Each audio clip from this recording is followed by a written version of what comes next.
What is that? Is this some foreign language?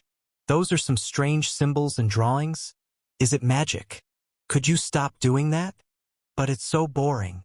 A bored halfling gave out a sigh while looking over the shoulder of a certain armored man who was scribbling something into a notebook. Leave Wayland alone, Senna. We will be there in a few hours. After Senna was shooed away by her party member Orson, Roland was able to go back to his notes. These were the ones he took during his stay at the village taken over by the abyssal cultists. It described in detail the way the Tier 2 ranked remote device worked along with its runic program. Luckily, Roland was well versed in the ways of copying runes. During his stay in the village, he had used those skills to copy over the medallion's runic structure onto a piece of similarly shaped metal. Thanks to this, he would be able to slowly analyze the inner workings later, even if he didn't fully go through the code yet. The larger problem was the higher-tier main relic that was used to create the illusion. It could pierce through high amounts of willpower and even affect someone that had divine skills like the Swordmaster. Yet that woman had mostly combat-focused classes, so she might have not built up any mental defenses against attacks like that. He could not leave that option out. Perhaps some Tier 3 classes would be immune to the effect of that magical device if they had some specialized skills. His armor and runic spells that he applied to it were clearly not enough, and he would probably need to replace them with Tier 3 variants to have a chance. But that's only if I can't figure out how this relic works. What are my options here? There wasn't much to do during the trip to the city of Rika. There had been no ambush, as some of the other adventurers speculated, and the whole journey was mostly boring. After a while, they found the main road and now could see vast farmlands which indicated that they were close to civilization. The volcanic earth here was high in nutrients for the plants and also gave them a red tint due to fire element influence. Thus, while looking at the fields, he continued to ponder the problem. The easiest way he could think of would be to insert some kind of kill switch into his armor. If placed at a timer, it could send out a signal to any potential abyssal cult relics. Yet that would only work if these devices were copies of each other with no variation. There were various ways a runic craftsman could go around implementing safety measures into his items. One of them would be to make them unique in some way. A slight variation to the code could alter the turn-off switch.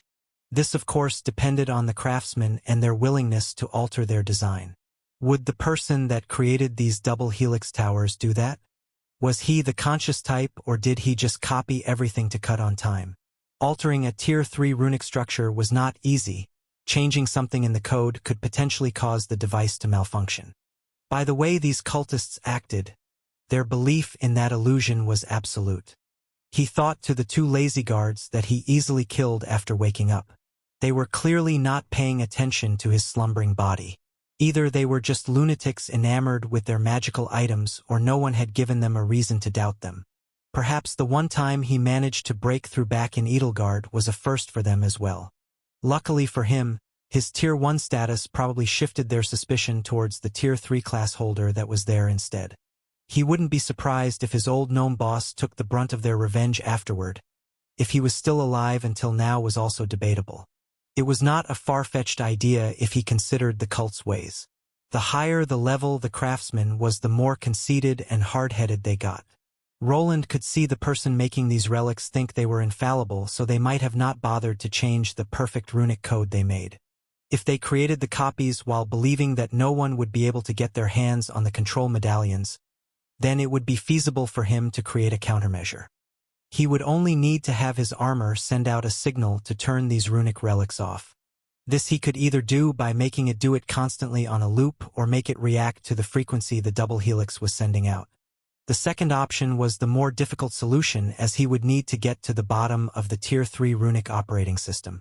For the current him, this was not possible, as he lacked the skills to access Tier 3 runes. Even if he had gone through a lot of theories, he had no practice. The only person that could help him now was his acquaintance from the Magic Academy. I'm still not sure if Lorina will involve that cat. His involvement in the cult relic was already known by this church member, so he made a shot in the dark by proposing a rune mage that he knew. He could only wait a bit to see if they ever contacted them for help or if they used their own people to investigate. Runic mages were few far and in between, so the cat's involvement was not out of the question. To be on the safe side, Roland moved his hand into the satchel that had survived the ordeal. Inside of it, he had a few small things along with a certain magical scroll. Onto it, he started quickly scribbling a detailed recount of the incident with leaving out a few things he wished to keep secret. After he was finished, he inserted his mana into a thumb-sized stamp on the side, which caused the scroll to roll itself up while quickly turning into a green swallow afterward. "Whoa!" Grisauld shouted out as she saw a small bird made from wind mana bolt into the sky. It carried a letter to Roland's runic teacher with some information about the relic. Even if the cat professor wasn't asked for help, he might know the person that was. Due to the lack of runic mages in the kingdom, a lot of them knew each other and exchanged research. It was not outlandish to believe that it was the same situation here. "What are you surprised about? Haven't you seen magic before or something? That's why country bumpkins like you are what, you little shit? I dare you to finish that sentence." As always, the two women adventurers got under each other's skin. This was not the first time, and actually something that the other adventurers started cheering on. But the joy was short-lived as soon Senna squinted with her eyes and called out, "Hey, it looks like we are going to have visitors. There are a lot of them and they are heavily armored." Without trees in the way, his radar lost out to scout classes and their enhanced eyes. Yet even he could use similar ways to see further beyond. After peeking out from his cart, the visor he was using momentarily glowed in a blue light that caused the scenery to zoom into the distance. "It looks like a group of mounted knights by the armor. Is that the Valerian crest? Nobles, this could be bad. What do we do?" Senna called out to the people on the other wagons and to some that were walking on foot, but in reality, her words were aimed toward one person. This person put away the notebook he was working on, somewhat surprised that he was being asked the question. "What can we do? Just keep your head down." Everyone nodded at Roland's words, as they knew that they could not go against soldiers from the Valerian household. Even if there were no nobles or proper knights with them, a commoner could not go against the ruling noble faction or their soldiers.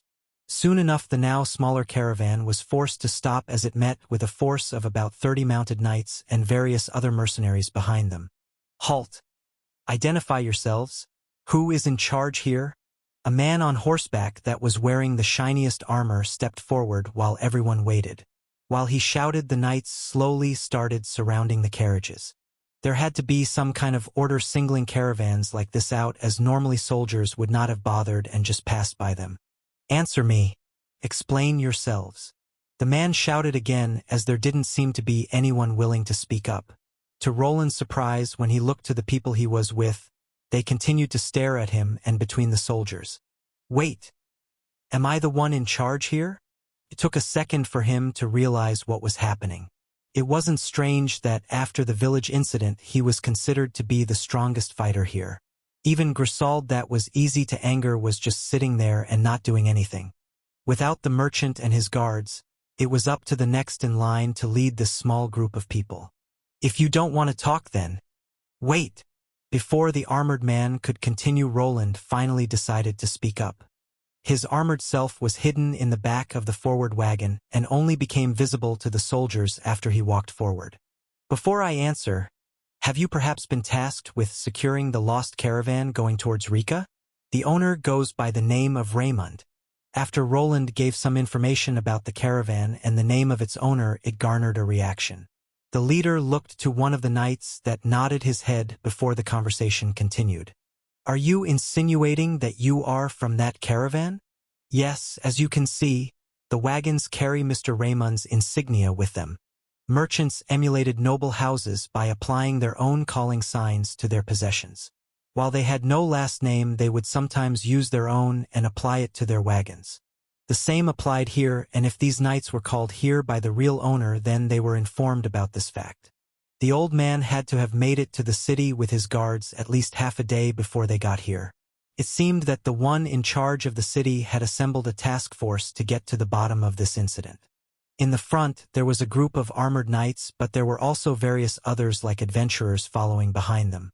"You seem to speak the truth." While he was thinking about this predicament, the armored men continued to encircle them.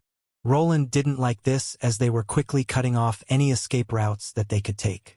Not like he was inclined to charge at the soldiers belonging to a noble house, If he did, even his noble roots might not help him. Is there a problem? He called out while everyone else also started getting concerned. Some of them, like Grisauld, were moving their hands towards their weapons. You will come with us. You are all under arrest. Don't try to resist. I thought so. Roland could only sigh while looking at the shackles some of the other soldiers were pulling out. Even though they informed the other party about the truth, they were only carrying out orders. This was probably the right decision from the leader's standpoint. He had no way of knowing if the people here were telling the truth or if they were bandits in disguise. They were tasked with rescuing people from the village, but instead, they suddenly showed up on their doorstep. We won't.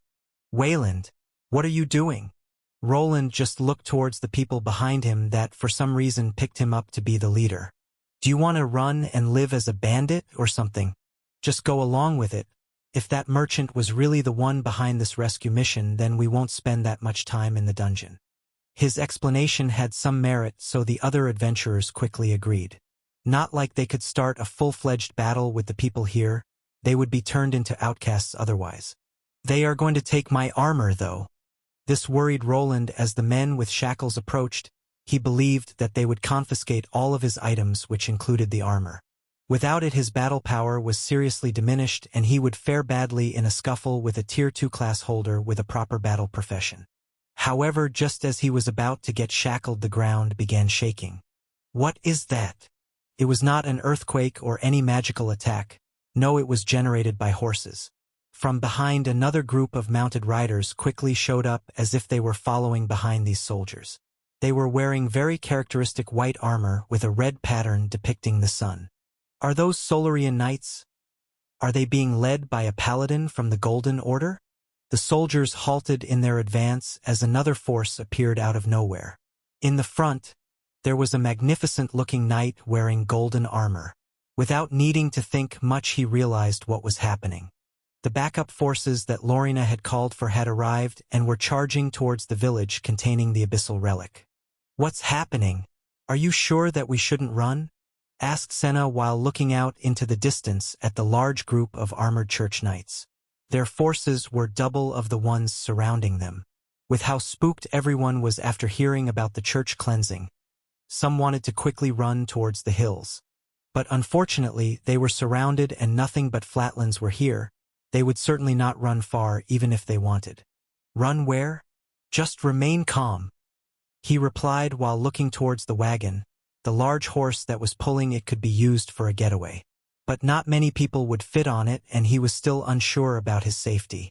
Would these church people turn out to be zealots and try to take them away? If he had to choose, he would rather go with the city soldiers, as how the church operated was somewhat a mystery. They could be charged with some occult dealings and burned at the stake, which he would like to avoid. Soon they arrived, and just as the soldiers did before them, they started to encircle the whole caravan. They were now surrounded by two separate forces that were in a staring match with each other. Without being able to affect this situation, he decided to listen in, as his fate would probably be decided within the first few moments of the conversation between the leaders. We are from the Valerian household, noble paladins from the Solaria Church.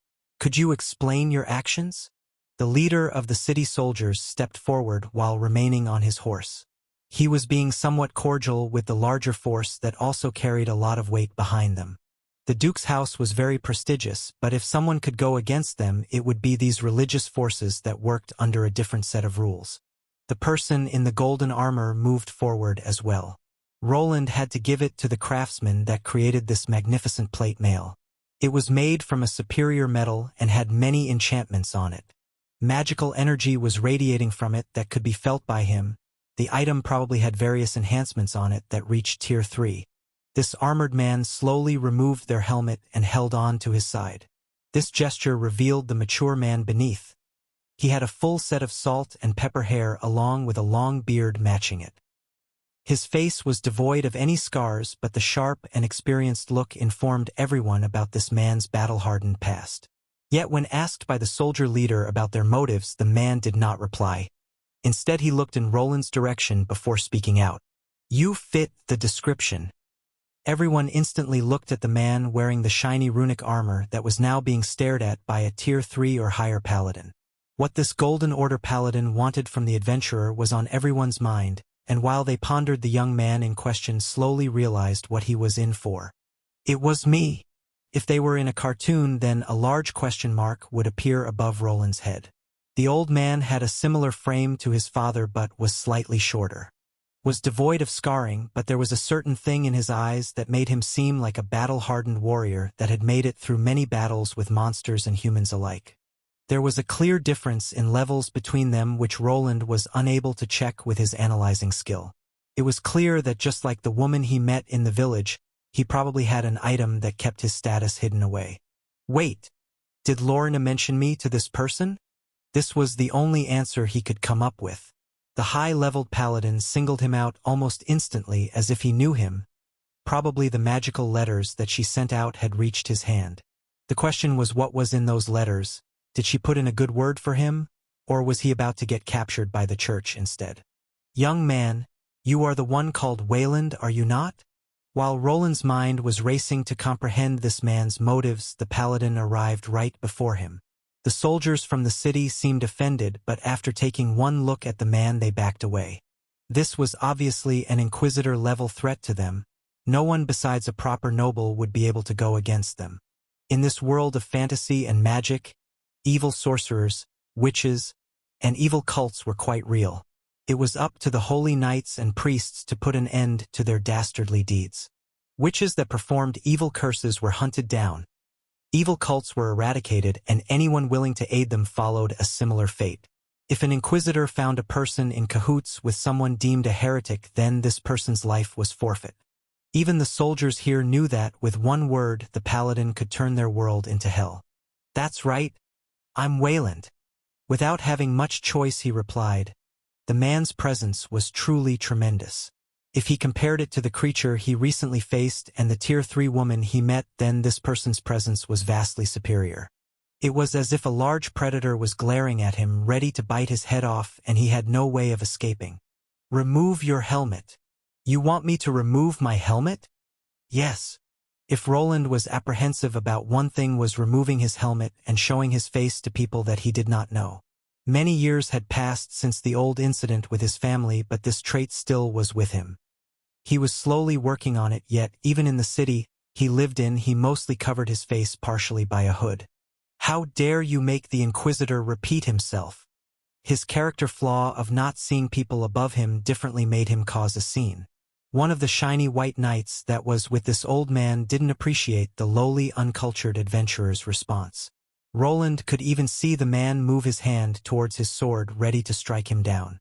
Luckily, the old man that was now revealed to be an actual inquisitor raised his hand, which caused the knight to stop shouting and to back off. This was probably his chance to show some respect. Thus, he begrudgingly decided to go ahead with the request. There was no way of running away, and if a scary inquisitor was asking for something, it was probably better to capitulate. HM? The old man's eyes met with Roland's almost instantly. He thought that he was looking at some kind of beast. This was a difficult sensation to describe, but even without his analyzing skill, he could feel that the gap between him and the old man here was vast as an ocean.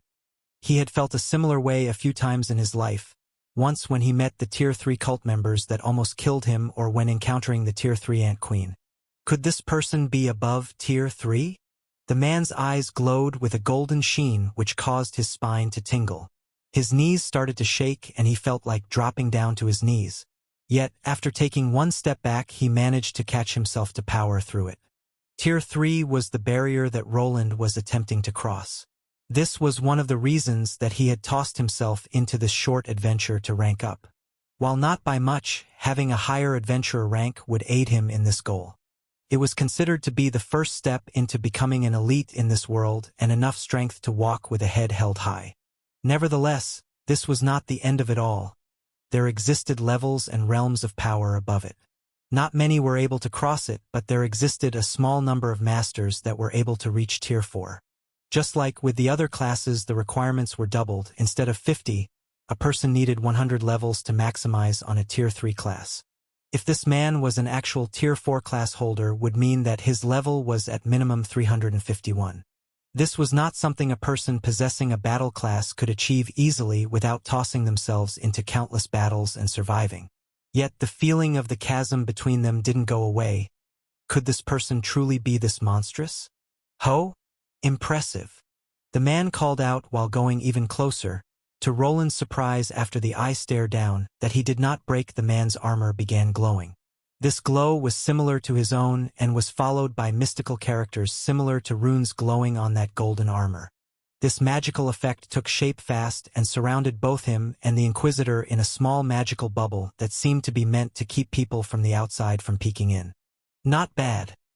I guess if you're related to that old bastard, then it makes sense. Huh? Old bastard? The man in shiny armor moved closer and placed his hand on Roland's armored shoulder. At first, it seemed that he wanted to help him up, but instead, he delivered a smack to it which sent him down to the ground. I must thank you for keeping my stupid grandchild safe. I told her to be careful when dealing with those cult bastards, but does she ever listen to her old man? His armor shook violently as the man's large mitt hit him. It felt like he was hit by a baseball bat. If he was not a high-level Tier 2 class holder, then his shoulder would have been either broken or dislocated instantly. Grandchild? Do you mean Lorena? The same. I got her letter and rushed over. She said that she was aided by a man in armor, and to think it was someone like you? Tell me, boy, how does that old bastard Wentworth fare? Are you his son? Or perhaps a grandchild? You do look similar, but luckily you aren't half as ugly as him. Ho ho ho! The man was overly chatty for some reason and started laughing as if he was a certain fat old man dressed in red. Yet after one name was mentioned, it sent Roland's mind spinning. Wentworth was the name of his father. By how this old man was referring to him by his name and even calling him an old bastard, then they had to be old friends. Is this some kind of old war comrade of my father? This could be bad. Will he try to drag me back to the estate? Wait. He probably only saw my last name, but he doesn't actually know who I am. It was clear that the Inquisitor here had seen his status page. This was the first time the magical item that he received from the gnome had failed him. He had to consider that his whole name of Roland Arden was known to him. The man seemed to recognize his facial features that were also similar to his father's, which made it hard to dodge the assumption. Claiming that he was from some faraway family would be hard if he looked similar to Wentworth Arden. Yet this brought another question to Roland's mind. Should he actually care about his father finding him at this point? He had already gone down the path of a runesmith that would make it impossible for him to become a knight. Would he even be forced to abandon his current home? He was a lowly fourth son of a baron with not much worth. Normally his fate would have been to join the Knight Academy like his older brother Robert. There he would become a soldier to slowly gain merits and finally probably be forced to marry a daughter of a merchant or some lower noble to garner better relations. But with his current status as a runesmith, this path would be hard to proceed in. He had no proper training when it came to noble relations, so his family would probably wish to hide his presence at this point. It wouldn't be strange if they just left him in the backwater village just like Arthur Valerian was sent away. Man of a few words? You really do take after him. Roland, is it? Was there a brat with a name like that, or are you perhaps? While Roland was racking his brain about his response, the man continued to talk. It seemed before he could even answer, the Inquisitor came to some kind of conclusion as he smacked his shoulder yet again. Oh, so that's it. That scoundrel. It must have been hard for you. Ha! To think that bastard would go around producing more offspring than he already has. He really is an ogre. What? The more the man talked, the more he was confused. For some reason, the high-ranking church member he was facing had a vivid imagination. Without being able to remember Wentworth's children, he presumed that Roland was a bastard son made out of wedlock. This was not uncommon, as many nobles sired children that they let out in the world to fend for themselves. This made Wentworth Arden look bad, but was a good resolution to the situation. Don't worry, boy. When I meet your father, I'll be sure to. No, please don't. The old man started shaking his fist while talking, but before he could continue, Roland shouted out to stop him. He did not want to have this scary man go to his father. One mention of his name would reveal his secret. Even though he wasn't as afraid of meeting up with his old man again as he was in the past, This was something that he still wished to postpone as much as he could. The best would be after he achieved Tier 3 status and would not be that easily bullied. Is that so? It seems that you do not wish me to speak to that bastard of a father of yours. Very well. This old man will do so. Ah?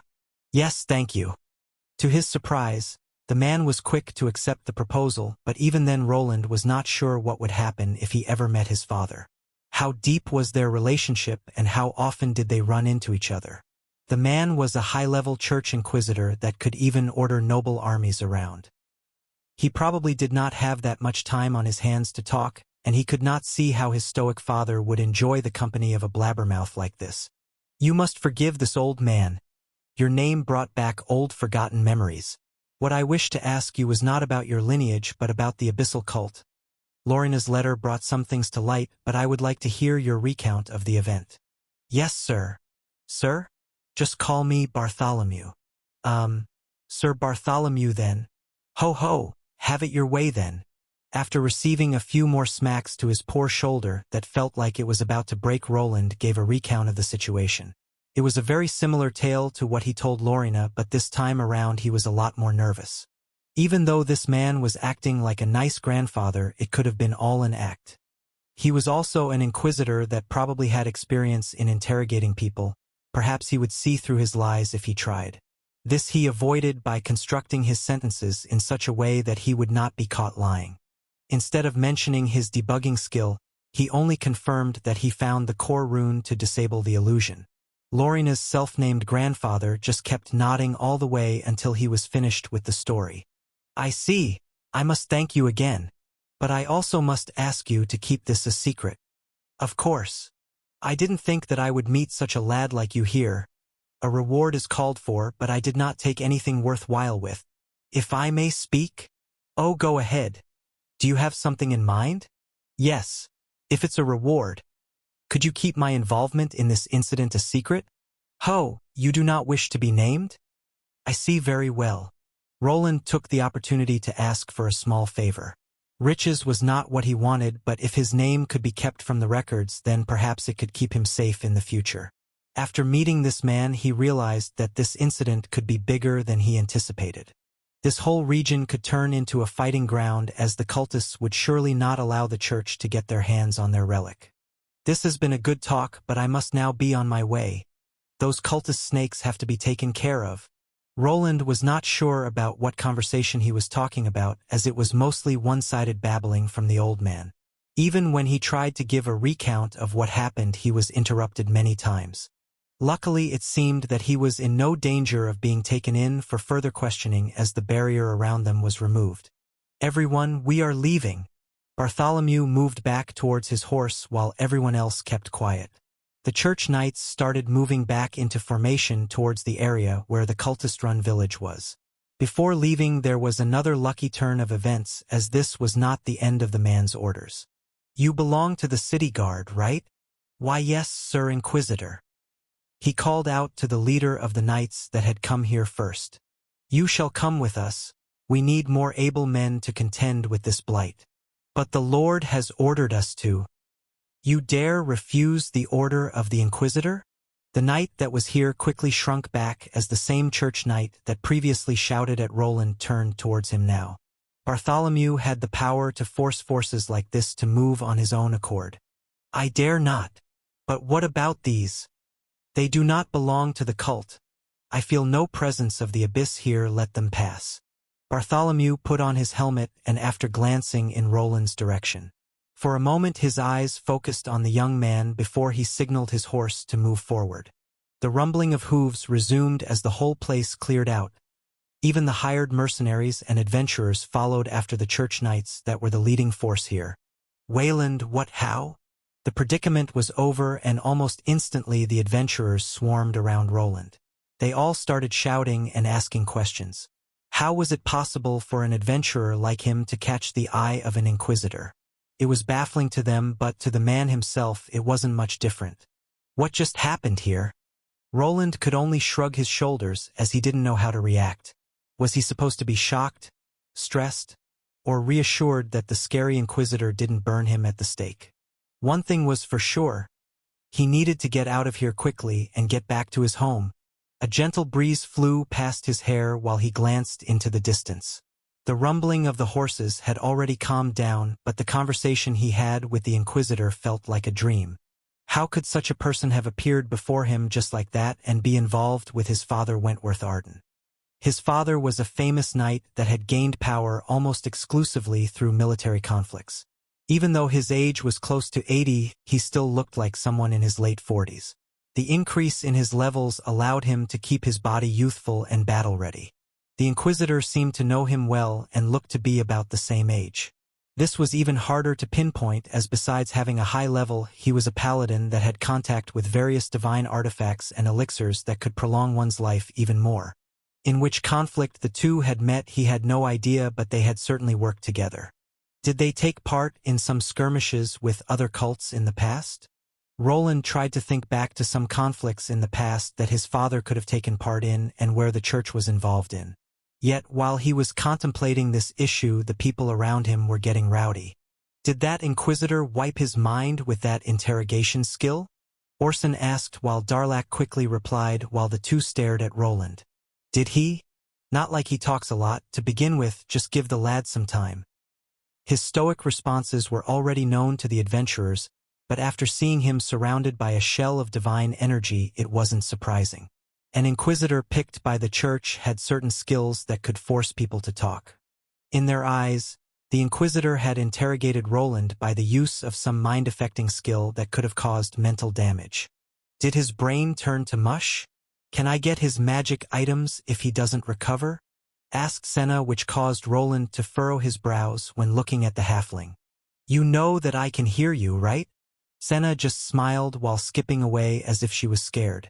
Soon everyone looked toward their temporary leader. It was clear to him that they wanted an explanation, but he surely would not disclose that the Inquisitor knew his father or that he was a noble. It wouldn't be hard to lie about the exchange, as everyone had preconceived notions about the people from the Golden Order. I don't know, he used some skill on me, and then everything went dark. The next thing that I remember is him walking away. Damn bastards doing what they want. Grisaud's loud voice was heard by everyone as she slammed her fist into the side of the wagon. The others could just nod at the explanation, which made a lot of sense. Wayland looks fine though? Maybe the rumors about those skills being dangerous were false. Orson commented while looking between Roland and the mad Grisaud. At least they left without throwing us into the dungeon. I don't know about you, but I'm famished. Let us depart toward the city. Darlac said while looking toward Roland. It was as if he was waiting for a confirmation from the leader. Yes, we should go. Those soldiers were probably sent here by the merchant. I hope that bastard still intends to pay us. This time around Senna was the mad one. She along with Grisaud nodded at each other while agreeing. The two didn't seem to like each other, but when it came to money they were quick to see past their disagreement. The other participants from the caravan were all tired too without needing to tell them twice. They all soon departed towards the city of Rika.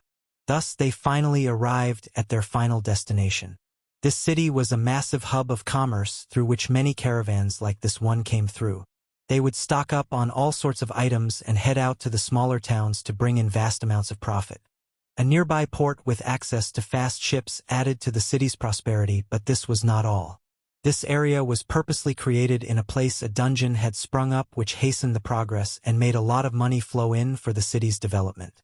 Even now, as Roland and his companions were approaching the city gates, they could see the results. So this is Rika, the city of merchants? Did it have that name? Orson asked Senna that brought up the name. Yeah, that's why don't even think about heading out alone. You'll probably get scammed by some whores like last time. Hey!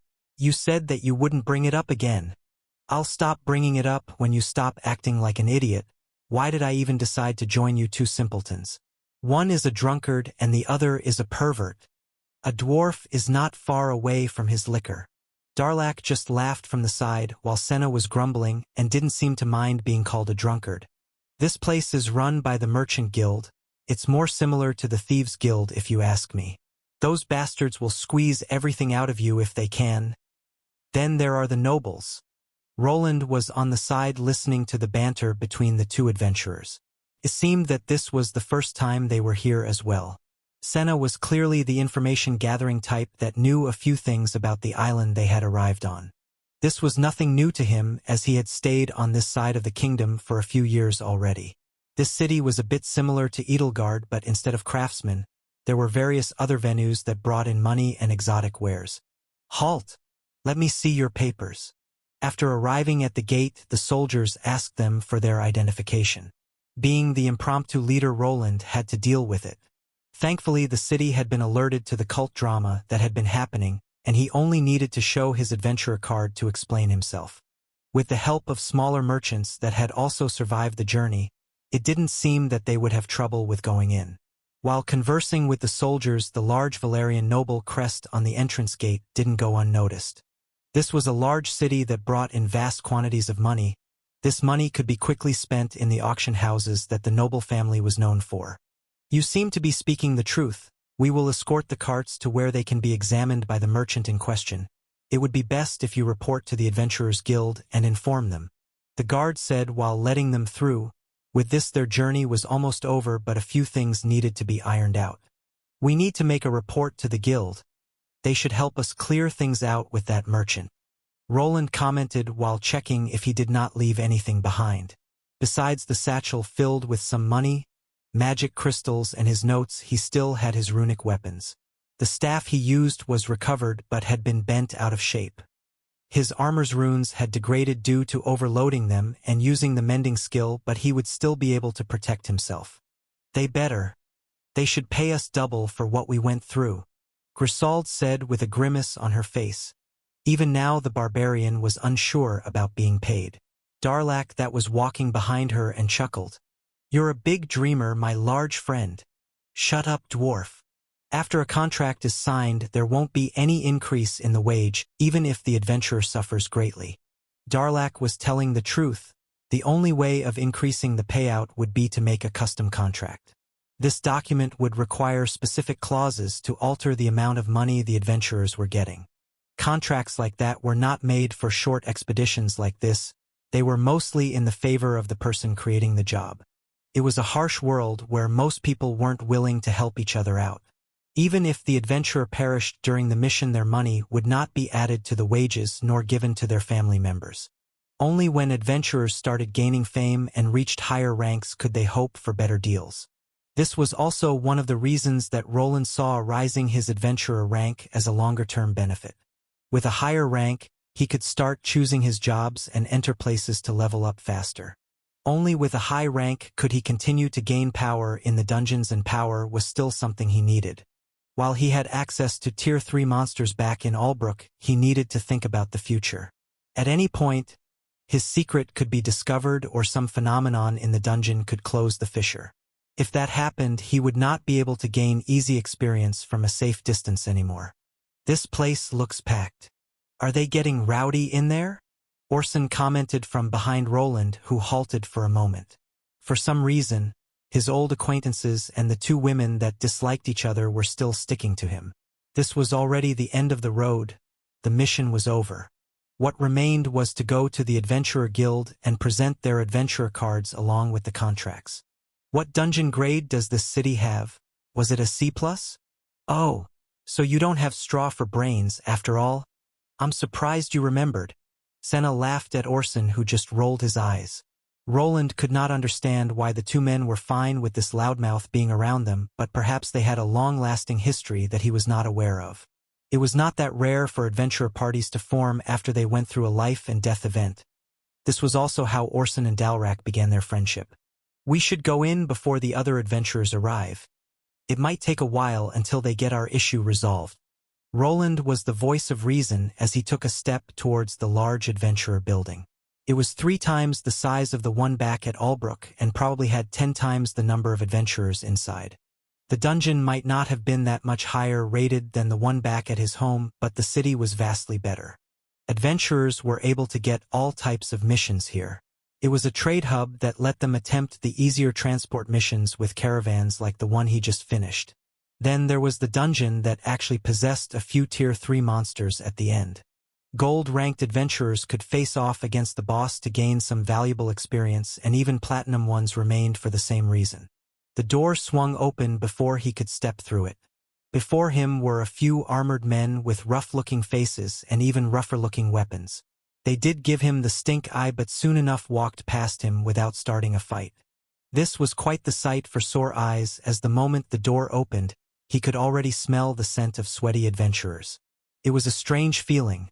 Such a place filled with mostly uncivilized people would be seen as vulgar. Most nobles would scoff at the sigh of drunk, unwashed adventurers laughing out loud while talking about fighting monsters. Roland, on the other hand, was different. To him, the noisy adventurers were a better fit to keep him company. They had a clear goal, and their motives were easy to read.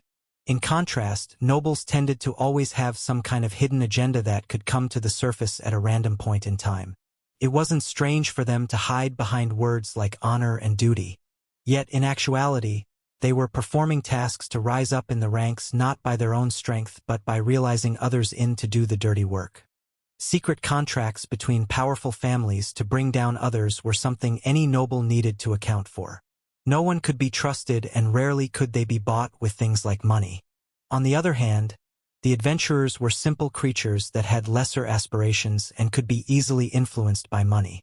Those lines seem packed. Yeah. Think it will be better if we split up, Senna and Orson commented while everyone headed towards the guild receptionists. He did the same, and after about 20 minutes he was just a step away from being done with this cursed mission. His life had been endangered far too many times, and he still needed to pass his test. How can I help you? I would like to complete a mission. Of course. Please give me your contract and your adventurer card. If you have lost your contract, you will still be able to complete the mission if you have your contract identification number. The guild receptionist reminded him of his woman that was back home. She quickly listed down all of the possibilities, as she clearly noticed that he was not from this city. Adventurers losing their contracts was not that rare, but there were workarounds. Just like she had stated, if he had the contract ID that corresponded to one that was here, there would be no problems. The transport mission's destination was this city, so the corresponding contract would be stored here. I have the contract and the ID, but also here. Roland's contract was a little bit different this time around, as this was his rank advancement test.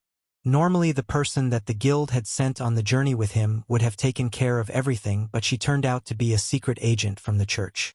Luckily, he had received a sealed letter that was supposed to get him through this predicament. This is.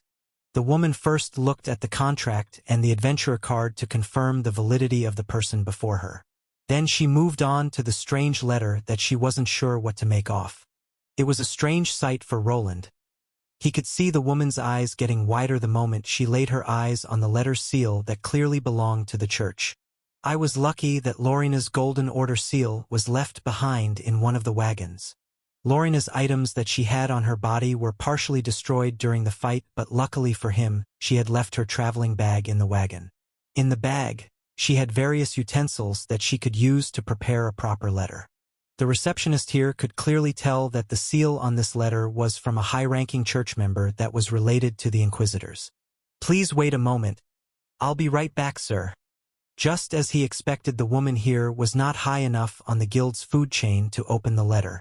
The only person that was allowed to fiddle with the seal would be the guild master or a high-ranking member of the church. Thus he just nodded and allowed the woman to quickly run into the back. Hope the guy isn't away. The guild master of an adventurer guild was mostly swamped with work. They were somewhat retired adventurers that at least reached the platinum rank. As one of the elite, they were sometimes tasked to keep order or join various events that even involved the nobles.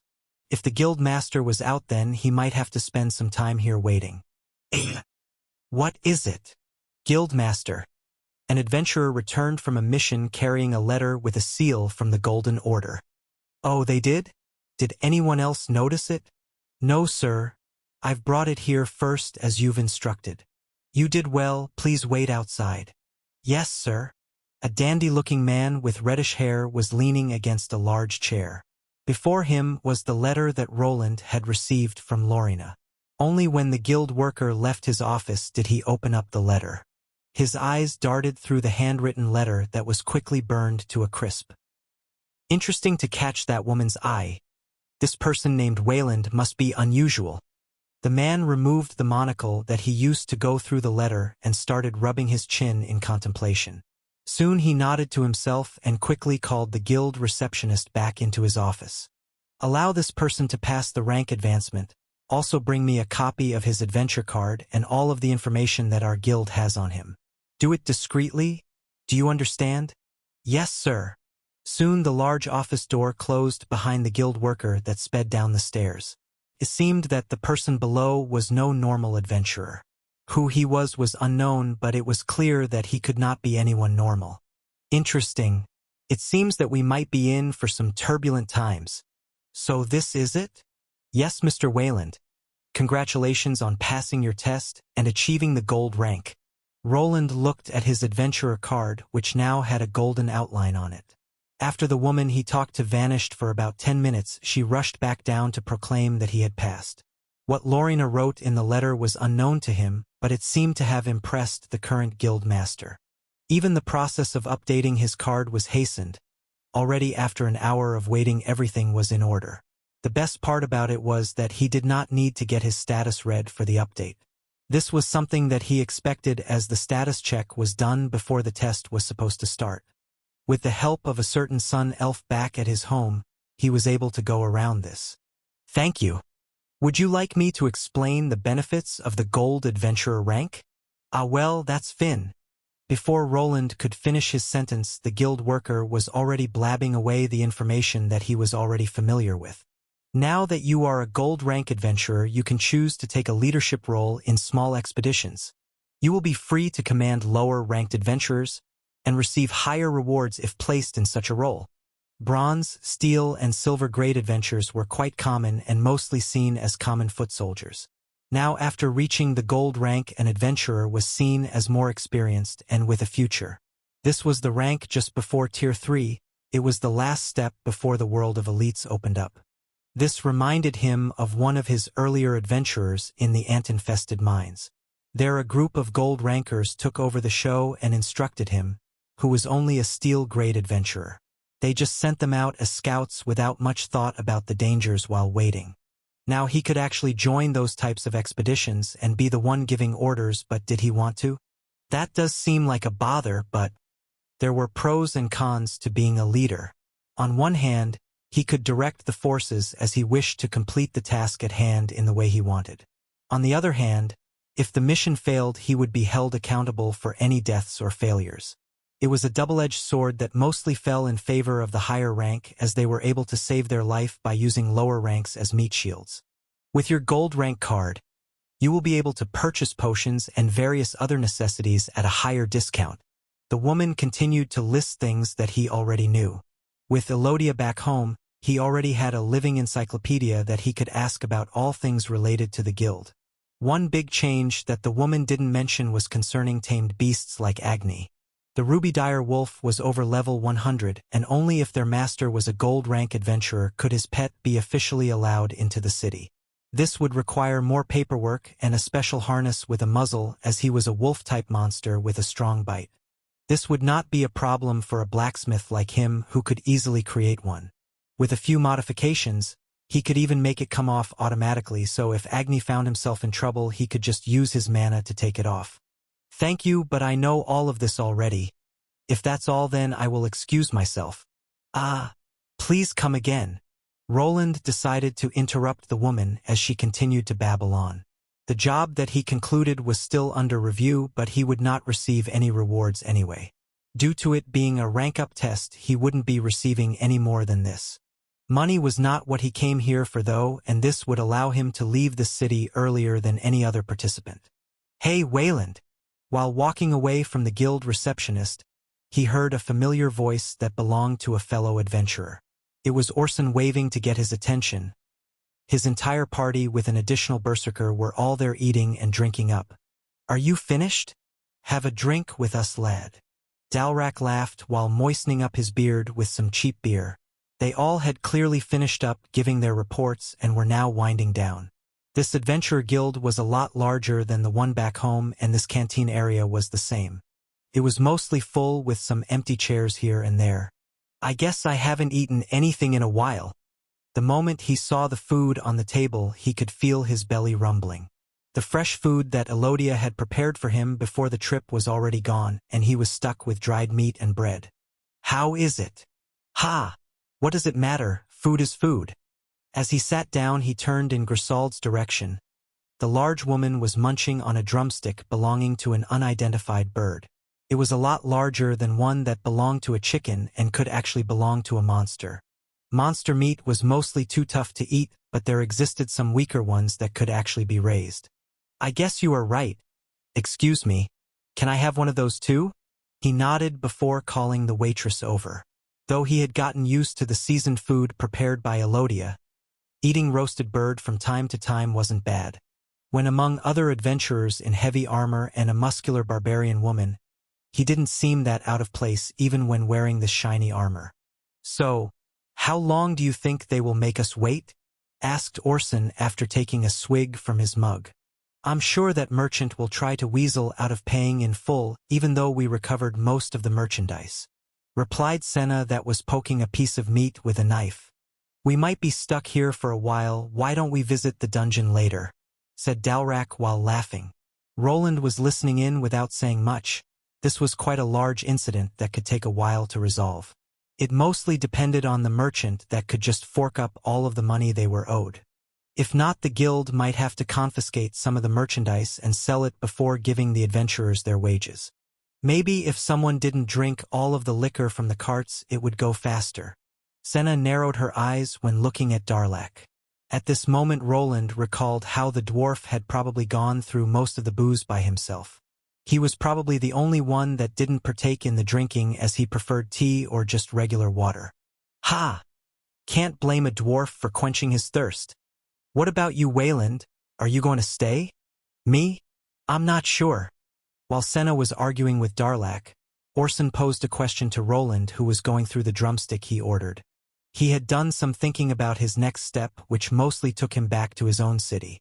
I was planning on leaving, but I'm not sure if it will be that easy. So you want to go back? That will be a problem with the Inquisitors running around. All the paths back will be blocked off. That would leave you with a few choices. Right? Either I take the long way back or take the ship. Yeah. They will probably make it difficult for anyone that isn't a resident from going on the ship, though. That's a possibility. Roland had a quick back and forth with Orson that continued to look drunker with each passing moment. They had managed to enter the city right after the incident had occurred. Not everyone was informed about the situation, so they managed to evade any integration attempts yet. That Inquisitor was on my side, but this doesn't mean that others will act the same. Staying here for too long might be unwise. While these four didn't seem to be bothered by the run-in with the cultists, Roland was not so relaxed. He expected the forces of the evil cult to clash with the Solaria worshippers. Even the city could be turned into a battlefield if it gets out of hand. This depended on a few factors. Do they have enough forces on this island to go against those church knights? Will they just abandon their precious relic or quickly scramble to take it back? Roland did not know much about the cult. They were quite the secretive bunch. But at this time they were out in the open. They could not remain hidden away if they wanted their biggest secret to being revealed. If the church managed to figure out how the relic operated, they might be able to counter any future mind-affecting attempts. It will probably not trouble them instantly. Even if the relic was decoded, the specialized equipment would not come cheap. Probably only high-ranking church members would have it with them. This would really not help their victims that would still not be able to do anything about the illusion trigger. They could wait and also take the relic when it was being transported, but the church has the resources to protect it. So you coming or not? Ha! There you go again. Spacing out into your little own world. I said, are you coming to have some fun? His thoughts were interrupted by a visible, more drunk Orson that was grinning now. By how the man was licking his lips while talking about the fun, he already knew where this was going. Orson was a man that followed his basic instincts. This mostly consisted of getting drunk and going to the whorehouse. I think I'm going to pass. Ha! Suit yourself. Night was arriving and it was time to split up. The 3 adventurers that he arrived with were getting rowdy. Even though they didn't receive their payment, they still had some money. Without much to spend it on, they were probably going to hit the city for more drinking and entertainment. This was something that Roland had grown out of. With his combined age, he was already over 40. It was fun working with ya, Senna called out to him while heading over towards the party of 4. For some reason, Grisauld was also sticking with the group that she seemed to dislike. Perhaps she was reeled in with some promises or another bet that she would probably lose again. With that, he was alone again in a city he did not know and without a proper means to return home. Normally, he would take the first caravan back home as a passenger or sign up to be a bodyguard like in the previous mission. All of those caravans went through the nearby village that was filled out with church soldiers now. They would certainly not let them enter the forest that they needed to pass through. I need to restock. The satchel he had only had a few mana potions and healing potions remaining in it. He had enough money to last him a while, but he did not want to be stuck for a month here. If the church decided to create a makeshift base in the village, it could block people from using the old route for quite some time. It seemed that the fastest way of getting out would be the ship. It doesn't seem that they are implementing martial law, or at least not making it too obvious. Also, who was that paladin? I should probably do some research. While he had been saved by the high-level church inquisitor, the man's origin was unknown. Would he listen to his plea and not disclose that he met him in the middle of nowhere whenever he visited his father? Was there even a possibility of the man seeing his old man unless a war broke out? People like them should be busy. I can't imagine a paladin like that heading to noble parties to mingle with people. But he could always send him a letter. His cover could have been blown and he would not be able to do anything about it. His only choice was to wait and contact his older brother Robert.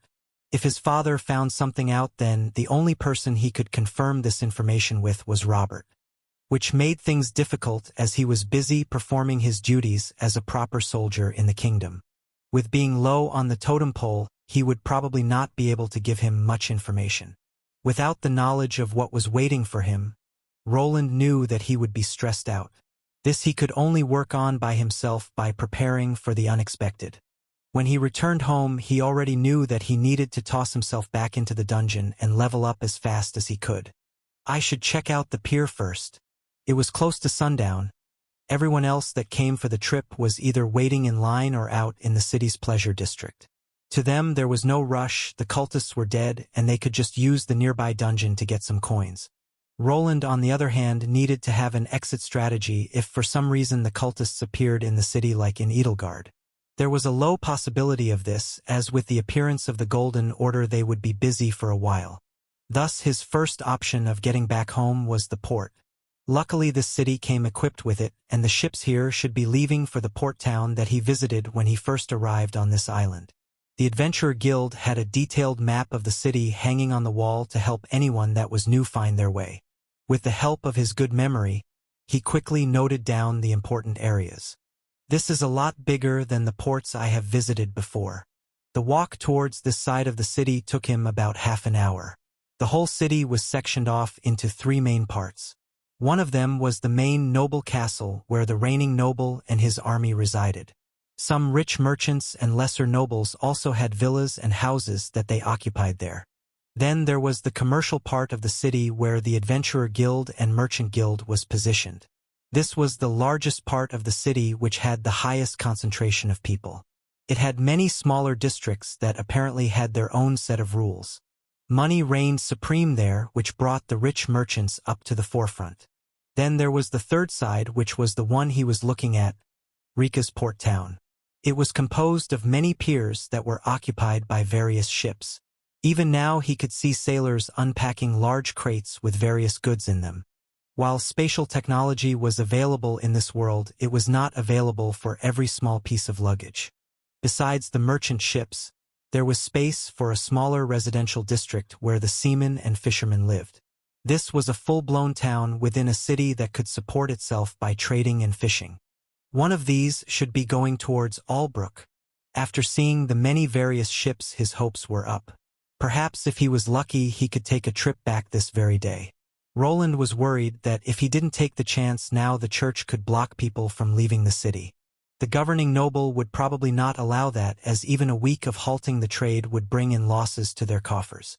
Yet, if the push was too strong or if the cultists appeared in the city, then even the noble would have to go through with an order like that. What he was looking at was a massive circular building that was right in the center of this port area. The water flowed inside of this large building that was taller than any of the ships that were going inside. He couldn't really see it from this angle, but from what he could tell, this was a giant warehouse into which some of the ships directly deposited their wares. On the inside, there were probably a lot of guards to protect all the various wares. Think that's the harbor that was noted on the map. I need to go inside to see if there are any ships leaving. It was time to gather some information. With some luck, he would be able to get out of here before anything drastic happened. While he wished to tour the area and check out the stores for any runic equipment he could copy, he was not a beginner anymore. Anything that was at the stores he had already seen, unless it was a high tier 2 runic item or beyond, he was not really interested. Thus he descended towards the area smelling like fish in hopes of getting back hope to his friends. Watch it. If you drop that there you're going to Ave to pay ferret. Stop shoutin' and just help me. From the distance, Roland could see people dressed like sailors carrying large crates with various items in them. From what he could tell, all the merchandise was divided by worth that could be measured by the way the packaging looked. If it was something cheap, then regular wooden crates were enough. On the other hand, if it was something worth a lot of coins, the crates were made from magical wood along with several paper seals that produced a magical barrier around it. Even if someone hit a crate like that with a sledgehammer, it would not leave a dent in it. But this didn't mean that the items inside couldn't be damaged if the outer shell was handled without care. So this is the shipyard. He had entered the large building filled with various seafaring ships. Besides them and the mass of people, he could see some that were under construction. This caught his interest as he could see some construction golems being utilized. Some of them were carrying heavy logs and parts of the ship. Some of them were even working on this world's version of a crane. The golem itself was not the whole crane. Instead, they were used to replace laborers to pull long ropes that were connected to various pulley systems. Roland recalled some history lessons that back in his world before mechanical cranes were created, people had to actually pull them themselves or use livestock. It might be cheaper to have the golems pull those ropes instead of making a large crane golem instead. Roland didn't see a problem in creating a golem that could actually work as a regular crane. The runic structure wouldn't be as hard and everything could be configured to allow an operator to move it with the help of some kind of console. The only problem would be the money required to procure materials that would last for years without deteriorating the runes. The underground dwarven city was said to use something similar to heavy machinery. I guess for a human shipyard this is already plenty. The golems that were working here were slowly lumbering on 4 legs and were clearly mass-produced products. With their help, the construction efforts probably progressed a lot smoother and the costs weren't that high. A large investment would be required to produce a better effect.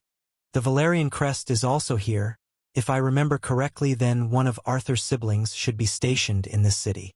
After glancing at the crest, Roland recalled his research that went into the Valerian household. With one of their members being within walking distance to his house, it was a given. They were a family known for their swordsmanship. Apparently, many of them were at least spirit swordsmen. I guess that's why they have the nickname of the kingdom's sword. That's ironic with how they are in the aristocrat faction and not with the royalists. The Valerian household had won their position by pitting their children against each other in hopes of gaining stronger and stronger swordmasters. Their current position was won by bloody conquest in the past. It was a tough life that consisted of being compared to other siblings. Duels were quite common with these kinds of nobles that wanted to prove themselves to their elders. Sending Arthur out to a peaceful area like Albrook puts him in a tough spot. Arthur was still a son of a noble, and what nobles lived for was rising up in the ranks. By being ordered to Albrook, he wasn't given much to work with. There weren't any opportunities for him there. His brothers would probably be sent on most of the worthwhile expeditions to gain strength, while he only had the dungeon to work with. Time's against him. Unless he can produce some results, or if the dungeon suddenly goes up a grade, it will be hard. Roland was not sure what to think of the noble in the city. He had helped him with his work, so he was somewhat indebted to the young man. But he could work that debt down by helping him gain more money. This would be achieved by selling various runic creations in the auction house. While this could pad out Arthur's pockets with some extra cash, it was not really something to bring attention to the city. I should probably stop worrying about him and get out of here. It doesn't seem that they will close the city for the time being. Not much time had passed since he came here, as after getting his updated adventurer card, he headed straight to the dock. Ships traveled around the sea on a set timetable, and depending on it, they could be a faster solution to his problem. If he was unable to get a ship, then the only way back would be through that wide forest. This was something that he wanted to avoid. Even if the caravans were blocked, he could always buy himself a horse and travel alone. The only problem was the potential cult presence in the forest along with the church knights. There was a possibility of running into both sides clashing with each other there, which would put his life at risk. Even if he stayed to the outskirts, some narrower passages had to be crossed. The cult could also come from the other side of the forest, like on the bridge where they met the bandits. If the cultists actually showed up to recover their large relic, they would probably ignore the surrounding ships. The most troublesome area would be the forest area with the village that they had taken over. There was also another route by land that he could take. It went through a troublesome mountain path filled with various monsters. I'll make a decision after confirming it with the shipyard staff. After going through everything in his mind, he finally found something that resembled a receptionist. It was another young lady that was similar to the ones he had come across in the Adventurer Guild. Next to the booth that she was sitting in was a large notice board with various scribbles that he didn't understand. "Excuse me, could you give me some information about the next ship leaving for the port close to Albrook?" "Albrook? Please wait a moment, sir." There was no line like in the Adventurer Guild, so this time around he was given an answer quite fast. The girl pulled out a large book that looked like a ledger found in an accounting office. He could see many entries with various names, dates, and even longitudes. The woman flipped through the pages for some time, which started to make him nervous, but finally, he saw a positive reaction. "Ah, here it is. A merchant ship will be arriving tomorrow to unload its cargo. It will then leave towards Vita." Vita. Roland strained his geographical memory and recalled that this medium-sized port was not the one that he had previously visited. It was further back into the island, but the trip from it would be around 3 days on foot. While this was not the location that he was expecting, it was enough for him to instantly ask for more information. "Does the ship allow for passengers?" "Of course, if you pay the coin, they will surely allow you to come, but it will take a week before the ship leaves." "A week?" "Yes. If you wish to buy a ticket, please come tomorrow." After the quick exchange, he received the information and had an idea of what was happening. It wasn't odd for the ships to stay for longer than a day after unloading the cargo. The sailors could have families here and be given some time to relax with them before sailing off once more. Even if he considered that he would need to remain here for a week, taking the ship would probably be the fastest and the safest mode of transportation. Perhaps if he was a Tier 3 class holder, he could attempt a solo crossing through the mountain range. Yet he was not. His items were depleted and both of his golems had been destroyed during the scuffle. They had turned into scrap metal that he shoved into a replacement spatial bag for the time being. "May I ask about the location of this ship and when it will be arriving tomorrow?" "Of course."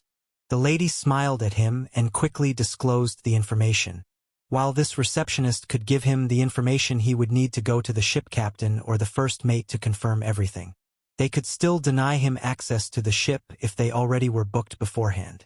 It was possible for the ship to be bought out by a rich merchant or a noble, and no other passengers being allowed on the trip.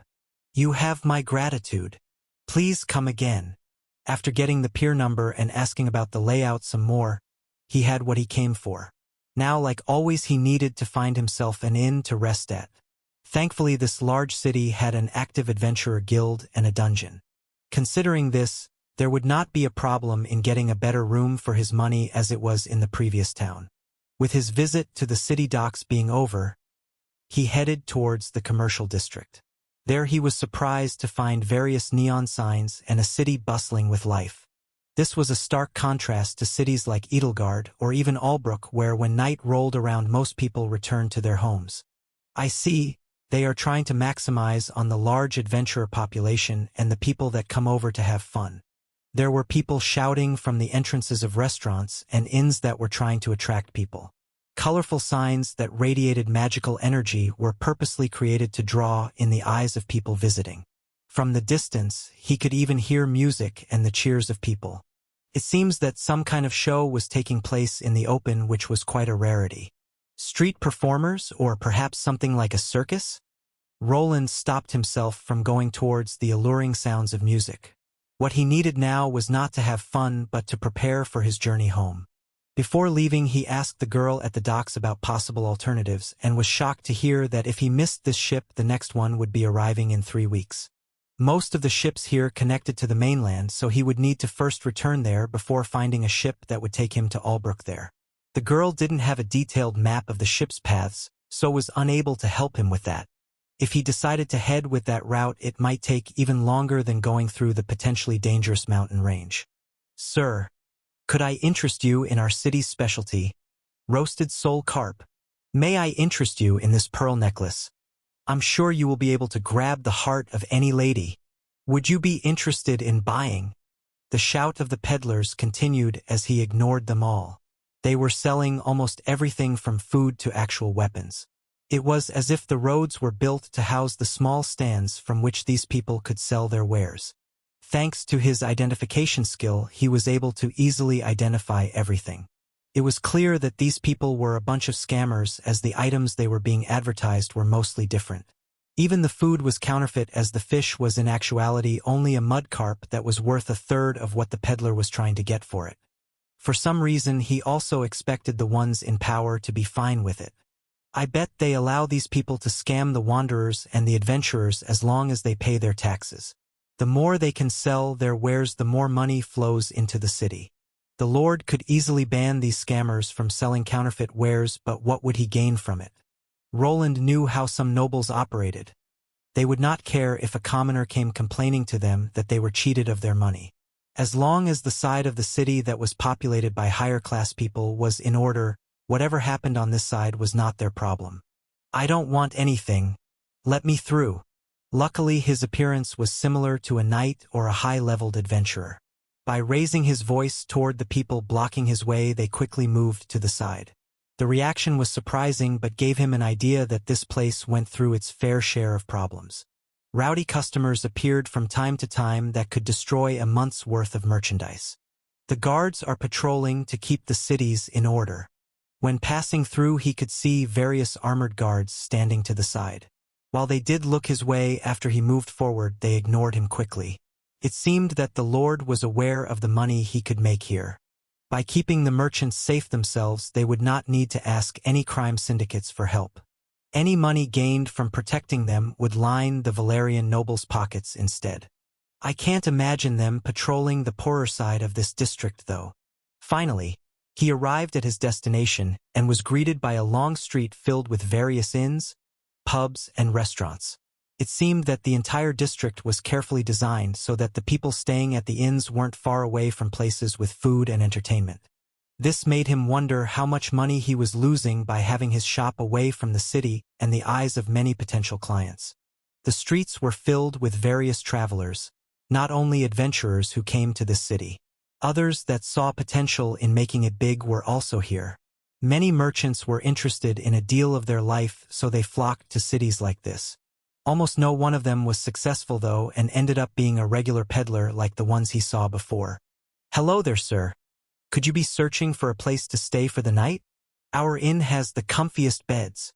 Before he could analyze the surroundings and pick an inn to stay, he was interrupted by a young girl of about 10.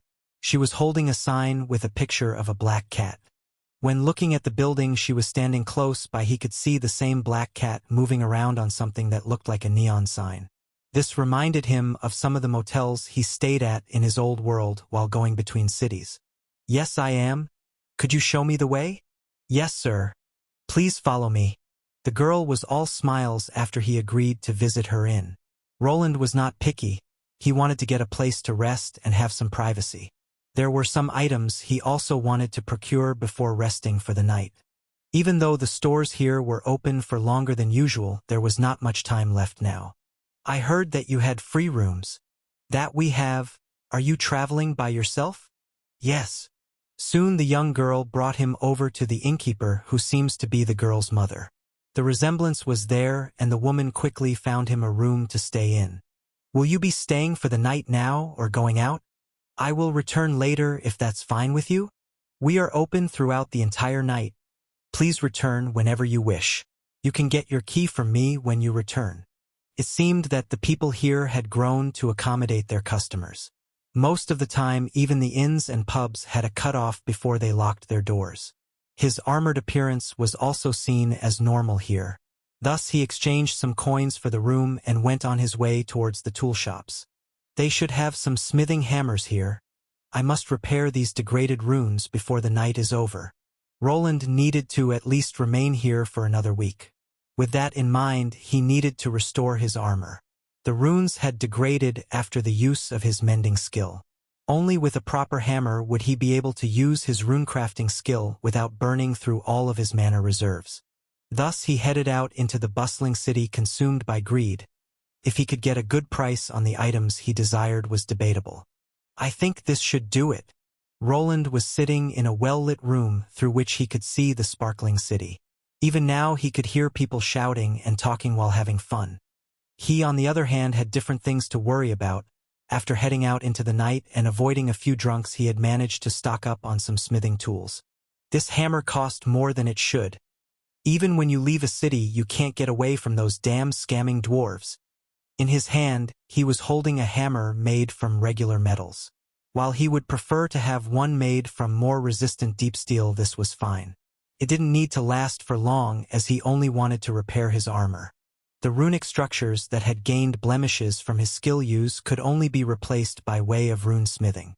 There was an actual way of repairing these runes without using his regular rune smithing skill. He had a skill that allowed him to upgrade lower-graded runes.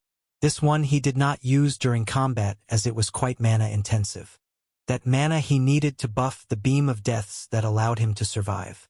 In theory, if I combine rune mending with rune upgrade, I could continuously restore the runes into the highest grade. That is, if I have enough mana for it. As it stands, I could probably do it at most twice with this armor. While Roland had an astonishing amount of mana for his level, it would still run out. Using both of the skills on something like a basic runic sword was also different than using them on the complex runic armor that he was wearing. The armor was composed of various runic components that needed to be precisely aligned with each other. The skills targeted the entire structure and not the smaller components, so it would burn through a lot of MP, which was needed during his battles. I guess the basics are still the best. He was in an inn that was not built for what he was about to do. Luckily, he only needed to cover the floor with some metal and block the sound from escaping outside. This he did thanks to his old spell he used during his travels. With it on, no one would be able to hear the loud hits that the hammer would produce against the runic armor. Let me get to work then. After picking up the hammer from the ground, he placed one of the gauntlets on a piece of thick steel that he also bought. Without activating the debugging skill, he already knew that this piece wasn't looking too great. The mending skill destroyed a lot of pathways and even some components. It was a miracle that this armor didn't become just a shiny slab of metal instead. With one big swing, he gathered the required mana and smacked the gauntlet to insert it into the metal. The unseen pathways started glowing with a blue hue that represented the basic mana in this world as they took shape. The clogged-up traces that have even fused with others started parting and returning to their original shape. It took him about 30 minutes to get through the first piece of gear, and he continued to work through the entirety of the night. Without a proper forge and tools, he was unable to soften the metal, and if he tried to do it here with the help of a fire spell, he would probably set the whole inn on fire. It's already morning? Roland wiped the sweat from his brow after he noticed a ray of light entering through the window. It was a bright and sunny day outside, as he had worked through the entire night without taking a rest. This should be enough, though. After giving out a sigh, he looked at the spread-out armor pieces on the ground. There was not enough time to get his armor into its original shape. What he could do was repair the most damaged parts that would otherwise cause major issues if he tried casting spells. But this was not the end, he still had his rune upgrade skill with him. While normally there was no reason to use it over basic rune smithing, in a situation like this it would shine. There was a moment of hesitation before using the skill. There was a slight problem with the skill as it could fail. Multiple uses of it could cause the runic structure to degrade even further than they already were. The patch-up job he had done was to protect the most damaged runes. Never been a fan of RNG. Finally, Roland decided to go through with it. Before the attempt, he replenished his lost mana with a potion. The armor was one piece of runic equipment, and the skill would treat it as one closed system. If it was successful, the entire suit of armor would go up a grade. This all depended on various elements which involved his level, stats, and even other skills related to runes along with pure luck. I only have a maximum of 2 attempts. Just as any of the magical skills that increased the ranking of anything, there was a chance of them backfiring. This skill allowed him to at most get 2 free shots in, with the second also having a very low chance of failure. He had tested it out several times and came to the conclusion that going past 2 tries would be too dangerous. Of course, it fails on the first one. Roland had activated the skill which surrounded the whole armor with an orange glow. This color slowly shifted to red, which indicated that the skill had failed. Now he had a decision to make. Would he risk a second failure that would force him to repair the armor again, or go for broke? With a small nod, he continued with the second try. The runes started glowing orange before the radiance took over the whole suit of armor. Now, on the other hand, instead of the red color, it turned to green. To someone like him that could see the runic traces and pathways clearly, the change was noticeable. From the high grade that he managed to fix it up, it changed to the highest after being upgraded. This would be the last time that he would be able to use the skill on this armor with such a large possibility of success. There was some kind of hidden counter that would be remembered by this world's game-like system. As with every skill that he had, Roland performed several tests. When spacing out the upgrades, the timer didn't seem to vanish, and the skill was prone to more failures the more he kept using it. Perhaps if he waited a year or longer it would have been reset, but this would be hard to confirm. After inspecting the armor once more, he decided to put it back on.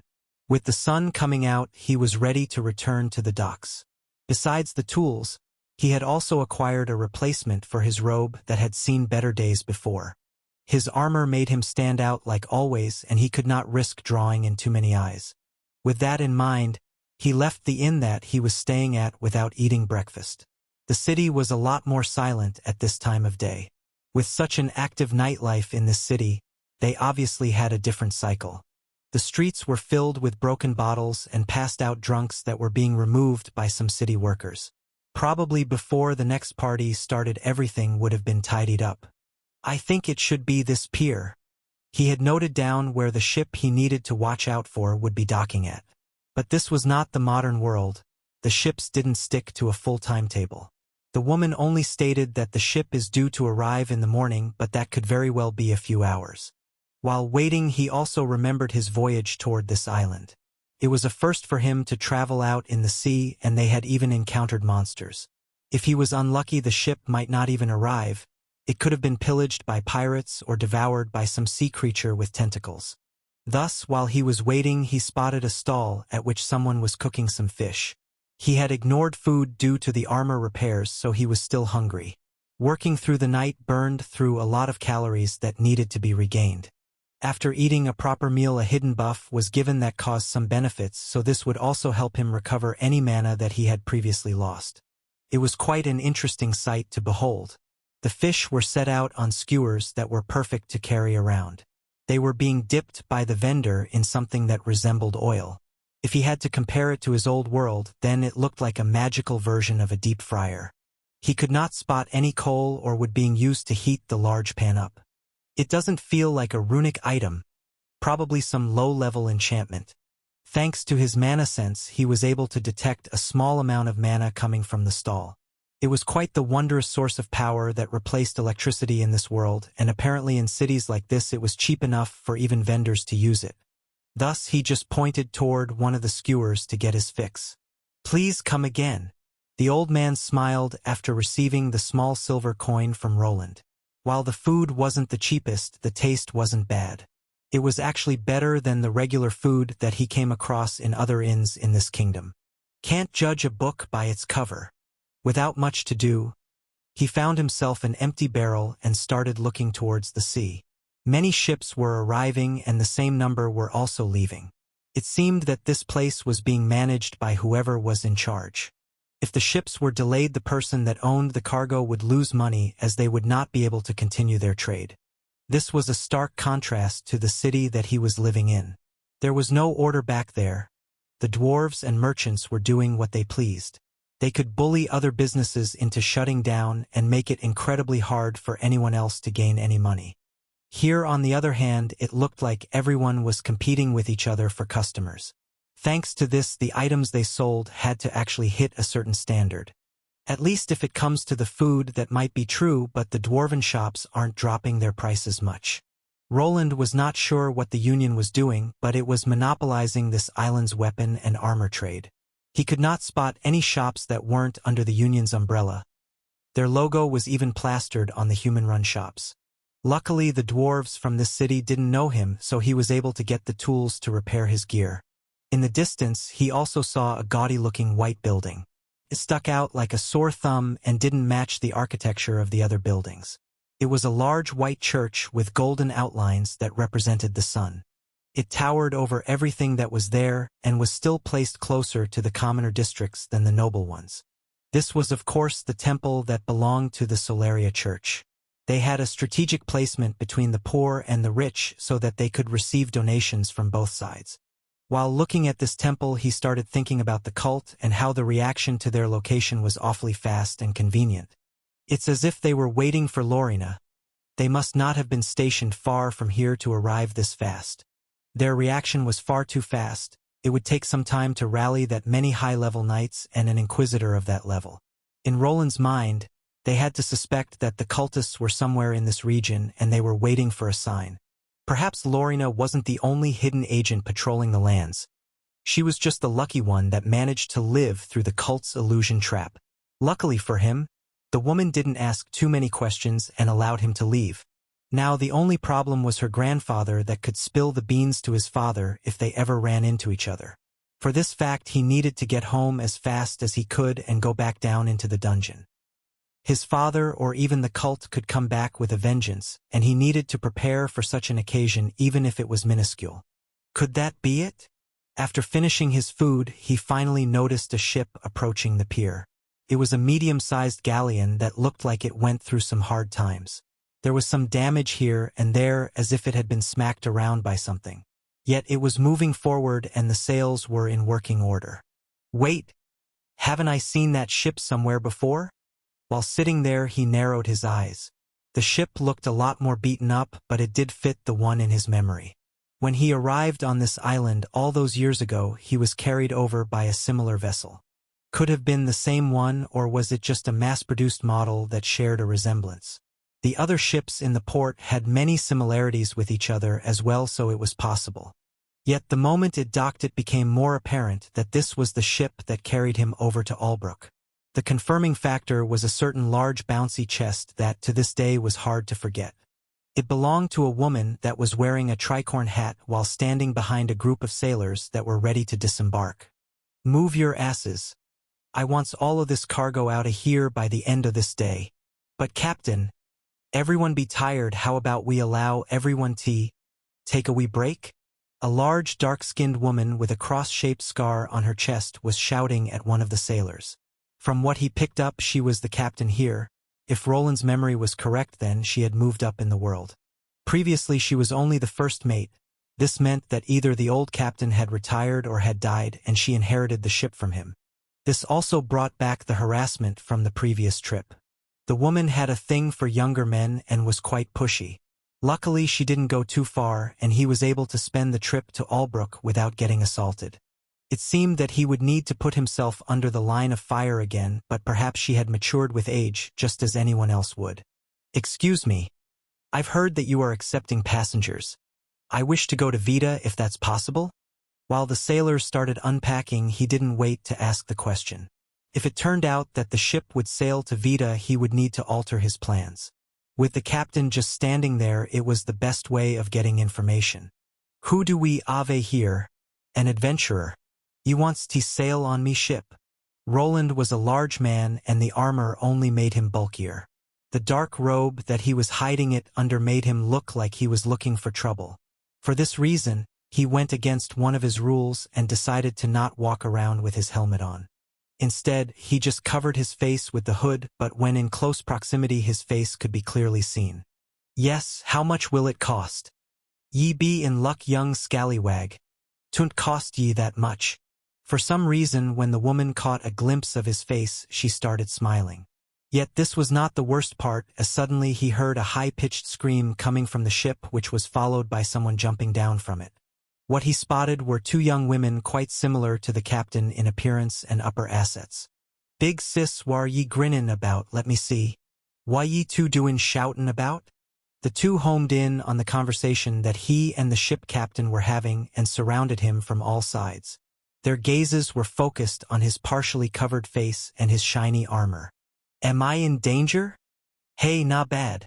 Haven't I seen ye somewhere afore?" "No, it must be your imagination." Roland shifted himself to the side while trying to hide his face. His decision to not wear his helmet caused an old acquaintance to ask some questions.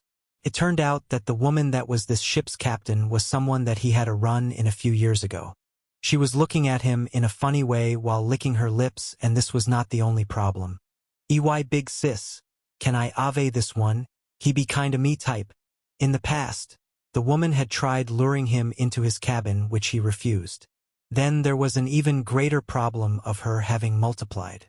Previously, he only had to deal with only one strange pirate lady, now there were three of them.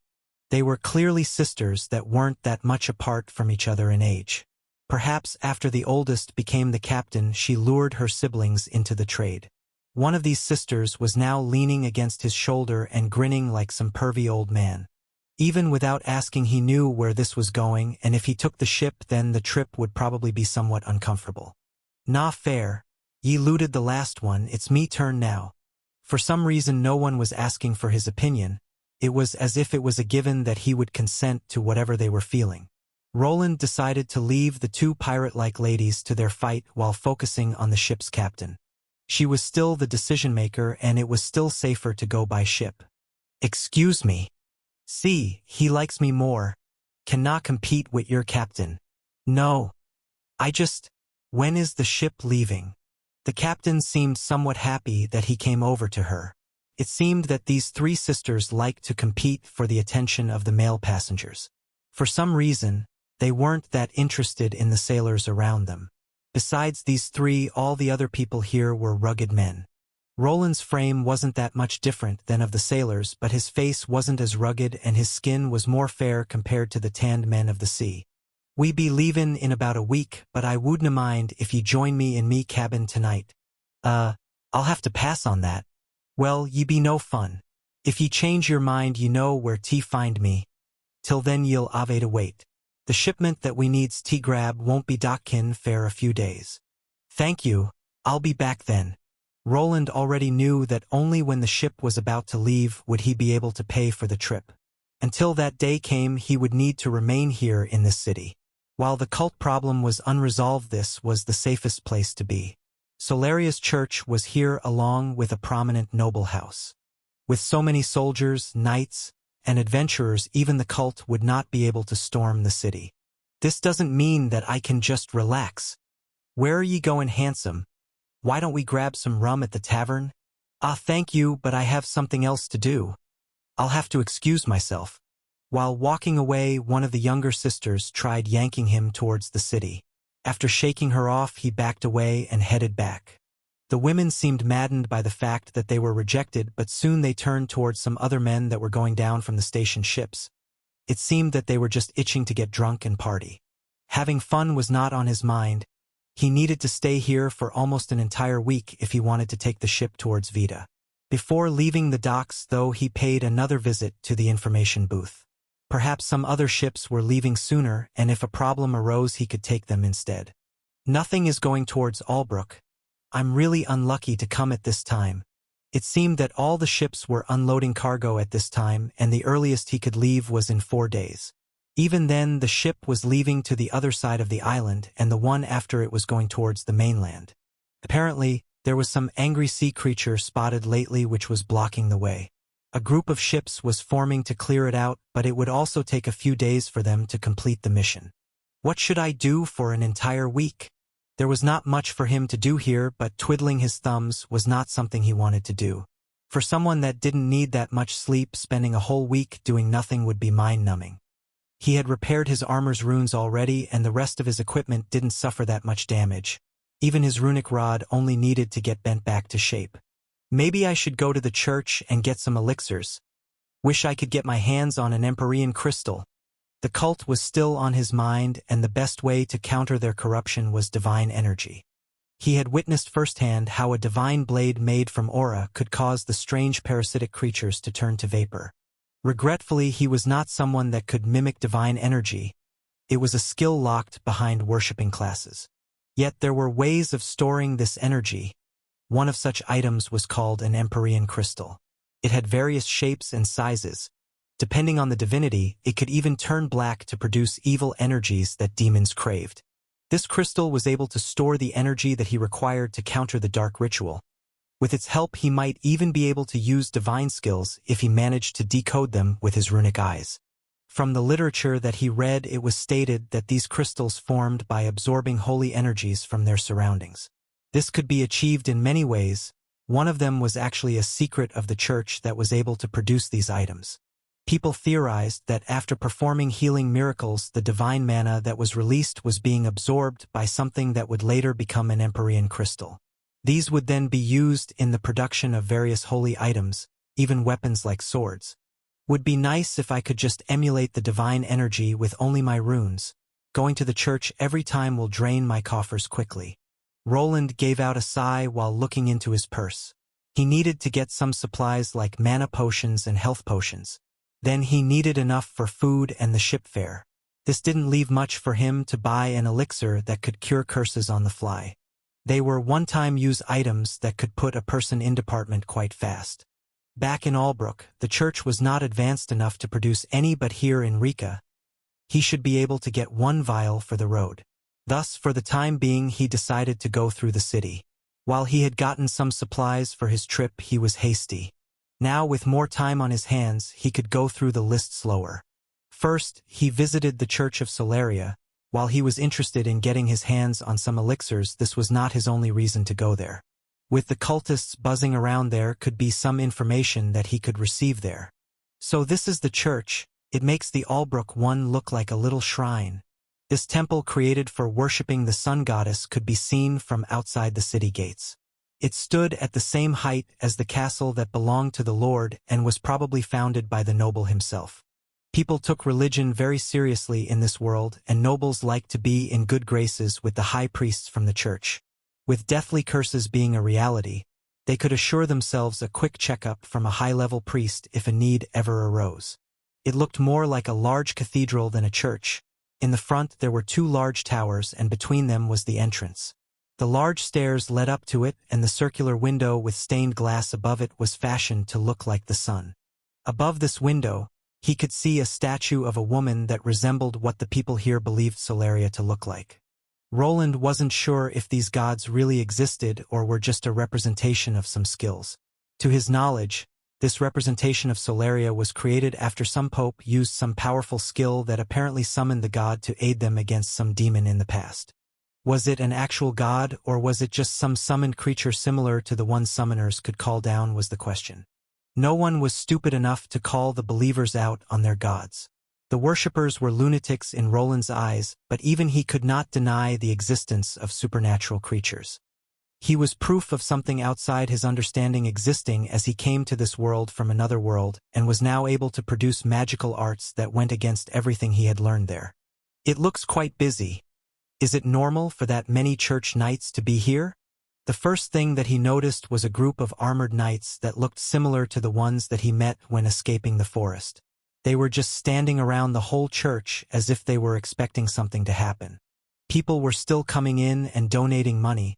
The side that he entered was meant for the merchants and nobles. Perhaps this is normal. Roland wondered if the cult activities were the reason for a large number of church nights here, or if it was just due to not wanting the commoners with no money to venture through this entrance. A far smaller chapel existed on the other side through which the less fortunate could get their prayers answered. This didn't sit too well with him, as they were clearly segregating the people by class. Complaining about the status quo was not why he was here. Thanks to his job, he was someone with a lot of money. Paying a few silver coins to get through the front gate would make the experience faster.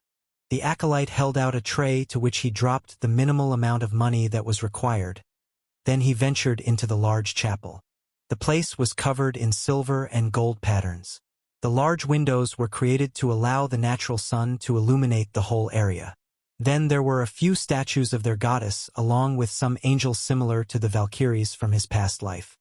With the help of his mana sense, he could feel that there was a high concentration of divine mana in this place, a lot more than he was used to in the other churches he visited.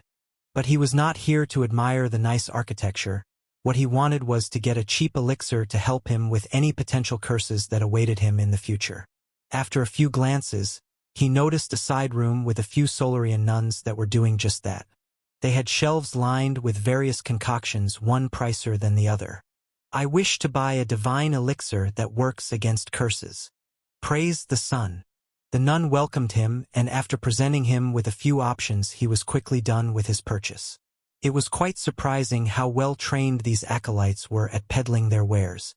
He needed to constantly be on guard as they tried pushing the higher potency potions on him to make more money. Something's definitely got them spooked.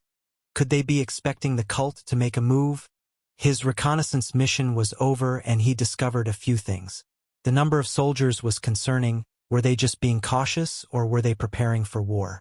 If they were expecting a large number of cultists to appear soon, this would explain the tight shift they were running. The amount of divine mana was also telling him a story. He knew that those squiggly worms could not survive long when exposed to them. Perhaps if an infected walked into this church, their affliction would become obvious to the priests here. Lorena didn't explain much about them, but it does seem that those buggers can lie dormant in a person for a while. If someone started getting a headache and dropping down to the floor, it could be one sign of being corrupted. But could those bugs affect the host's brain before becoming active? Would they do something if the person decided to go to a church filled with energies they disliked before it happened? After discovering that the church was on high alert, Roland went on towards the vendor stalls with dried food and water. There was not much that he required to survive, and beef jerky was enough to last him for weeks. Due to Elodia's good cooking, he had been spoiled slightly, but this didn't mean that he couldn't survive on dried meat for months. Well, this is problematic. I didn't expect them to be so wary. What's problematic? Huh. While mumbling some words, he heard a familiar voice. It was a halfling along with 3 other adventurers that he thought he ditched after completing his mission. He was now in a restaurant. Spending the day walking around the city and getting supplies was quite tiresome in heavy armor like this. "We meet again, it might be fate," said Dalrak while making himself at home at the empty table Roland was occupying. "Fate my ass. This place just has the cheapest food from this area. We were bound to run into each other," said Orson as he sat down next to his dwarven comrade. Even Grisauld was here. She only nodded while sitting down next to him, as if it was the most normal thing to do. "What's with the long face?" "Oh, I forgot. It's just how your face is." Senna was the last one to sit between the two groups. It was as if she was the mediator between the gold-rank adventurers and the silver-ranked ones. As always, Roland remained mostly silent, but their company wasn't as uncomfortable as he remembered. Perhaps he was slowly growing accustomed to other people, but this didn't mean that he wasn't thinking about just walking out the door when they started acting stupid. "So, did you decide on your next destination? If not, how about you come with us to the dungeon? We could use a mage like you in the team?" Senna spoke up while the others called over a waitress to bring them some food. This was not a surprising proposal, as he was already a gold-rank adventurer. People of his rank would have an easy time finding work, as they were proved specialists with one foot in the Tier 3 region. "You want me to join your party? Interested? We'll give you a good deal. You might be a gold rank, but I and the boys will join you there soon too." The others smiled, as it was the truth. If they stayed in this city and trained in the dungeon, they could probably reach level 100 in a short time. Then a full party of 5 gold adventurers could be created to challenge harder dungeons like the super dungeon that this island was famous for. It was not such a bad deal as he already knew these people. Forming teams wasn't only about the number of levels each adventurer had. There always needed to be some trust involved. This could be created in various ways, but some reassurance that a person would backstab you during a dungeon expedition was needed for a long-lasting party. The longer a party lasted, the easier fighting monsters became, as with teamwork came improvement. I will have to decline. I need to return to Albrook. You do? What does Albrook have that this city doesn't? The women are better. The alcohol is miles apart, and even the dungeon here is a C+. This time Orson answered. This city was clearly superior, but Roland had another life there. Adventuring was only his side job to fall back on if something went wrong with his shop and to get stronger. Wayland is just playing hard to get. Leave the talking to me. Senna, on the other hand, grinned after hearing his reply. From Roland's perspective, the halfling had probably mistaken his motives. He wouldn't be surprised if she thought that he only wanted more money. With being a mage class holder, he would easily be able to join proper gold rank teams that were already established. Yet before he was able to receive the sales pitch, something happened. What was that? From the distance, he could hear people shouting at something. Those shouts were followed by a strange low-pitched howl. He was clearly not imagining things as everyone turned their faces to where the commotion was coming from. What the hell is this? Orson called out while grasping his ears. The strange sound made the entire restaurant shake with the people inside. The windows were shattered along with dust being pushed into the building as if an explosion went off outside. Roland, on the other hand, was fast to grab the helmet that he had attached to his hip and put it back on. Quickly, he activated his radar to see if there were some problems in the vicinity, yet due to the large number of nearby people, it was hard to make out anything. The only thing that he could confirm was that there weren't any monsters in the vicinity. That sound came from far away, commented Senna, that had begun to move towards the shattered window to peek out. The others, along with Roland, weren't far behind her. While they all were armed, none of them chose to pull out their weapons just yet.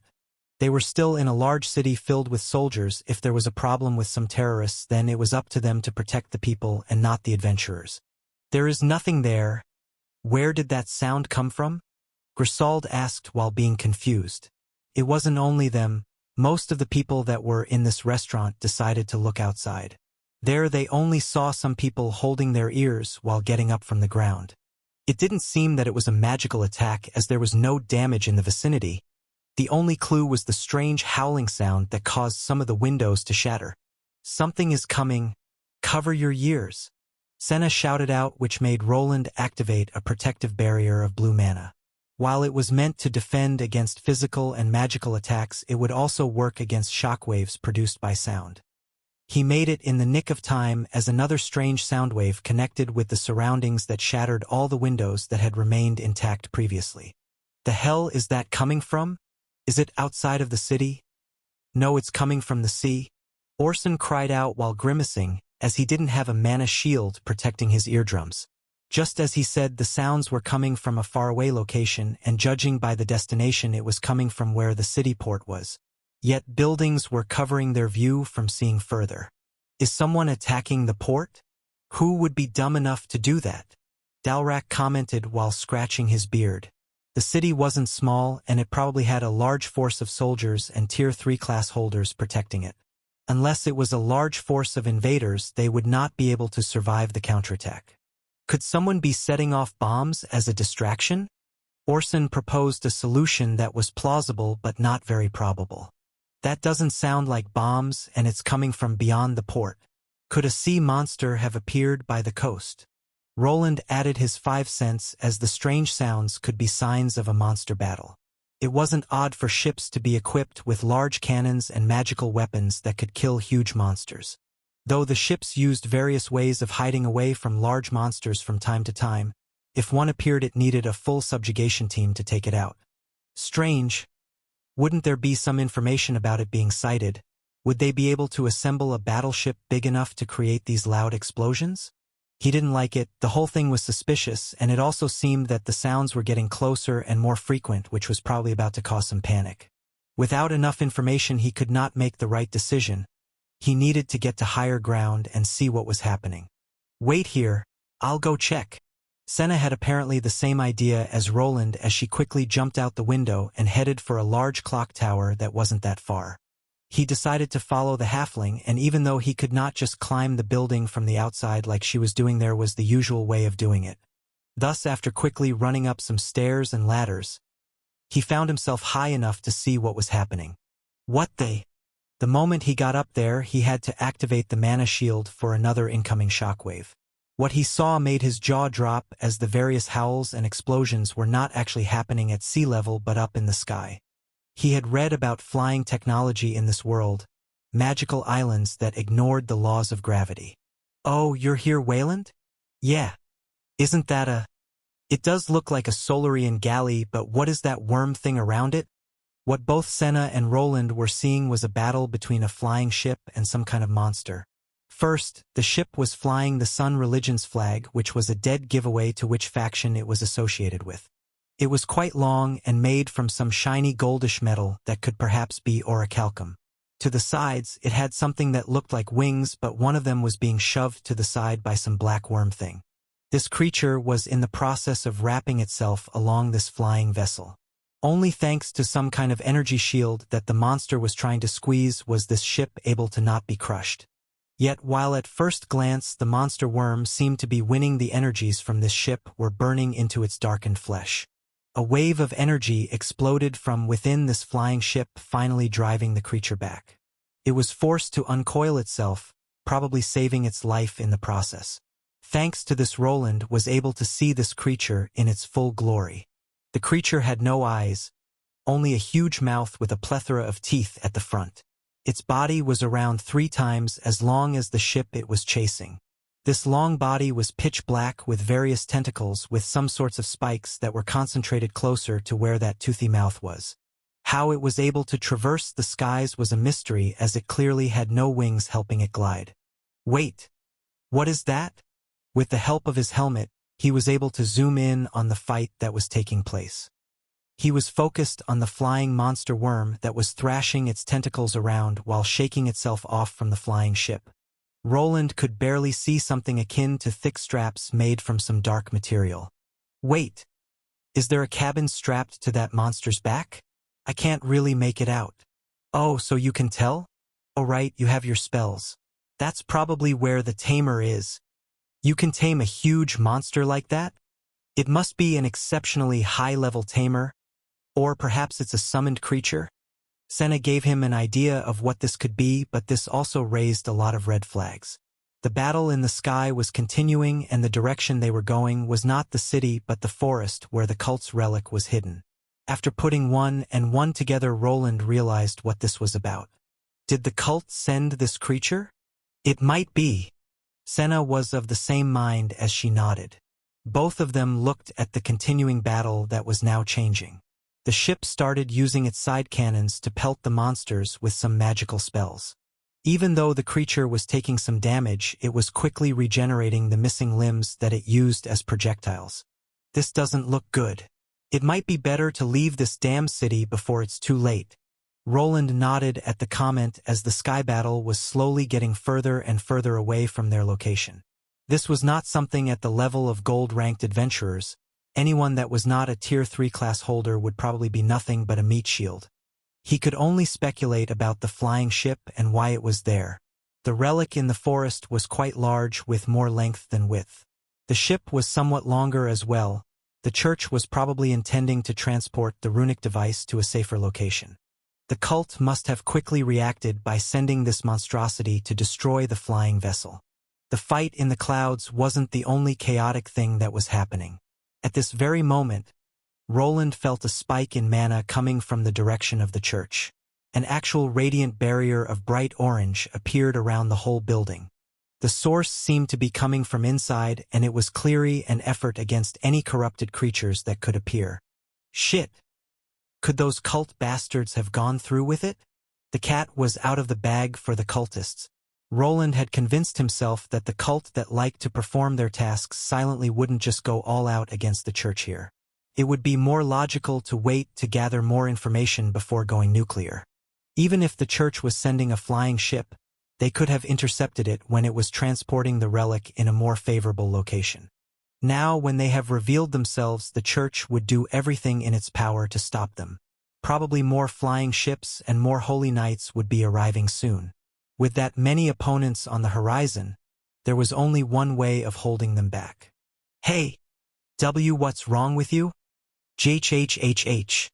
While thinking about the worst possible scenario, he started hearing a strange moaning sound coming from below. Some people were down on their knees and holding their heads. Their screams filled the streets as the transformation started taking place. Strange tendrils started shooting out from their ears and eyes as the abyssal larvae were activated. Shit, what's happening to those people? Is that some type of zombification? Senna asked while focusing her gaze on the large number of the afflicted. Their heads were taking a grotesque appearance while their skin turned a pale gray. The sounds of their skulls bursting and bones being reallocated was truly disgusting. Even if he wanted to help them, it was already too late. And no get away. Ah, what are these things? Run! People were screaming as the monsters appeared. The corrupted retained their humanoid shape from the neck down, but then turned into pulsating masses of flesh and waving tentacles. One of these tentacles was a lot longer and had something resembling a scythe blade attached to it. This one-bladed appendage was clearly its means of attacking, and while the main body was quite slow, the tentacles were moving at quite the rapid pace. Abyssal Spine Eater. L62. The streets quickly turned chaotic as people started running for their lives. The monsters that just hatched had various levels and iterations. Some of the tentacles were thicker and more robust and were probably due to the larvae having more time to grow. These creatures were no joke, as anyone below Tier 2 would not be able to stand a chance. Hey Wayland, stop spacing out, we must go. Ah yes. Roland nodded, as this was not the time to be gawking at what was happening below. The populace turning into monsters could only be the start of it. Perhaps they were only meant to distract the Inquisitors from the relic, but this didn't mean that a more dangerous foe couldn't appear again. He was reminded of the Tier 3 ball of tentacles they faced in the forest. If these creatures could combine into a stronger form was possible. Why is my luck so bad? After coming to this city, he had hoped to leave his troubles behind. He was not expecting the cultists to go through with a plan like this in broad daylight. They seemed more of the silent killer types that would try doing their business away from the regular populace seeing them. But they certainly weren't hiding now. The illusory relic must have been important enough for them to alter their plans. Roland and Senna were lucky enough to have gone up the old clock tower. There weren't many people in it, and on the way down they didn't run into any opposition. Only when they arrived at the last floor did the fighting start. I shouldn't use spells too much. I might hit the civilians. This was not a dungeon where he could indiscriminately pelt monsters with a large number of spells. He was in possession of deadly force that could easily go through buildings and kill the people that were hiding inside. This was not something that he wanted to have on his conscience. Thus, for the time being, he decided to use the sword and shield that didn't find much use in the previous encounters. His shield had various rune patterns on the inside with a glistering outer shell. On the outside, there was also a golem eye for whenever he needed to see what was going on when protecting his head. The shield had been banged up after the run-in with the cultists in the forest, but he had managed to mostly repair it while traveling back. His first opponent made itself known by a strange screeching sound coming from its tentacle head. It had one large long whip-like tendril with a blade attached to it which was swinging in random directions around its body. The creature was blocking the path outside while approaching a woman that was grasping a child. While Roland didn't see himself as the heroic type, he could not just let a mother holding her child be eaten by some monster. He quickly activated his runic armor to augment his agility so that he could swiftly place himself between the two parties. This was just in the nick of time as the bladed tentacle shot out for the woman's head.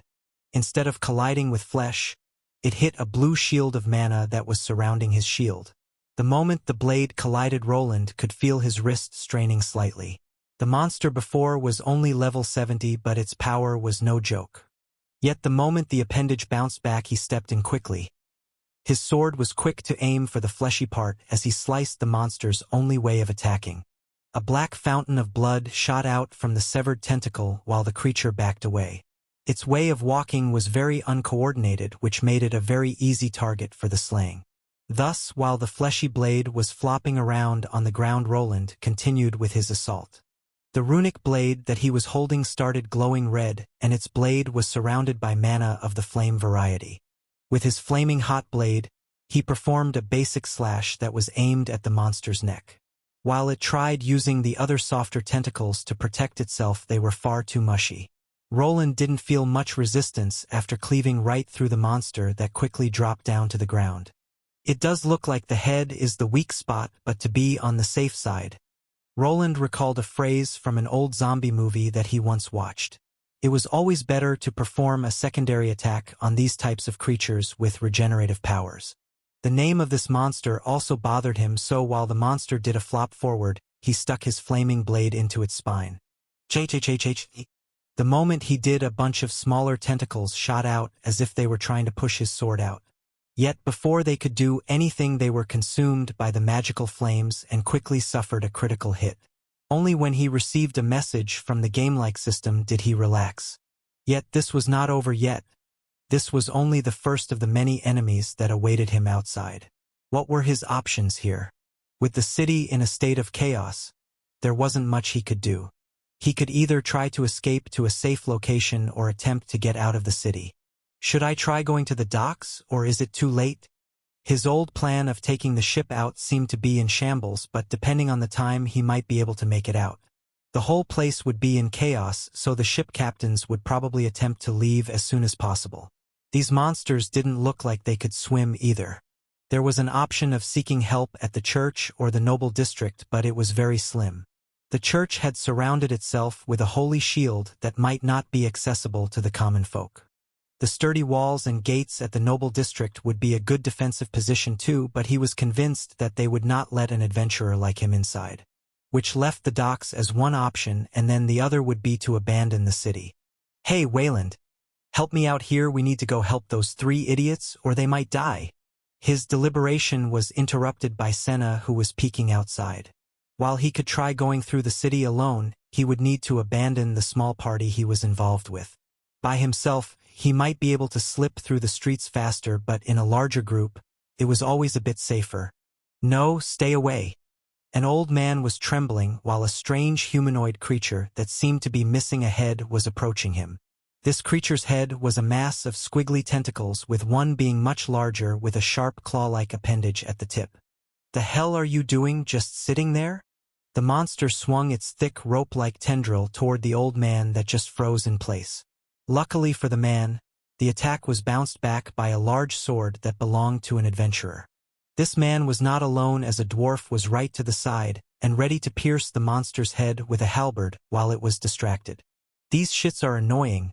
Why are there so many of them? There was a third member of this small party, a large woman that was using a big axe to cleave another one of these creatures in half.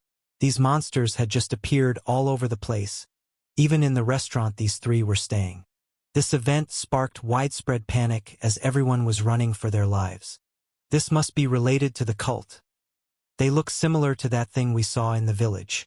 Orson, who delivered another attack on the downed monster, shouted. While the humanoid creatures with tentacles for heads weren't an exact copy of the abyssal abomination they had seen in the village, the structure of their floppy appendages was somewhat similar. The group of adventurers also knew about the head parasites and were able to make an informed conclusion. Is this what happens when ye get infected by they bugs? Darlak looked at the defeated monster and how its head started dissolving into a dark goop. This was quite similar to what happened to the monster Lorena defeated, which supported his claim. Where did Senna and Wayland run off to, and why does this shit keep happening whenever we are around him? Orson clicked his tongue while remembering the fiasco in the mines where he almost lost his life. Their life after that encounter wasn't nearly as deadly until they had a run-in with Roland once more. Now, after the 3rd fiasco took place, the two-handed swordsman was starting to believe that his old acquaintance was cursed. How about you stop whining like a little girl and kill some monsters instead? Grisauld shouted from the side while deflecting a bladed tentacle from another monster. All three of them had gone outside the restaurant as some patrons had turned into these strange abyssal creatures. To not be stuck in a confined space with beings that flailed their strange appendages at high speeds, they decided to jump outside through the window. Now they were fighting for their lives along with some soldiers and other close-by adventurers. They went "Tay that clock tower. 'Tis nae far should we go there or wait for him ere?" Dalrak used his shield to back into one of the flailing monsters. Thanks to his smaller height and large tower shield, it was difficult for the monsters to get through his defenses. With the monster down on the ground, it was easy to jab his spear into its body, but soon he realized that poking anything other than the head would not cause much damage. "Let's move. It's better than sitting here and waiting for the monsters to surround us," Orson replied while helping Darlak get rid of the abyssal spine eater. While they had left the restaurant to not be boxed in, the outside space wasn't that much better. There were a few options, and one of them was to rendezvous with their other party members to bolster their forces. "Have you two made up your mind? I don't care, we can just stay here. These bastards aren't that hard to kill." Their barbarian friend didn't seem that impressed with the quality of the opponents she was facing. They were all below level 100 and didn't pose that much of a threat. Yet soon enough she would realize that the individual strength of these creatures was not what they should worry about. "Wait, what are those things doing?" While looking towards the clock tower where Senna and Roland disappeared, the group of three noticed a peculiar scene unfolding. Even though soldiers and adventurers were trying to protect the non-combatants, it was impossible. Some of them were being devoured by these abyssal spine eaters.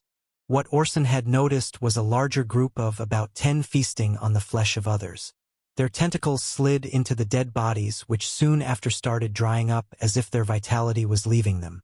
The thick tendrils that were performing this absorption technique started getting bigger and wider as if the monsters gained more strength. This was followed by a visible increase in the size of those abyssal spine eaters. Those things, are they evolving? Evolution was something that happened to monsters when they reached a certain level threshold. It was a slow process that was akin to leveling classes, but without the troublesome need of buying a class up a crystal or passing a trial. There were certain laws that governed them, but for some reason, these creatures were breaking the logic of this world by reaching smaller evolutions. The gruesome act continued to unfold before the group of adventurers.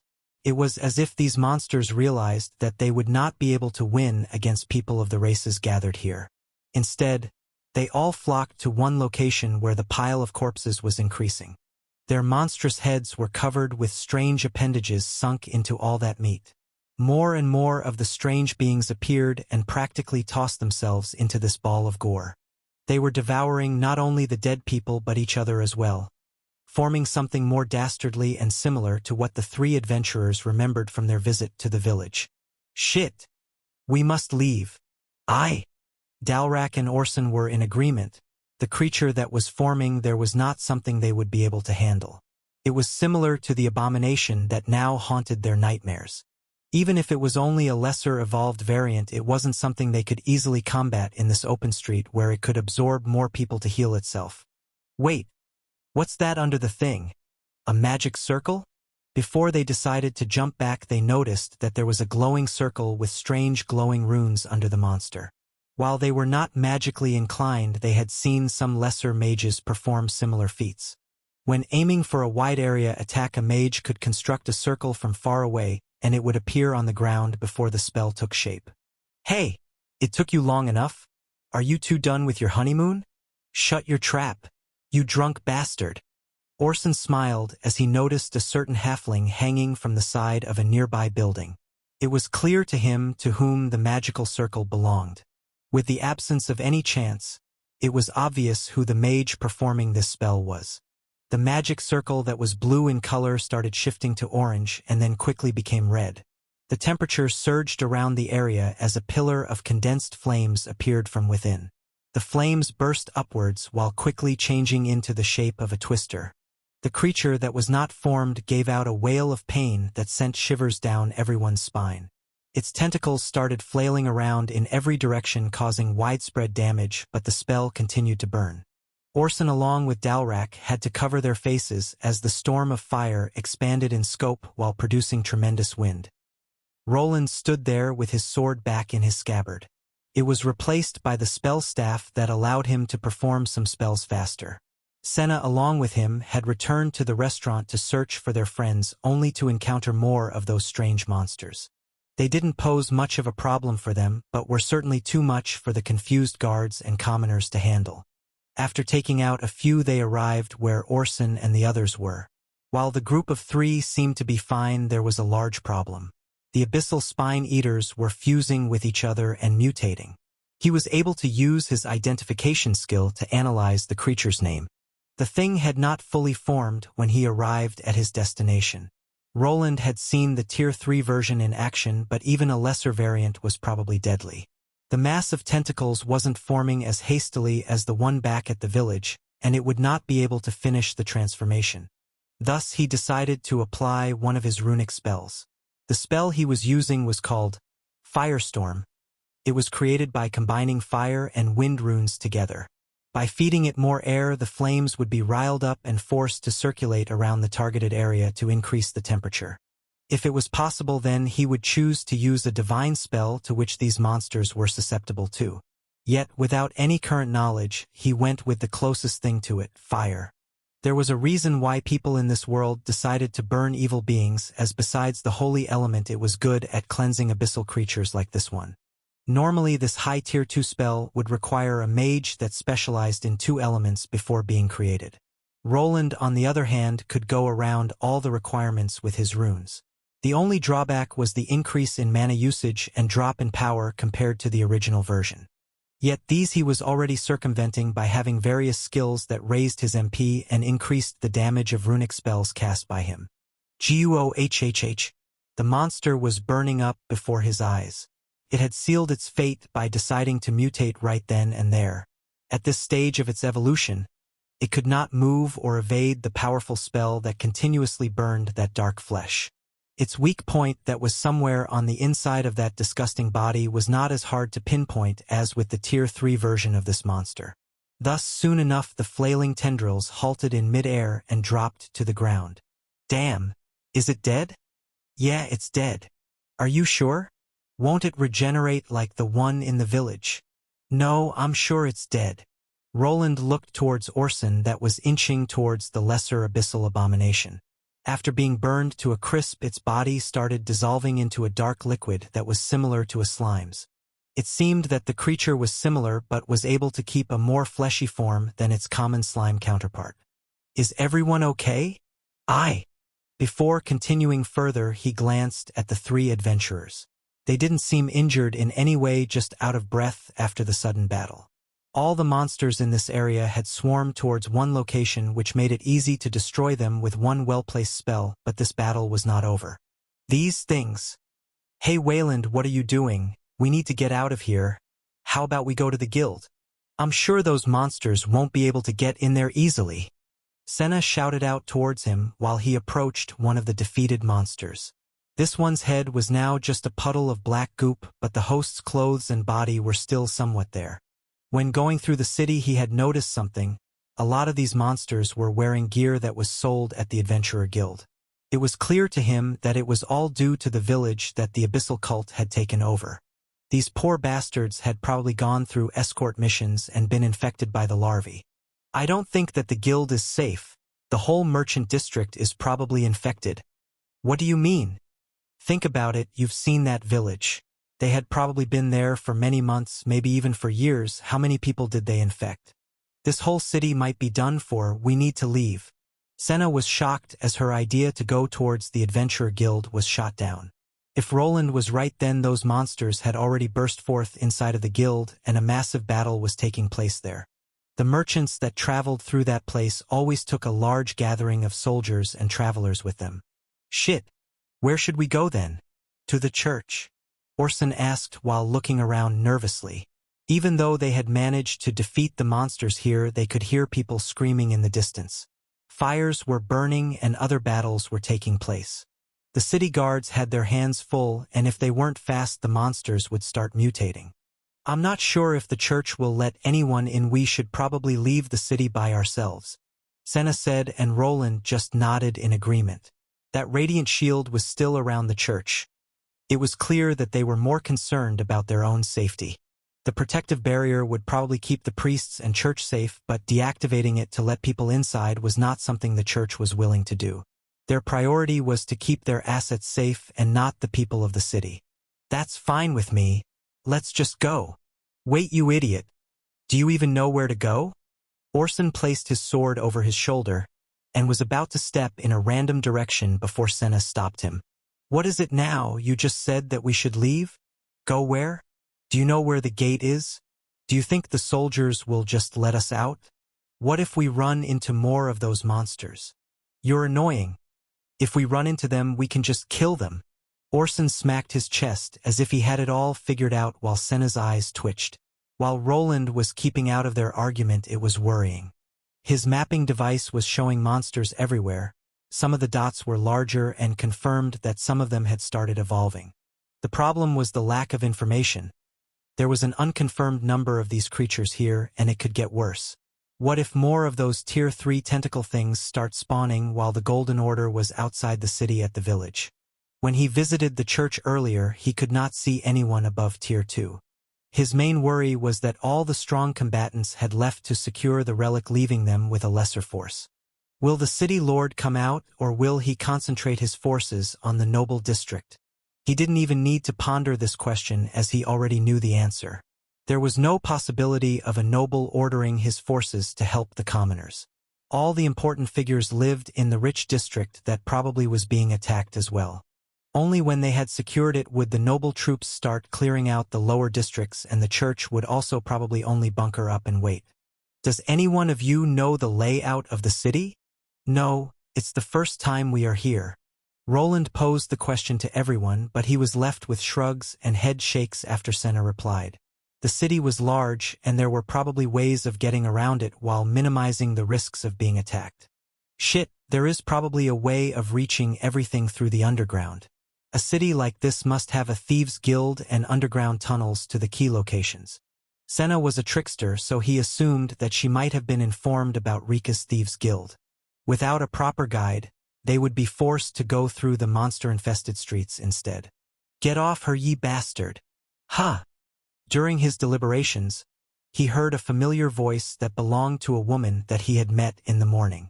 It was coming from behind the corner and was followed by a death groan of a monster. Wait, that voice. Wasn't that? I be like a lot o' things, but I be na mighty into this kind o' play. A heavy rapier pierced through a monster's head while producing a loud banging sound. The moment the tip was buried in that mass of squiggly flesh, an explosion occurred.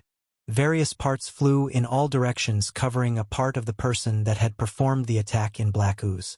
Arf! I got some wood on me boots. Big sis, what shall we do? What do ye mean, we go to the dock and get the out o' here? But sis, there are too many o' these things. Twouldn't be that easy. While a group of 3 pirate ladies were shouting between each other, a certain runesmith was watching. After clearing out the street before the monster spine-eaters could form into an abomination, he overheard some shouting. To his surprise, it was the ship's captain that he met in the morning along with her 2 younger sisters. It seemed they had come to the merchant district to get some food, just as he did, and were now getting surrounded by monsters. Name: Isabella L. 126. Classes: T2 Swashbuckler L26, T2 Fencer L50, T1 Warrior L25, T1 Thief L25. After a quick analysis, it was clear that the woman was not someone that needed protection. Her sisters were below her at similar levels as Orson and Dalrak. The blade she was using brought some old memories back, as it was a similar weapon to the one the assassin used when Roland was young. By using a small explosive rune at the tip, it produced an explosion after piercing through the enemy's body. Yet she wasn't a pure fencer, which was indicated by the swashbuckler class. There was a certain lack of firearms missing in this world, which somehow diminished the usage of that class that got bonuses to sidearms like smaller crossbows. Instead, she was using a shorter blade that looked to be some kind of enchanted dagger. Hey Wayland, where are you going? Did you decide on a route or something? Before moving towards the next monster-infested street, he was halted by Orson and the rest of the group. While he might have not considered himself the leader, the rest of them did. After the incident in the village, everyone knew that he was the strongest member of the group. This was enough to put a person in a leadership position even if they didn't want it. Perhaps, but first we need to help those three out. Roland pointed to the three sisters that were poking the monsters with their thrusting swords. Orson was pleasantly surprised when his gaze landed on the chest regions of the women that were there. Even before Roland gave out an order to attack, the two-handed swordsman charged forth. "My friend, you do have a keen eye. Hey, wait." It was impossible to stop the other adventurer from charging forward as he already focused his eyes on the prize. The other four people there just glanced at each other while shrugging before moving into an attacking position. Roland, Darlac, and Grisauld just charged behind him while Senna remained in the back line. After switching to his sword and shield combo, Roland began decapitating the nearby monsters. They were much too slow and weak. There was no reason to waste his mana on these sorts of mobs that he could easily slice in half. While conserving his energy, their group gained more and more ground. "EY, ain't that the handsome scallywag from afore?" One of the younger sisters called out after spotting Roland's characteristic armor. Soon enough, the group of 5 adventurers was able to push through the turn people. Orson was of course the first one from them to get there, and the women there could tell what he was mostly looking for. "Do you lovely ladies need some help?" Orson called out in his rugged voice while trying to smile, but his facial expression only confused the 3 pirate women that were there. Instead of replying to him, Isabella looked towards the armored man that was not far behind. "Ahoy! Yave me thanks. You can thank me later after we get to your ship." "Teamy ship? Yes, how about we make a deal? We help you get to your ship, and in return, you'll help us leave the city?" There was no time to bat around the bush. The reason that Roland decided to help these 3 pirate women was for their ship. The other crew members were probably back at the docks as they were still unloading the cargo when the monsters appeared. This was a gamble, as the sailors could have decided to run away on their own without waiting for their captain. Then there was a second reason he approached the ship's captain. Even if she would not be able to get them out through the docks, there were other ways. This was related to her Tier 1 class of thief. A woman like her would probably have contacts in the Thieves' Guild in the cities they unload their wares.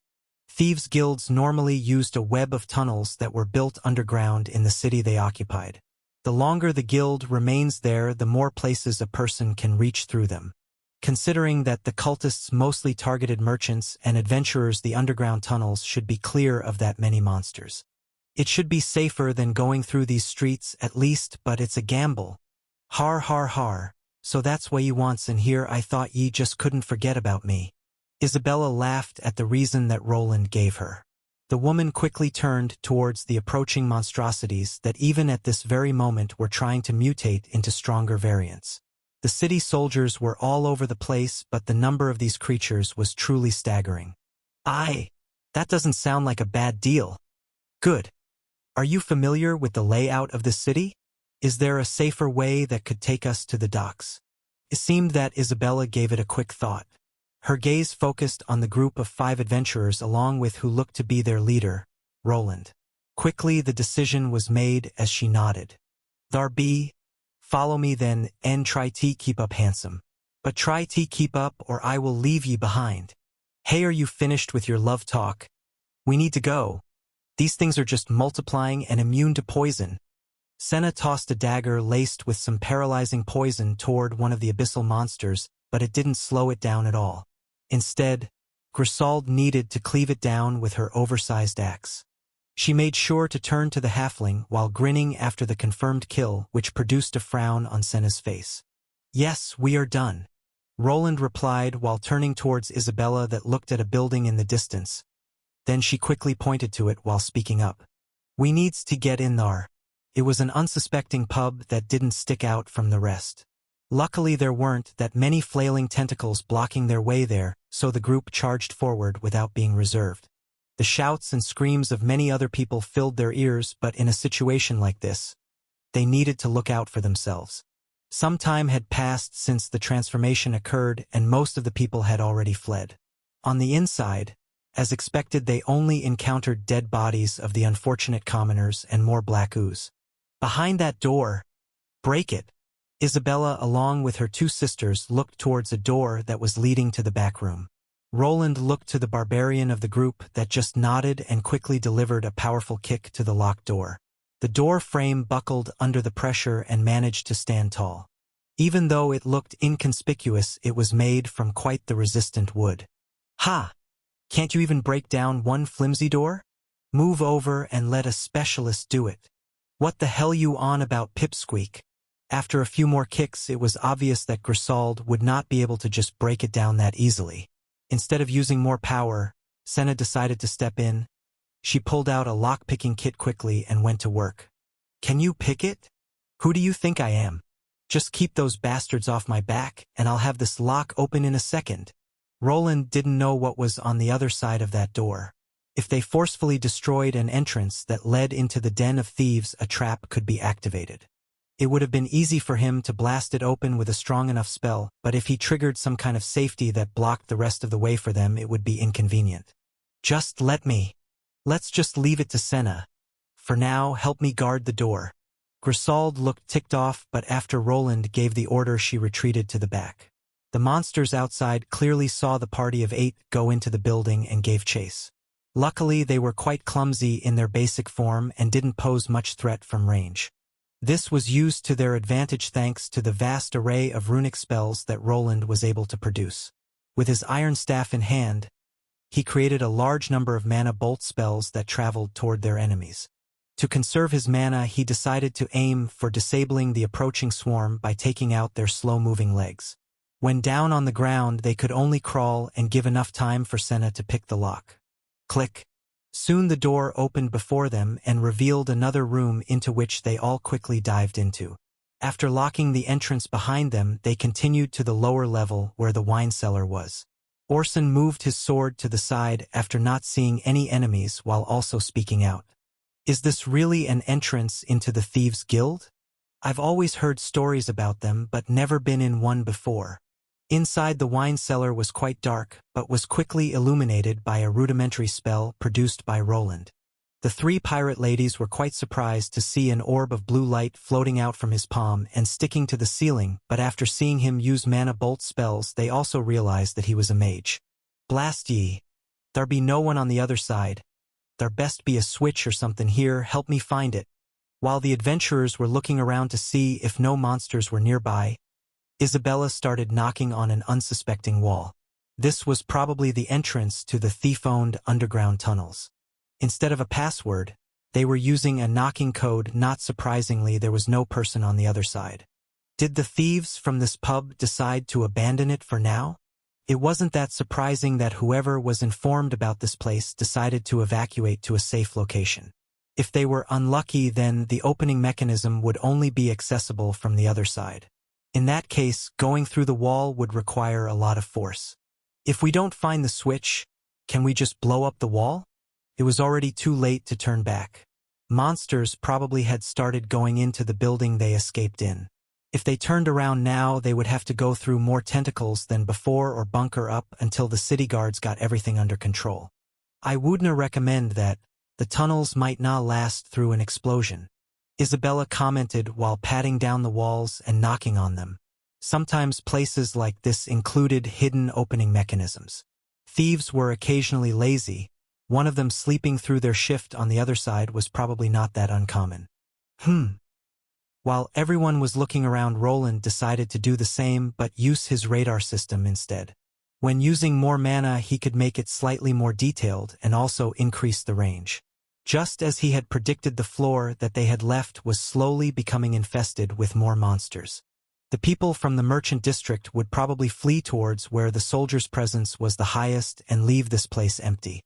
Only when some semblance of order returned to the city would he be able to leave. This left the underground tunnels belonging to the Thieves' Guild the only way out. Let's see. The helmet's eyes gave out a faint glow as he started scanning the walls. He had implemented various detection methods that could inform him about pockets of metal behind rocks due to his visits to the hidden mining area. Thanks to this, he noticed something hidden behind a wall. It was a circular object that looked like a crank. Could this be it? Did you find something, Wayland? Asked Senna as she was peeking around the corner. Give me a moment. Before giving an explanation, Roland activated the strengthening feature of his armor. With increased power, he started pushing his armored fingers into the brick wall. There was no time to find the hidden latch for the opening, and he had enough strength to just pry the bricks out forcefully. Oh, this should be it.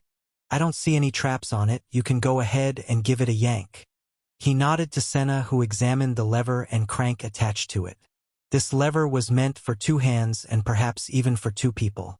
With his boosted strength, though, he was able to make it spin, which then produced a cracking sound from the wall that Isabella pointed to. The grating sound that started coming from the wall was noticeable. The party of adventurers was vigilant. Dalrak placed his shield in the front and waited as the wall was being lifted up. There must have been some kind of pulley system in the wall through which Roland was now pulling the wall up.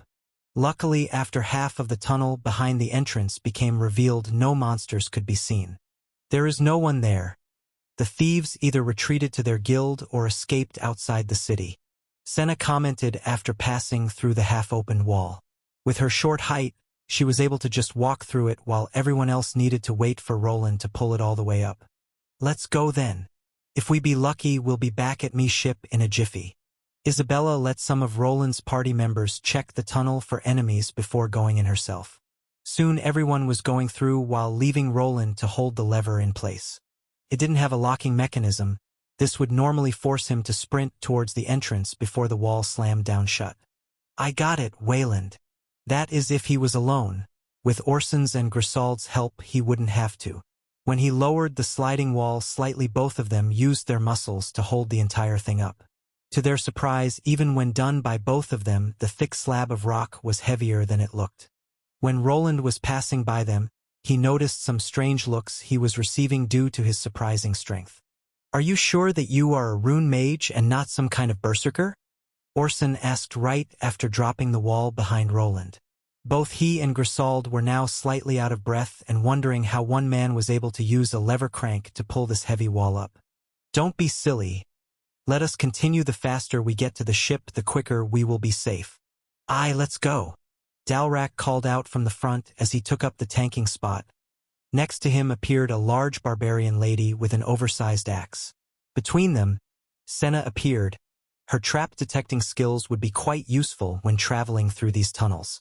The 3 pirate women remained in the middle while Roland and Orson protected the rear from any potential surprise attacks. With this composition, they moved towards the uncharted territory. What waited for them there no one knew. The shit is this.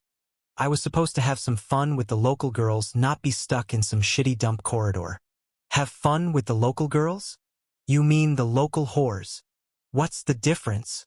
Orson spit on the floor while narrowing his eyes. There were no torches in this place, so it was hard to see what was ahead of them. The party of 8 people was slowly going through the underground passages, with only Roland's mage light as a source of illumination. Can you 2 be quiet? We don't know if this place is even safe. What if there are more of those strange monsters here? Senna commented while the eldest of the pirate sisters spoke out. Don't worry, those bastards shan't be able to get here that easily. All the entrances shall have been closed. And I bet everyone be just waitin', for it to blow o'er. While everyone was talking, Roland was sure to use his parallel thinking skill. Part of him was constantly looking at his radar, while another was paying attention to what was happening in front. Even though what Isabella said was true, this didn't mean that this place wasn't dangerous. Roland didn't voice his concerns, but he wasn't sure if these underground passages were truly safe. Considering that the cult had so many infected in the city, it wouldn't be surprising if they had some kind of secret base here as well. It would be quite bold of them to create one so close to a church worshipping the goddess of the sun. Am I overthinking this? Could they hide themselves from Tier 3 paladins and high priests in this city? But they weren't able to discover the infected. The abyssal cult was a secretive bunch that certainly liked to hide away in the shadows. It was possible that they had ways of hiding from the church if they decided to infect this many people in a large city. Perhaps their big plan was to infest more of the populace before finally attacking when there were enough forces. Yet for such a thing to be feasible, they would need some kind of foothold. And what better foothold than a base in the city that they want to take over? Hey Wayland, you've been awfully quiet. Did you figure something out? No, let's just quickly head toward the docks and get out of here. You don't have to tell me twice. How much longer is this passage? Orson asked the question to Isabella that just smiled while replying. We be arrivin' at the market soon. Hope we can get some rum thar. Me throat be gettin' parched. Don't get ahead o' yourself, Eve. Better ready your rapier. One of the sisters of the ship's captain that seemed to like alcohol was a bit excited when they were going from around the corner. If what they were telling was true, then they should arrive at the black market area after passing through another checkpoint. Well shit. Yet, after they went around the corner, instead of a door or some kind of passage, they run into some rubble. Roland, as usual, was looking at his radar to see if there were any monsters or humans behind this collapsed opening. To his surprise, there was nothing that his device was picking up. That's strange. Oh, course, it's strange. Why would they collapse the entrance to the market? Are you sure that the black market is behind here? Aye. There are no life signs behind this rubble. Don't you think it's odd that there aren't any people at something important like the black market? Wayland is right. I can't sense anything either. Hey dwarf, can we get through here? Senna turned to Dalrak, who as the resident dwarf had a keen eye for collapsed tunnels. Without needing much time, he moved towards the rocks and could quickly tell that the blockade wasn't deep. We should be able to get through here. Not many of the rocks have fallen. What are you all worried about? So what if there is no one there? Just makes it easier for us to pass. Orson smiled while moving towards the rubble, while others just looked at him funny. Yet even Grisauld wasn't that worried, as she decided to help her new party member with moving the rocks. With so many strong people here, it would be quite easy to clear out a path for them to pass through. Well, I guess we are going in. I'll be relying on your magic support then. Senna just looked towards Roland that wasn't sure what to make of this. It was clear to him that a place like the black market would be well protected. There should have been enough high-level bodyguards to kill a larger group of the monsters. That is, if they weren't the ones that had turned instead. This left a few possibilities that they would probably figure out when getting to the other side. It could be that the merchants decided to instantly abandon the place when the monsters began appearing above ground. All of them could have already been outside the city at a safe location, and bringing down this wall was just a precaution to keep any potential threats from following them. Leave it to me, Roland replied while observing the dark corridor behind them. While going through this place, there were some forks in the road, so there was a chance of something appearing from behind as well. Luck was on their side, though, as after about 15 minutes they were able to make a big enough hole for people to squeeze through. With some help from Roland's earth magic, the makeshift opening was strengthened so it wouldn't collapse. Wait here. I'll be right back. Aye, be careful, lass. Dalrak moved to the side while Senna quickly jumped through the human-sized hole without much trouble. In such situations, it was up to the people with scouting-type classes to search the area. We have been steadily going deeper underground. They must have really wanted to evade detection. While waiting, Roland continued to think about the situation and if it was possible for them to get through this location without being attacked. The deeper a hiding place like this was created, the harder it would be for the authorities to detect it. Then there was a whole other issue with bribes. The nobles and church members could have been on the Thieves' Guild's payroll, which would not be that surprising. Everything comes down to money in the end. Our shit, ye scared me. Senna's head popped out of the hole after a minute from her departure. While he could her approach thanks to his radar, this wasn't the same for the pirate girls. Stop shoutin', Christy. You'll wake the dead with that voice. This time around it was the youngest of the three sisters that gave out quite the surprise screech. Yee! Shut your mouth, girlie. Grisauld wasn't amused as she inserted her little pinky into her ear that she took the shout with. Stop your yapping, we need to move. The coast is clear, so hurry up. Yeah. Stop squeaking, pipsqueak. After Senna vanished through the opening, it was time to test the size of the hole out. Grisauld moved in through first and was barely able to get her wide shoulders and muscular upper body through it. Hey! Move your fat arse through faster. Roland could hear the halfling berating the large woman as her lower body also got momentarily stuck in the hole. With some help from the group and a firm push, she was able to land on the other side with the axe going through afterward. Dalrak, go next or those two might kill themselves. Aye. Fearing for Senna's health, Roland gave the order for the friendly dwarf to go first. For some reason, he seemed to be able to talk to both parties without getting any animosity in return. After he was through, the trio from the ship were next and were then closely followed by Orson with a stupid grin on his face. It was clear that he was enjoying the view that he soon followed after. Roland was the last one to squeeze to the other side. Before turning around, he made sure to place one of the large boulders in the hole to block it. It didn't seem that they were being followed, so there was no reason to collapse the entrance once more. It was better to leave an escape route if some enemies came from the other side. Wayland, give me a moment. Without needing a clarification after Senna called out to him, 2 orbs of light were produced from each of his palms. One of them he threw up into the air. To no surprise, this black market had a high enough ceiling to accommodate the illuminating light. The other light source remained above his head to help him see the things closest to them. They really did leave, but... yeah, they left in a hurry. With the help of the illumination spell, the whole area became bright. The first thing that he noticed was that this black market was a lot larger than the one back in Albrook.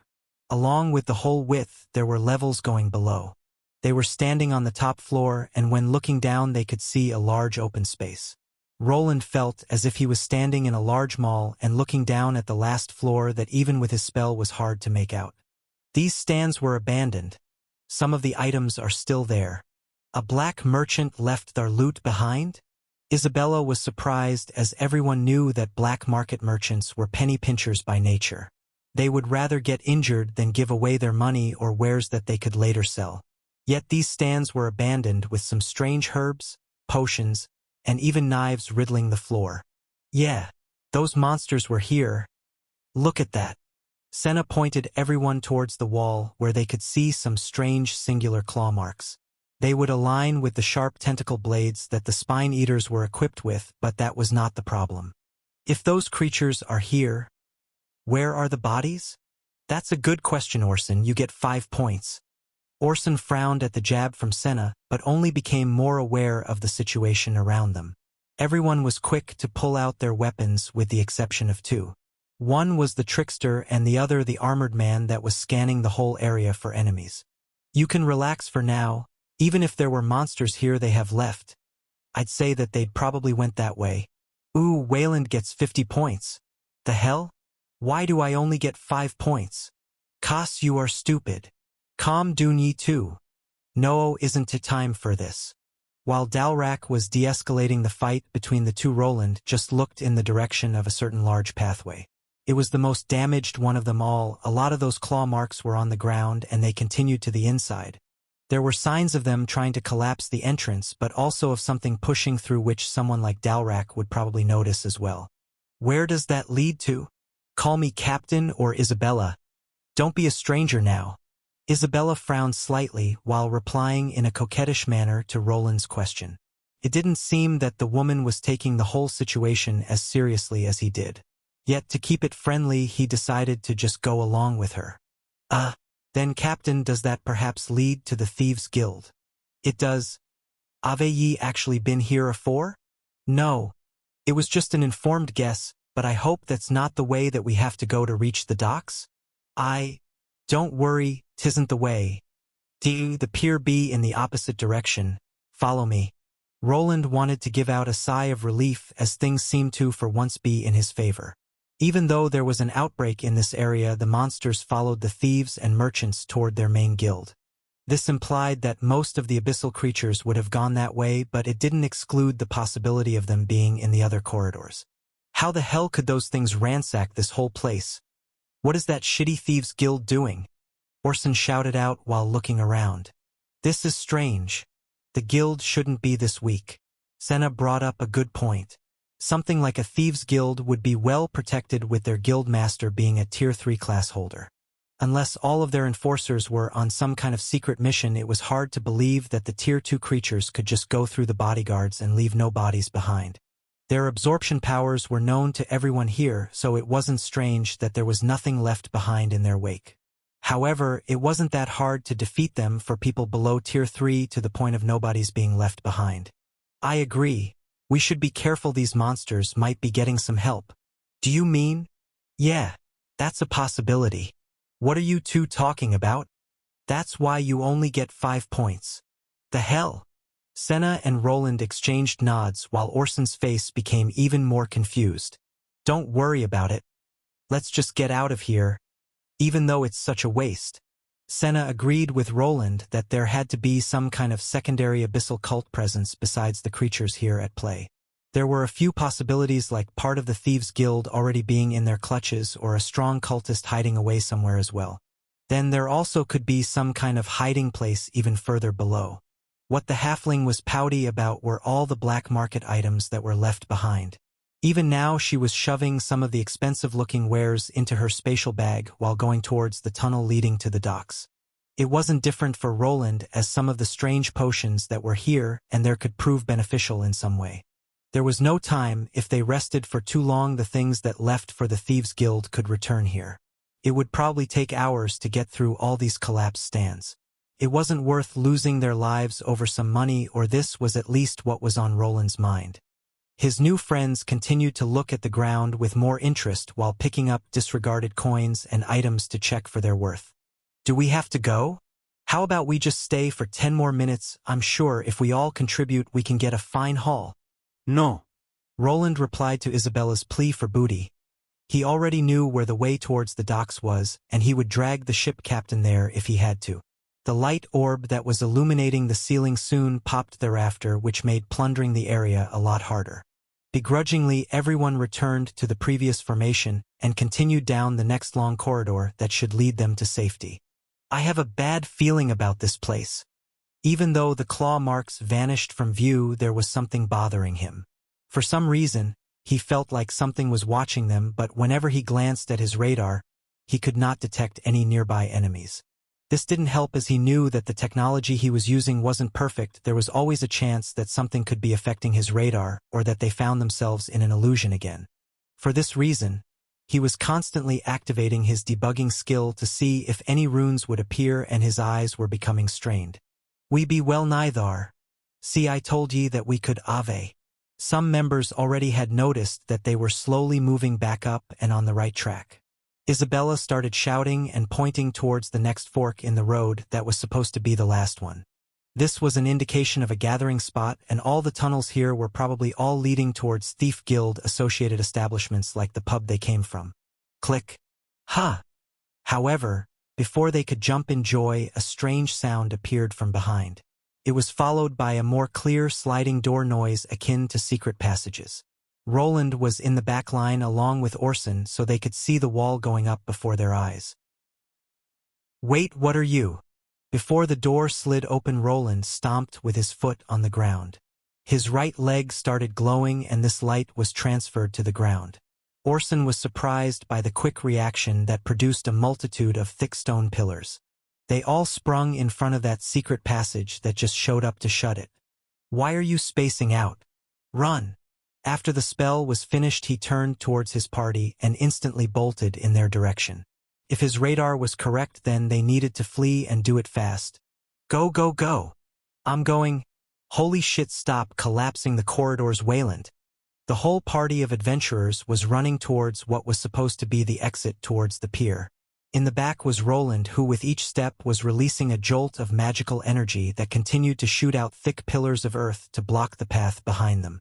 What did you see back there, Wayland? Now is not the time. Just keep running. Orson commented again while running a bit in front of the panicked runesmith. No one from the party was able to see what came out of that hidden wall, but they believed in their current party leader's intuition and started running. I didn't expect them to be able to fool my radar, but it does make sense. How else would they be able to hide their cult down there? The reason that Roland was running was linked to his detection device. The moment half of that wall slid open, many red dots started appearing on the indicator. Yet this was not the scary part. Besides the red ones, he could see a different color that indicated a person belonging to the races together with the red ones. It was clear that an actual abyssal cult member was together with a bunch of strong monsters, which would complicate things. The monsters were strong in their own right, but they lacked intelligence. Their attacks were easy to read as they would just toss themselves at the first person they saw. They gained some intelligence as they evolved, but their movements were still mostly basic and locked to their cardinal instincts. Yet, with the appearance of a tamer or a handler, the creatures would become ferocious weapons. The flying worm that was ramming into the costly Solarian ship was an example of such a use. Its might could compete with state-of-the-art magical technology that only a powerful faction like the Sun Church could afford. Maybe if we are lucky, whoever was controlling those monsters would let us be and focus on more important things? There was a small chance that whoever was behind those monsters would not see them as a large threat, but it wouldn't be so. After the creatures entered the corridors, they were now showing up on the radar. The cultists clearly had something to confuse his detection device along with the scouting classes. If they were able to keep themselves hidden from Tier 3 thieves, then his little runic radar would certainly not be able to pierce through the veil. Shit! The entrance be closed, there best be something. Did those bastards break the opening tool? How are we supposed to open it now? Finally, they arrived at the end of the tunnel, yet what awaited them was another wall. Isabella was the first one to notice the hole to the side where the opening mechanism would normally be. She had gone through this part and seen other thieves activating it, but now there was nothing there to press. Grisauld! I'm on it! While looking behind himself to check on the pillars that were blocking the way, Roland called out to Grisauld. The large woman didn't need a direct order as she grabbed her heavy axe with both of her hands. Her muscles started contracting, forcing her physique to become even more chiseled than before. The axe collided with the hard wall, but instead of it going through, it only produced some cracks. This was not just a simple wall, it was reinforced by the Thieves' Guild to make it hard for anyone unwelcome to descend into their tunnels. Even though Grisauld was a high-level gold rank adventurer, she would not be able to get through there with only one swing. Let me help je with dat lassie. Dalrak decided to help out by bashing the wall with his tower shield to produce more cracks. Perhaps if they had a proper sledgehammer, they would have been able to get it down in a shorter time frame, but without them, it would take a minute. Something is coming. I can hear their voices. Senna could tell that a bunch of monsters were arriving from behind them. The rock pillars that Roland produced were hastily created and could only slow them down slightly. To Senna's surprise, when the groans of the monsters got louder, they were dampened by some kind of explosion. This was another surprise that Roland had left for their pursuers. While one leg was used to raise Earth up to block the path, his other was leaving behind trap spells. They had a similar way of working to his mind scrolls, but at a diminished rate. Their biggest drawback was that the mana would dissipate rapidly, but for this encounter, they were the perfect mana mines. The explosions aren't stopping them? Roland was actually surprised by the fact that their enemies were still continuing with their chase. He expected the tunnels to collapse on top of the monsters after they passed through them to block their approach. But when looking at the ceiling, he understood that it wasn't easy to make this place crumble. Whoever created this tunnel was a master at their craft. Bringing down the ceiling would require a much bigger blast than the Tier 2 explosive spell that he created while running away. Can you get through the door? Damn. I'm trying. Some shit left a metal grate inside this damn rock. Now this was troublesome. He could see the rocky wall crumbling in various places but not going down. Even Grisauld, who could probably generate more physical power than he, could not break through it. Her weapon was the one that was becoming bent out of shape after colliding with the metallic reinforcement this wall was created around. There is not time. Everyone move away from the wall and cover your faces. I'll break through it with a spell. While it might have been possible to bust through that wall by his party members, there just wasn't enough time. The explosive trap spells were being constantly set off, but the red dots on his radar continued to push towards their location. It was clear that these creatures would arrive here shortly, and they needed to get outside promptly. When the other adventurers saw Roland take out a glistering gem to place it on his chest, they knew what he was about to do. Without questioning him, they all jumped to the sides to give enough room for the beam that was coming. This confused the three pirate-like women that needed to be pulled behind Darlak's tower shield for safety. Just like in the village, his armor started glowing, with the highest concentration being focused on the chest area. The runes had been repaired beforehand, which would allow him to fire this beam of concentrated energy at the highest output. I can't use up all of my mana. The wall is already partially broken. This time around the situation was not as dire. He wasn't against a tier 3 monster that could regenerate itself constantly. The only thing before him was a wall that was reinforced with what looked to be regular steel. Grisaud's axe that wasn't of the utmost quality was already able to bend it out of shape. What he needed to do now is aim at the weak spot and finish it. Shiver me timbers. After hearing Isabella's surprised tone when producing a sentence that he only expected to hear in pirate movies, the beam went off. It traveled at a rapid pace and quickly connected with the middle of the wall. The whole place was instantly lit up in red in the same color as the gem that he inserted.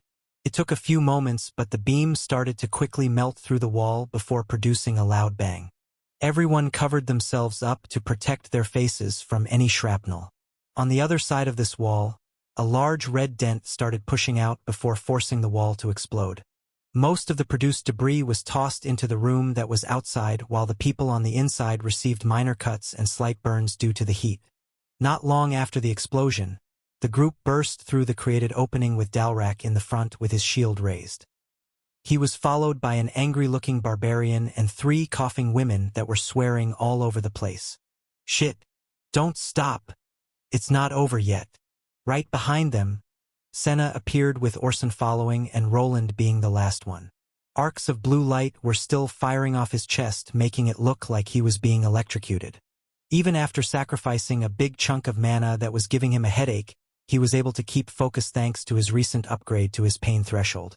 Maybe I put a bit too much into it. Luckily the runes haven't been degraded. The way forward was now clear, but this was not yet over.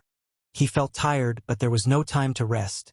Even with a bit of a migraine, he injected more mana into his armor to increase his own agility. Even though he was all the way in the back, this allowed him to quickly catch up to his party members. Now the only thing to do was find the ship and get out of this city. His glorious plan of safely traversing through the Thieves' Guild tunnels had been partially successful, but it also put them all in a tough spot. If for some reason they couldn't get to the ship or it had left, then their only hope would be to contend with the monsters in the city. Leaving outside through a secret tunnel would be impossible now. What is this damn smell? Orson wanted to hold his nose as he burst through the door. What he saw inside was a lot of fish products that were giving off a strong smell. Everyone else was also glancing around, with Isabella pointing with her sword in one direction. Stop looking around like idiots. The exit be this way. Where all of them came out was at a fishmonger's abode. Various fish were here and were at various stages of being preserved. Some were in ice, while others were dried or preserved in salt. After the stress of running away, some of the people here started getting hungry, but soon they awoke to the reality of the situation as a strange deep growl escaped from within the opening they blasted open. When they looked in the direction the sound was coming from, they saw their party leader's glowing suit of armor. It was in the process of being enveloped by dark leathery tentacles very similar to the ones of the monsters they all saw in the small village. Roland was in trouble. Even though he activated his agility boost, he had been caught by the pursuing monster. He didn't turn around, but when he was about to collapse the exit behind him, a tendril shot out from within the darkness and coiled itself around his leg. Even though he was quick with his sword to slice it apart, more of them appeared in a flash. Wayland! The people from the group could see him struggling to free himself. Before they could help him, they were stunned by the strange scream of the monster holding on to him. The ball of tentacles and eyes finally revealed itself as it started pushing through the opening in the door. Shit! This thing looks like the one from the village. Roland didn't need to use his identification skill to confirm the monster's type. It was very similar to the one he previously faced, but it wasn't quite the same. When comparing it to the one the woman from the Golden Order slew, this one wasn't as fearsome. Even now he was somewhat able to resist the pull of these tentacles, which would be impossible against the tier 3 being he faced before. It's fine, he called out while moving a hand that was not being coiled around. From his spatial satchel, he pulled out a certain vial with a sun symbol on it. After quickly popping the small cork with his thumb, he placed it inside of his palm. There it was, surrounded by magically produced water. Common, open it up. Considering his situation, a normal person would be shivering in fright. Yet thanks to some of his skills, he was able to keep calm under all this pressure. The monstrosity with many eyes and a giant mouth was slowly wiggling out of the exit that was blasted open. Suddenly the moment he was waiting for occurred as it opened that toothy mouth to release another deep shout. Without losing a beat, he fired off the orb of water into that gaping mouth. The effect wasn't instantaneous, but soon enough he could feel the grip on his limbs weakening to the point of him being able to get himself free. "What did you do?" "It doesn't matter. Just run and leave it there. It's not the only one." Roland quickly shouted at the party members to make them aware of the problem at hand. They didn't need him to repeat himself as they all rushed behind Isabella that had already bolted up towards the only exit. While they were rushing up the wooden stairs to safety, they could hear the strange, painful groans of the monster that for some reason was unable to give chase after swallowing the orb of water. The spell was a simple aqua ball that any water mage would be able to produce without much trouble. The vial that was inserted into it contained the holy elixir that Roland had bought earlier from the church. He had seen the effects of divine energy on the abyssal parasites before. It was natural for even the larger ones to have the same weakness. It was similar to a regular human being poisoned. The creature had swallowed this divine concoction that would burn it up from the inside. "Took ye long enough, get on." When on the outside, to the surprise of the whole party, the ship captain had not run off on her own. Instead, she and her sisters were on top of a carriage with 2 horses pulling it. It was large enough for all 8 of them to get on it, with a few members like Roland taking up a spot on the outside. This carriage had seats in the front for the coachman while also having a spot for a servant to sit in the back. Roland was the only person that was capable of using long-range spells, so to make a getaway he decided to take it up. Senna remained on top while Isabella had the reins in her hands. "Hey, a lot of those ships have left. Are you sure we'll make it?" Orson asked while peeking his head out of the carriage. Inside were the other 2 sisters along with Dalrak. None of them were optimistic about getting out of here through the sea, but Isabella was confident enough, so they were willing to give it a shot. "Fear not. Me lads would ne'er leave without their captain." After everyone was together, the carriage took off towards the docks. There was a long straight road going down with not that many obstacles in the way besides a few tentacle-slinging spine-eaters. The bigger problem was behind them. The moment they got the carriage in motion, a loud explosion-like sound erupted behind them. This was caused by the injured monster that burst forth after them. It was not alone, as another similar-sized creature appeared right next to it. The one that Roland used his elixir on was in a bad state. Its form was more gelatinous than usual as it was decomposing before them.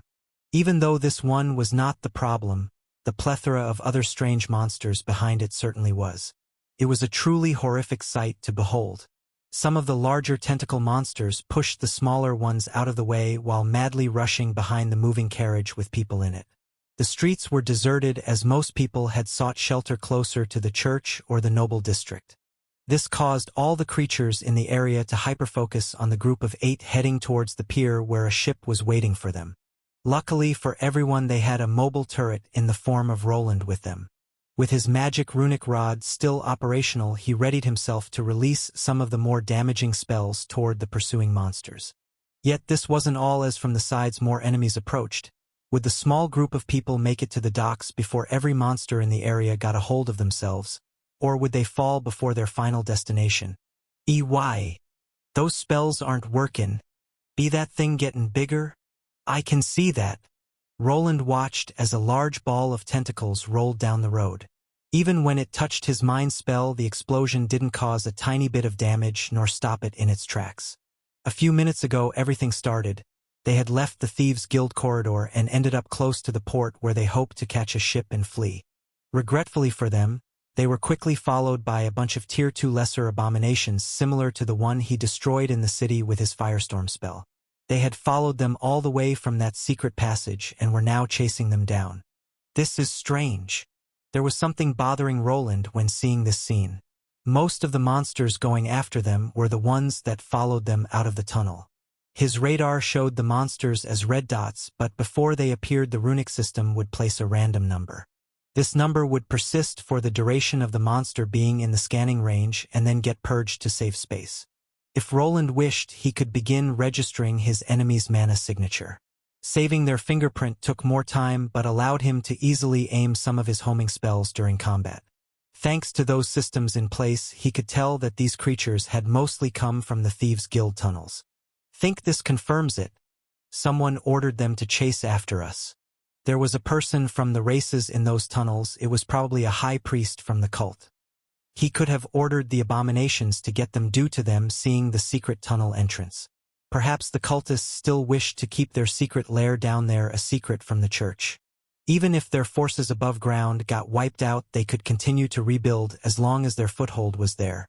Can na ye use that spell ye use t? Blast the door open?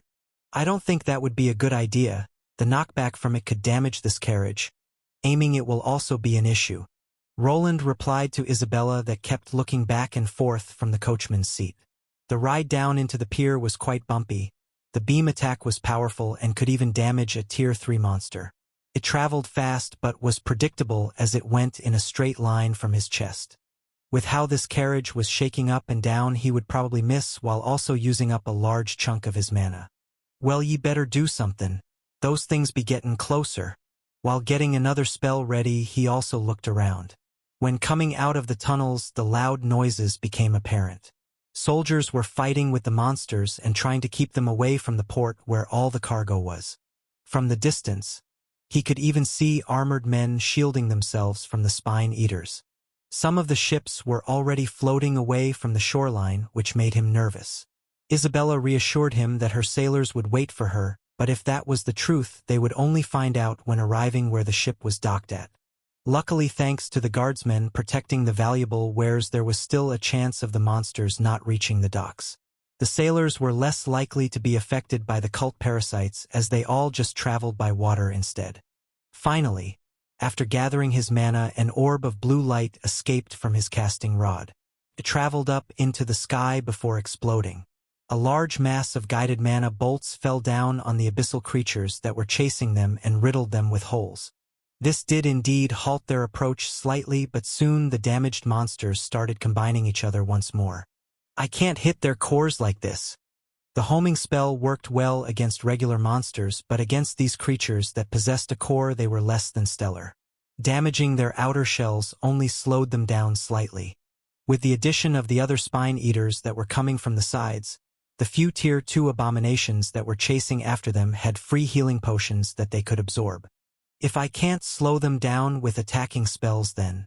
Roland had already tried razing the ground with his earth spells, but the street they were on had been reinforced with something to the point of him not being able to. The little bumps in the road were not doing anything, thus there was only one thing left in his repertoire to try.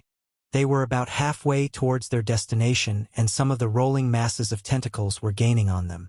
The first one forward was showing its sharp teeth, but before it could get in range of its target, something moist hit it. There was no pain, just a mild feeling of annoyance as it gave out a low-pitched howl. It was hit in the face by a large orb of water, which was not the only one as they continued to fly its way. These orbs of water were common aqua ball spells that Roland was now shooting at a high rate from the carriage. This attack was not meant to hurt the monster, but to prepare it for the following magic. He did not know if the creature could feel anything, but if it could, the drop in temperature would soon start causing it pain. The air behind the carriage started dropping below zero while being pushed outwardly by strong winds. By combining 3 types of spells, he hoped to stop the pursuing monsters in their tracks. First came water that was quickly followed by a cold wind. The freezing temperature of the frost spell was enhanced by the strong wind, and the result was quickly noticeable. This abyssal abomination started to be surrounded by a thin layer of frost. At first, it could just shrug it off, but soon the air started to get colder and colder. The tentacles that were wriggling at high speeds started to be encased in ice, which tremendously reduced its speed. It was freezing and visibly getting stuck. The other abominations that were behind it were able to quickly catch up to it. With all the momentum they built up, ramming into their ally was obvious. The stopgap was successful as he fired a few more aqua balls and a frost spell to encase more of the creatures in ice. This won't slow them down forever. How much longer? The hell are these shits? Roland had been successful in stopping their pursuers, but another problem arose. When he turned around, he could see some strange spider-like thing jumping at Senna. Yet, on further inspection, It was far from an arachnid-type monster. The appendages that he confused for spider legs were actually human ribs. Its head was composed of some tentacles and a similar lengthier one that had a blade on the top. The creature flung itself on the halfling with those bony legs as if it was trying to grapple her. Luckily Senna had predicted this movement, and with her enhanced agility, she slipped to the side. Even though her feet landed on the side of the carriage, she didn't fall down, but instead, she remained standing horizontally. Shit! Scuttle this thing! Isabella started screaming like a little girl when she saw this creature lodge itself into the roof of the coach. I got it! Orson, that was inside the carriage, was quick on the uptake. His long sword pierced through the wood that this monster attached itself to. The blade went right through the creature's human spine, which caused immediate death. The tentacle blade on its head started wiggling around as it just dropped dead on the spot. This wasn't over, as many other smaller creatures like this one appeared on the buildings on the side. It seemed that they had abandoned their host bodies that they took over to achieve a faster form to chase them down. Now they were jumping from the sides and trying to attach themselves to the damaged carriage with 8 people on it. Nah, ye don't. From the left side, Dalrak popped out along with his halberd. One of the creatures was quickly smacked to the side by his weapon. On the right side, the same incident occurred, with one of the beings being cleaved by a large axe. We'll take care of the sides. The 3 adventurers that were on the inside of the carriage shouted while poking their heads and weapons out. While the abyssal monsters were faster in this form, they were also a lot more fragile. Smacking them away was enough to shatter their bones, and even one hit was deadly. Ye better grab something. 'Tis goin' to hurt. Roland, just like the others, had switched from slowing down the main monster force to trying to get the smaller ones from attacking them. The trip could not last forever. Eventually the party of 8 found themselves at the end of the road. It was a miracle that the wooden coach made it all the way towards the port, but now the trip was over. Everyone, jump! Before them stood a barricade made from crates, logs, and various other items that the forces behind had stacked up. The horses were clearly unwilling to smash into it, so they tried going to the side. This sharp turn along with the momentum tossed the whole carriage into the barricade. Thanks for the help. Isabella was quick to jump off while holding her magical rapier in hand. She thrust her weapon towards the 2 horses that were pulling them along. With a few precisely aimed hits, she was able to free them from the harness before they met their demise. This allowed them to scatter a bit before the inevitable collision. Roland was luckily on the tail end of this all.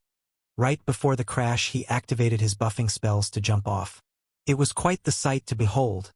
The noble carriage they stole started side rolling along the barricade as if it was a ramp. It shot up into the sky and quickly crashed on the other side. When his feet were back on the ground, he quickly turned around to deliver a smack with his metal rod to one of those spider-like monsters. The thing flew into the distance while shattering into smaller bone fragments and tentacles after failing. It wasn't over yet.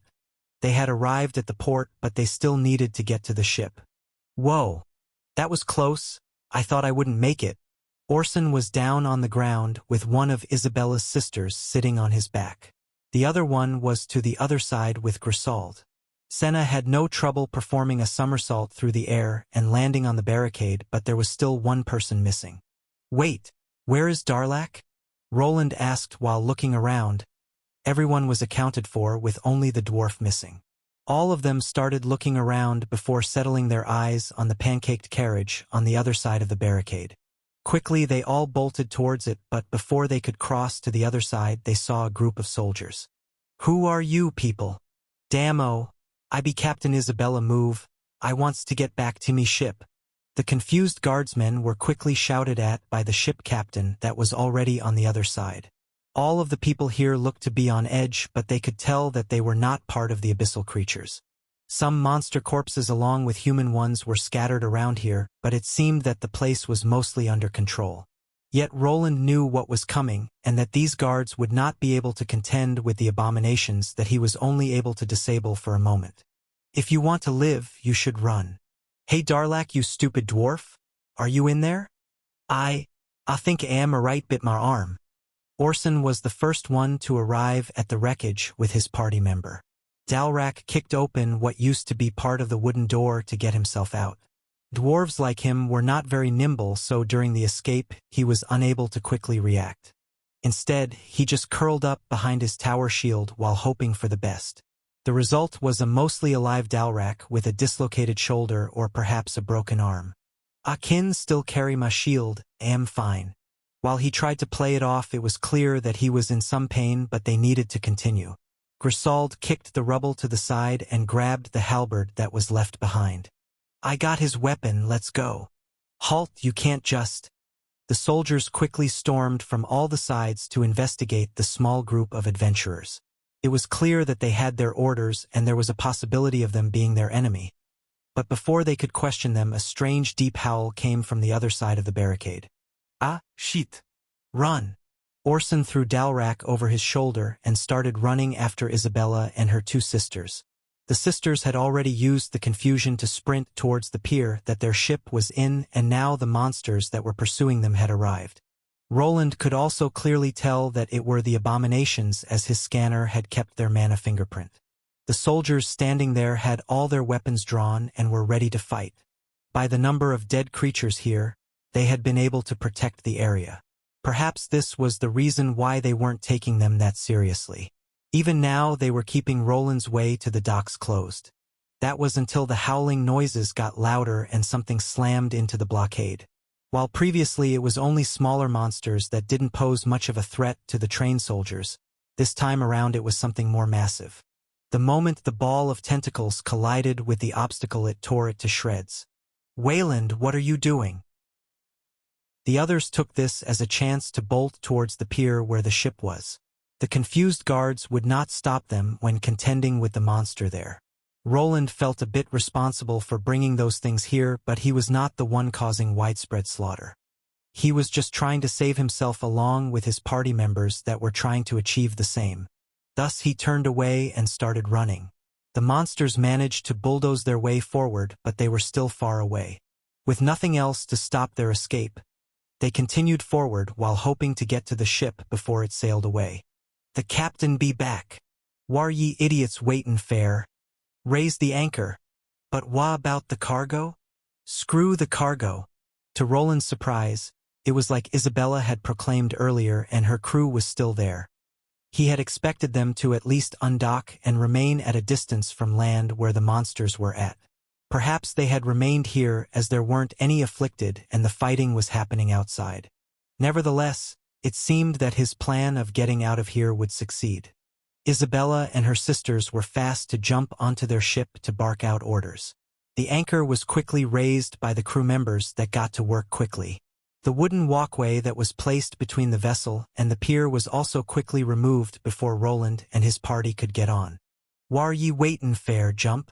It didn't seem that Isabella was willing to wait for them. Instead, she was quickly ordered everyone to get her out of this godforsaken place. The monsters continued to screech from the distance, which probably added to her panicked state. Senna was the first to arrive on the ship, as she was not far behind. Then came Grisauld and Orson with a dwarf over his shoulder. "Wayland, what are you doing?"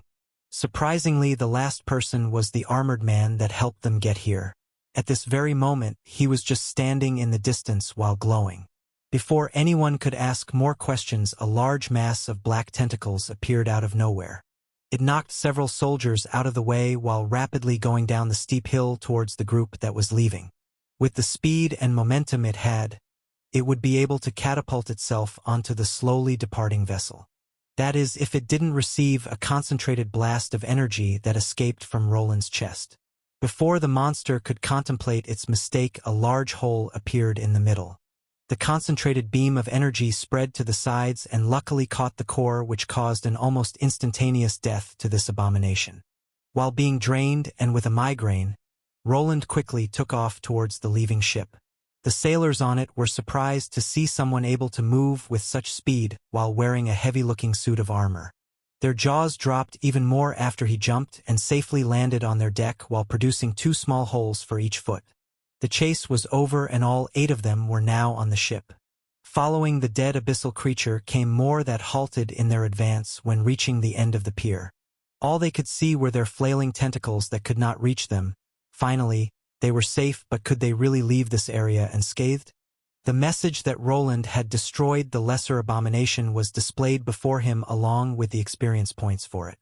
Yet this was not something that he was preoccupied with. Instead, he looked onto the docks that they were leaving. There he could see more of those masses of tentacles arriving. Are they going to follow us into the water? I don't think they will, Senna asked Roland while watching along with him and the rest of the group. The only one not paying attention was Dalrak, who was grasping his arm. After suffering from the carriage crash, he was still feeling the after-effects.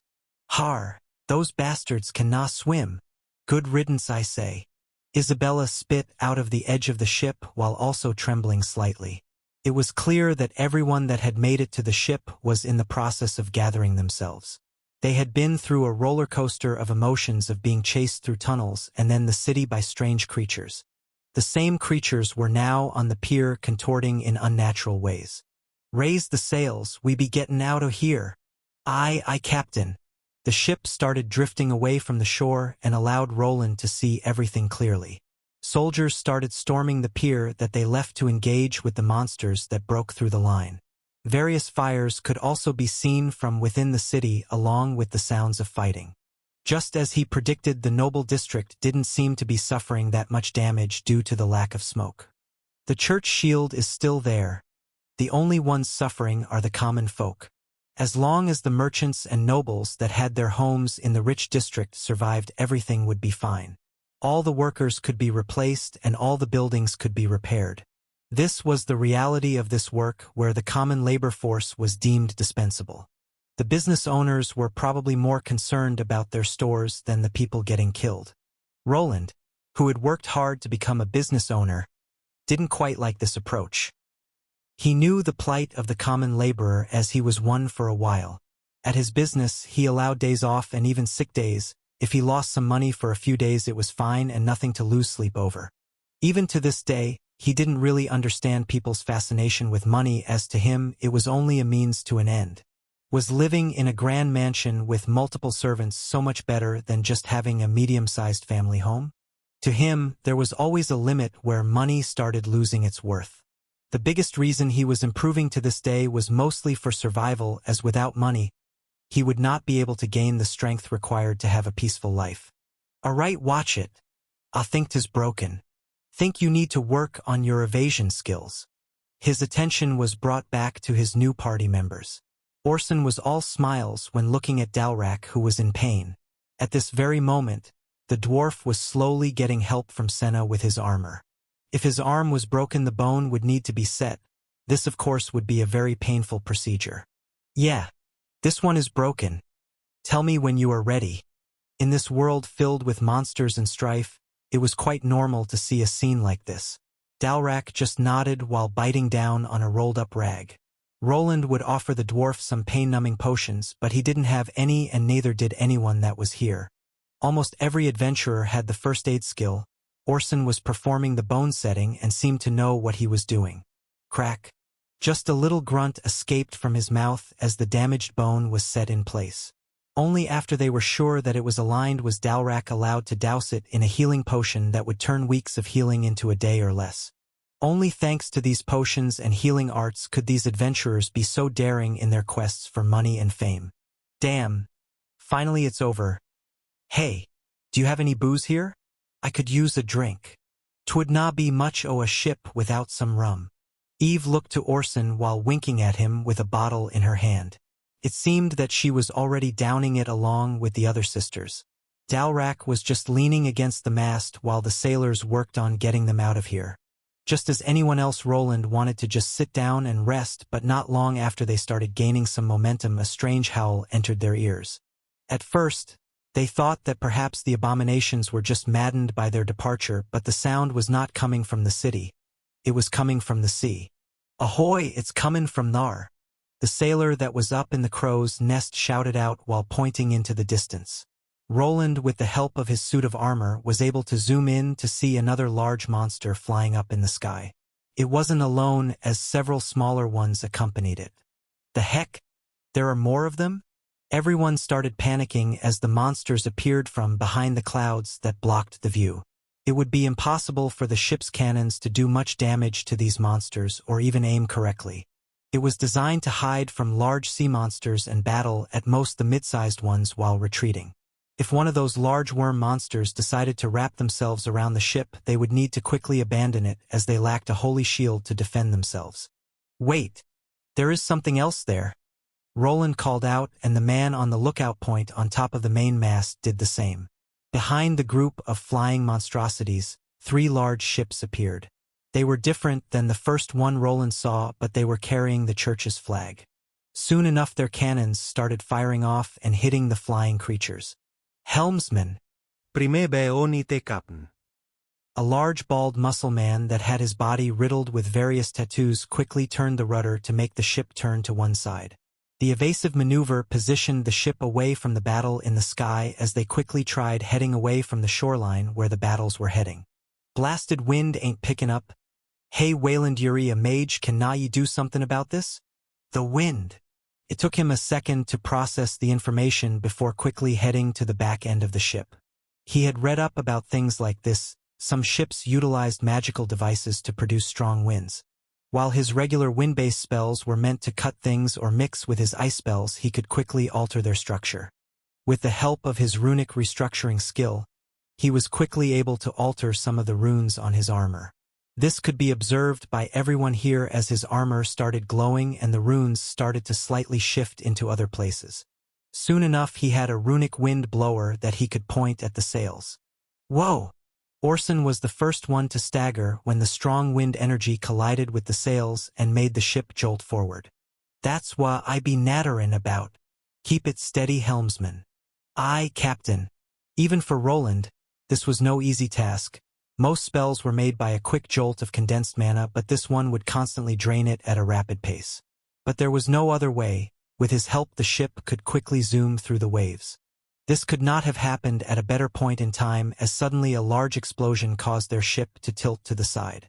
To everyone's surprise, the entire area was getting riddled with explosions that were coming from the sky. The vessels that belonged to the church were pelting the monster with cannon fire and constantly missing. The ride was quite rough, but the helmsman was quite experienced. Somehow he was miraculously able to predict where the next close explosion would occur and react accordingly to dodge it. When looking up, Roland got a good view of one of the metallic golden ships that passed over them. It was accompanied by a strange humming sound and a monster trying to entangle it. Luckily, the factions that were battling it above them didn't care about the merchant ships below. After passing everyone, they headed towards land and the forest area in the distance. Their aim was clearly the village where the abyssal cult's relic was hidden. Soon enough the distance increased, and the only thing the party of people could complain about was that they were now all wet. Finally, it was over. The monsters in the sky along with the flying vessels were now a small speck on the spyglass. Even when new flying monsters appeared, they were far away from their current location as they had made it out into a safe region. Yet not every ship had made it out in one piece. They could see that some lifeboats were floating in the distance. I can't. Roland dropped down to one knee while holding his head. During the escape, he pushed his mana reserves down to 10%. He was now starting to really get a migraine that, if he continued, would cause him to pass out. Ye did well, na bad fair a mage. Isabella showed up to deliver a smack to his metal back that probably hurt her more than him. She didn't seem disturbed by this fact as she began laughing while holding the hand she smacked him with. The other sailors around with the two sisters burst out laughing in unison, as if this was a normal occurrence. Aren't you going to join the others? No, I'm fine here. I need to do some repairs. Is that so? A somewhat intoxicated halfling with a mug filled with some alcohol was looking at Roland. He was in the process of fixing some runic pathways that had suffered some damage during the battles with the monsters. A day had already passed since they left the city of Rika, and everyone was taking it easy.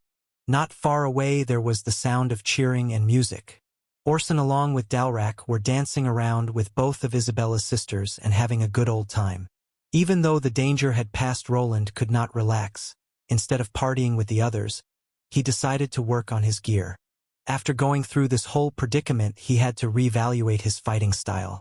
His over-reliance on spells was one of the problems. He was also questioning the choice of weapons. The sword and shield weren't used as much compared to the magical staff. After some deliberations, he had thought of a replacement that would fit his frame more. Common. Relax for a minute. Have a drink with me. Weren't you having a competition with Grisauld? Ha! That lightweight? For all her size, she drinks like an old gnome. When peeking to the side, he noticed the passed-out barbarian woman. Not so long ago, he remembered hearing her shouting all over the place while challenging Senna to another drinking competition. Of course, she lost the new bet and was a few coins behind once more. Isabella also decided to change the port they were going to. Roland wasn't sure if it was because of him, but when he mentioned that he would rather get out at the city he arrived in all those years ago, the captain humored him. Perhaps she was grateful for saving her life or scared of his spell-slinging capabilities. Thanks to this change, he would arrive home sooner than he expected. Don't be a stick in the mud here. It didn't seem that his new halfling acquaintance would take no for an answer. She was quick to pull out a fresh bottle of rum that was probably acquired in some shifty ways. The bottle was thrown his way, so he was forced to stop and catch it. Took him a moment, but finally he decided to give in. His armor was still mostly operational, and working on this ship was less than optimal. After the cork was popped open with the help of his thumb, he just took a good swig. The alcohol filled his throat and started burning it. The sensation quickly subsided as his various skills took effect. Yeah, that's better. Senna cheered out, and her mug made a clunking sound with the glass bottle that he was holding. Roland tried remembering the last time he was pressured into drinking alcohol and started recalling the party of 3 he encountered when he was about 10 years of age. So, what are your plans for the future? We haven't had the time to visit the Albrook dungeon. I heard it was a C grade. Me and the boys are probably going to check it out. Oh? Are you going to stay in Albrook? Yee, that's the plan. Think we can get ourselves up to the gold rank there. That idiot might also join us. That idiot was the passed-out Grisauld. While she was over-leveled for being their party member, she would probably be a great help against the Tier 2 fire monsters in the lower levels. Yet her involvement in the group would cause them to gain experience slower due to a member with over 10 levels higher than the rest. You're also from Albrook, right? Can I count on you to show us around? She smiled while taking a sip from the mug that was not meant for halflings. A C-grade dungeon would be a perfect training ground for adventurers below the golden rank. The monsters were at appropriate levels with not being overly easy or overly hard to combat. Ah, sure. Roland felt like he was scammed into agreeing as he just blurted out the answer before thinking much about it. He wasn't really sure what to make of this halfling, but he did not dislike her or the other 3 from this party of adventurers. Ye two got space fare a third? Hey, Captain. Come on over. We were about to have a little drinking competition with Wayland. No, we weren't. Can na have a drinking competition without me? Suddenly Isabella appeared and started laughing like a drunkard. Some of the people that were previously singing and cheering were drawn to the voice of their captain. Soon enough they were all cheering and chanting as the drinking commenced. Why did this end up like this? Drink, drink, drink. Roland looked at the glass filled with alcohol and quickly tossed it down his throat. His competitors were red in their faces while he only had some rosy cheeks. It wasn't that much of a fair fight as the two had already been drinking beforehand, but even with that, he was starting to zone out. He had gained resistance to alcohol, but even he had a limit. These 2 drunks had probably gone through their life drinking wine and rum as if it was water, so he was still at a disadvantage. Thus, the night of partying ended with him passing out at one point in time. When he woke up, he could feel some kind of weight on his face. Ugh! When pushing it down, he realized that it was something soft and squishy. When trying to push it away, he was surprised by the alluring moaning sounds. Soon he realized that the captain had passed out on top of him with her chest pressed against his face. I'm glad Elodia isn't here. He wanted to laugh while placing the passed-out woman to the side. Half of the crew were similarly sleeping in strange positions while the other half continued to tend to the ship.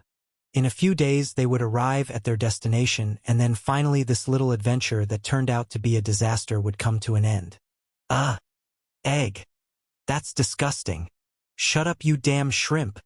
Grisauld proclaimed while leaning her head over the edge of the main deck to relieve herself of some food. This brought a smile to Senna's face that was to the side just watching as the oversized woman was still vomiting after getting drunk once more. I hate this ship. How much longer till we get to land? URP.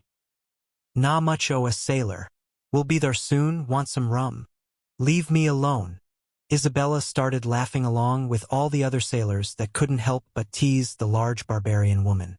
She didn't stomach the waves too well, and along with the proclivity to get drunk, she spent most of the days flopped against the edge of a deck. Roland at this time was closer to the bowsprit of the ship and looking out into the distance. There he could almost see the port town that he had visited all those years ago. Due to the situation they found themselves in, the captain decided to first reach the closest safe haven. We should get there within the hour. Finally, I can put this whole mess behind me. His long mission to get this golden rank was finally over. With his new card, he would be able to organize his own small expeditions if he wanted and command other adventurers. Some of the prices would also be lowered and he would get paid more, but was this worth what he had been through? The biggest problem was the reemergence of his old enemy, the Abyssal cult. Even now they were probably still setting the city and the forest ablaze. The only lucky part of that whole mess was that due to the chaos his name would probably be forgotten. His old enemies would probably turn their attention towards the church instead. That is, if the church wins. There was a possibility of the cult actually winning the battle. If they managed to catch people from the Golden Order that knew of his involvement, he would find himself in danger. The possibility of that happening was very low, and he didn't believe that the cult would go that far. Their main mission was probably to either retrieve that illusion device or destroy it. After they take care of that thing, they will probably try to lay low for a while. That was the usual way criminal organizations went with their business. If they started sticking out too much, they would try to hide. The people in power couldn't send out their forces to track them down forever. Everything cost money, and after some time had passed, they would be able to return to their evil ways. Although now everyone will be alert to their presence. I'm not sure the nobles will just let their cities be invaded. Just how many of them have already fallen? Edelgard popped into his head. There he had a run-in with the cultists. He had presumed that the cultists were just hired assassins to clear out the merchant union in the city, but after coming in contact with the brain slugs, he needed to reconsider his position. Could the person hiring them be part of the cult? Perhaps he was forcefully conscripted? Hey! How about you try to smile from time to time? Senna interrupted Roland's brooding session and brought him back to reality. Would you look at those two idiots? She didn't ask about his thoughts, but instead pointed over to Orson and Dalrak that were leaning against some barrels. They looked like they had their life sucked out of them. What happened to them? Are they seasick or drunk? Roland wasn't really that noisy and kept to himself, so he wasn't sure what the problem was here. Only after seeing Isabella's sisters walking out of their private cabin did he realize what this was about. He recalled seeing the two men interacting with these ladies and going inside that very cabin. Ye dwarves were supposed to have a lot of stamina. Eve shouted out while bringing everyone's attention to the two floppy men. Sorry my lassie. The spirit is willing but the flesh is weakening. At least your dwarf can still speak. That scallywag passed out in the middle, had to do all the work myself. Christy, the second sister grumbled while looking at the passed out Orson. The man was barely moving and his complexion was quite pale. When looking at the two men, he wondered if Isabella and her sisters had any succubus blood running in their veins. It was possible that their desires were a little too much. He did not indulge in these kind of events for a few reasons, the current one being that he had already settled on one woman and didn't really see the point of branching out to any others. Maybe this will keep them from spending their money on whores for a while. We'll have some money to buy better equipment. Hey Wayland, you know Albrook, right? Yes, that's right. After having a good chuckle, Senna turned towards Roland. She was clearly looking at the runic armor that he had on. Previously he didn't make it obvious that he was the one that made it, but after going through some repairs on this ship it became more obvious. We'll probably be stuck there for a while. Know any good places with good weapons? Are you looking for anything specific? He replied while playing dumb. It didn't take a genius to know where this conversation was going. Senna was obviously looking at his runic items with a glint in her eye. Normally he would ignore such deliberate prodding into his business, but during his journey, he had started realizing that perhaps it was impossible for him to do everything himself. Even though he was probably the main driving force behind their escape, without everyone else he would have probably not made it onto this ship by himself. Well, you know, that big lug is missing an axe, and she will probably need something fit for a gold-rank adventurer. Probably something with runes in it. Senna pointed to Grisauld, that was apparently now part of their party. Her weapon had been dented during their escape and needed some repairing. You are right. Might as well replace it now instead of repairing it. Probably something with an impact rune to increase the cleaving power.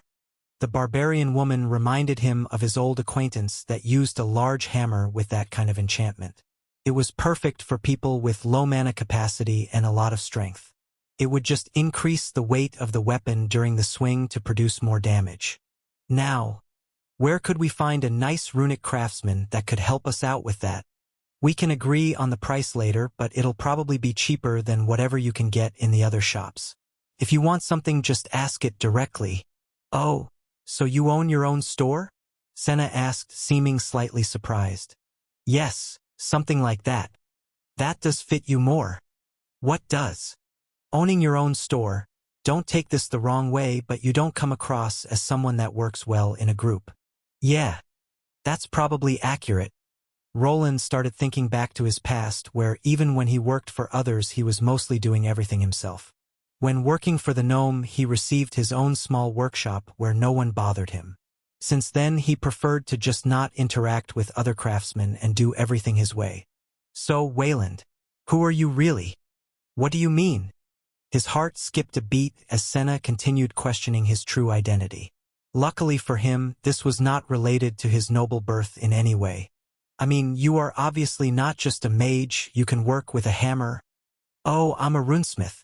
A runesmith, There was no problem in revealing his identity as a craftsman to anyone here. In Albrook his name was already known, and they would have found out about it sooner or later. Yet, Senna didn't seem that convinced as she just nodded while raising her brow. I guess that's a normal reaction. Other runesmiths can't really do what I can. Even though other runesmiths would be able to create similar weapons and armor, they would not be able to use them as efficiently as he. The regular runesmith class wasn't suited for battle. If he didn't achieve the Lord variant, the armor that he was using would have to be trimmed down. Without his high mana capacity, there would be no way of him ever using that many powerful spells at once. Whar ye two natterin' about, we'll be dockin' at shore soon. How about ye get those two sobered up unless we can keep him? Isabella came around to break up the conversation that they were having. She pointed to Orson and Dalrak that looked like they were at death's door. With how Grisauld was in a similar state, it would probably be up to him to pull them up. Senna was still just a halfling and would not be able to drag them down to the port. Does this happen often? Not that often, but I could tell you some stories. Senna laughed while Roland decided to get back into his suit of armor. With his help and some smelling salts that the sailors lent them, the two were back among the living. Yet, their legs were shot, they could not hold themselves steady even after he helped them up to their feet. What were you doing last night? Do you expect me to carry you? Wayland, you don't understand. My pride as a man was at stake. You would have done the same. We might have lost to battle bit one to war. Stop spouting nonsense. Why do I put up with these two perverts? The two men exchanged strange bittersweet looks with each other as if they went through some life and death situation the previous night. Roland could only imagine what the two had gone through to get into this sort of state. In the end, he needed to lend both of them his shoulder while escorting them down the ramp after they had docked. Don't think we are the only ones that escaped from the city. When they arrived at the shore, they spotted a few damaged ships not far away. The people here were all shouting and giving recounts of the flying monsters that appeared, which made things more obvious. After helping his weakened friends to a bench, he decided to listen in on the conversation. What are the nobles and church doing? How could they have allowed something like this to happen? Why are we paying taxes if they can't even protect us? I heard they massacred half of the city. The rumors were exaggerated in most cases, but the whole thing put both the nobles and the church in a bad light. People were clearly maddened by the leaders that had failed them. Normally such news would be kept secret, but this catastrophe was too large. There was no way to halt the spread of these rumors, and there would probably be factions that would just fuel them further. Anyone that is against the Solarian Church and the Valerians will try to smear them. He could only imagine what Arthur was thinking now. The city of Rika belonged to one of his siblings. While this would pull their name into the mud, it could be an event that helped his new associate out. Perhaps if he proved himself in some way, they would divert some of their funds into the new city, but that was still somewhat unlikely. Unless Albrook gained another valuable resource besides the C-grade dungeon, it just didn't have anything worth investing in. Damn. I need some water. Why don't those bastards have any water? Do they just drink wine every damn day? While trying to listen to the people in the small port city, the loud voice of Grisauld broke his concentration. She was able to get down the ship on her own accord but wasn't looking great either. Ye adventurers have no guts. Isabella laughed while following after the large woman from behind. With 3 people from the adventurer party down for the count, it was up to Senna and Roland to continue the conversation. So about our bounty. Wait, you're going to bill us, after all we've been through? Camaraderie won't fill me belly. I have a ship to run and we lost most our cargo. But ye did help us get to the ship so I can lower it slightly. Roland didn't really care one way or another. He had intended to get on the ship beforehand and had prepared the payment. Without saying anything, he just placed the amount in Isabella's hand. Pleasure doing business with ye. The ship captain turned towards Senna with an open hand. Very begrudgingly did she fork up the money, but there seemed to be an issue. If I count Handsome's share with this, that still leaves one scallywag out. Senna grinned widely while looking towards the annoyed Grisauld, who was listening in on the conversation. You bastard. Give me back the money you stole from me and I'll pay. I want it fair and square.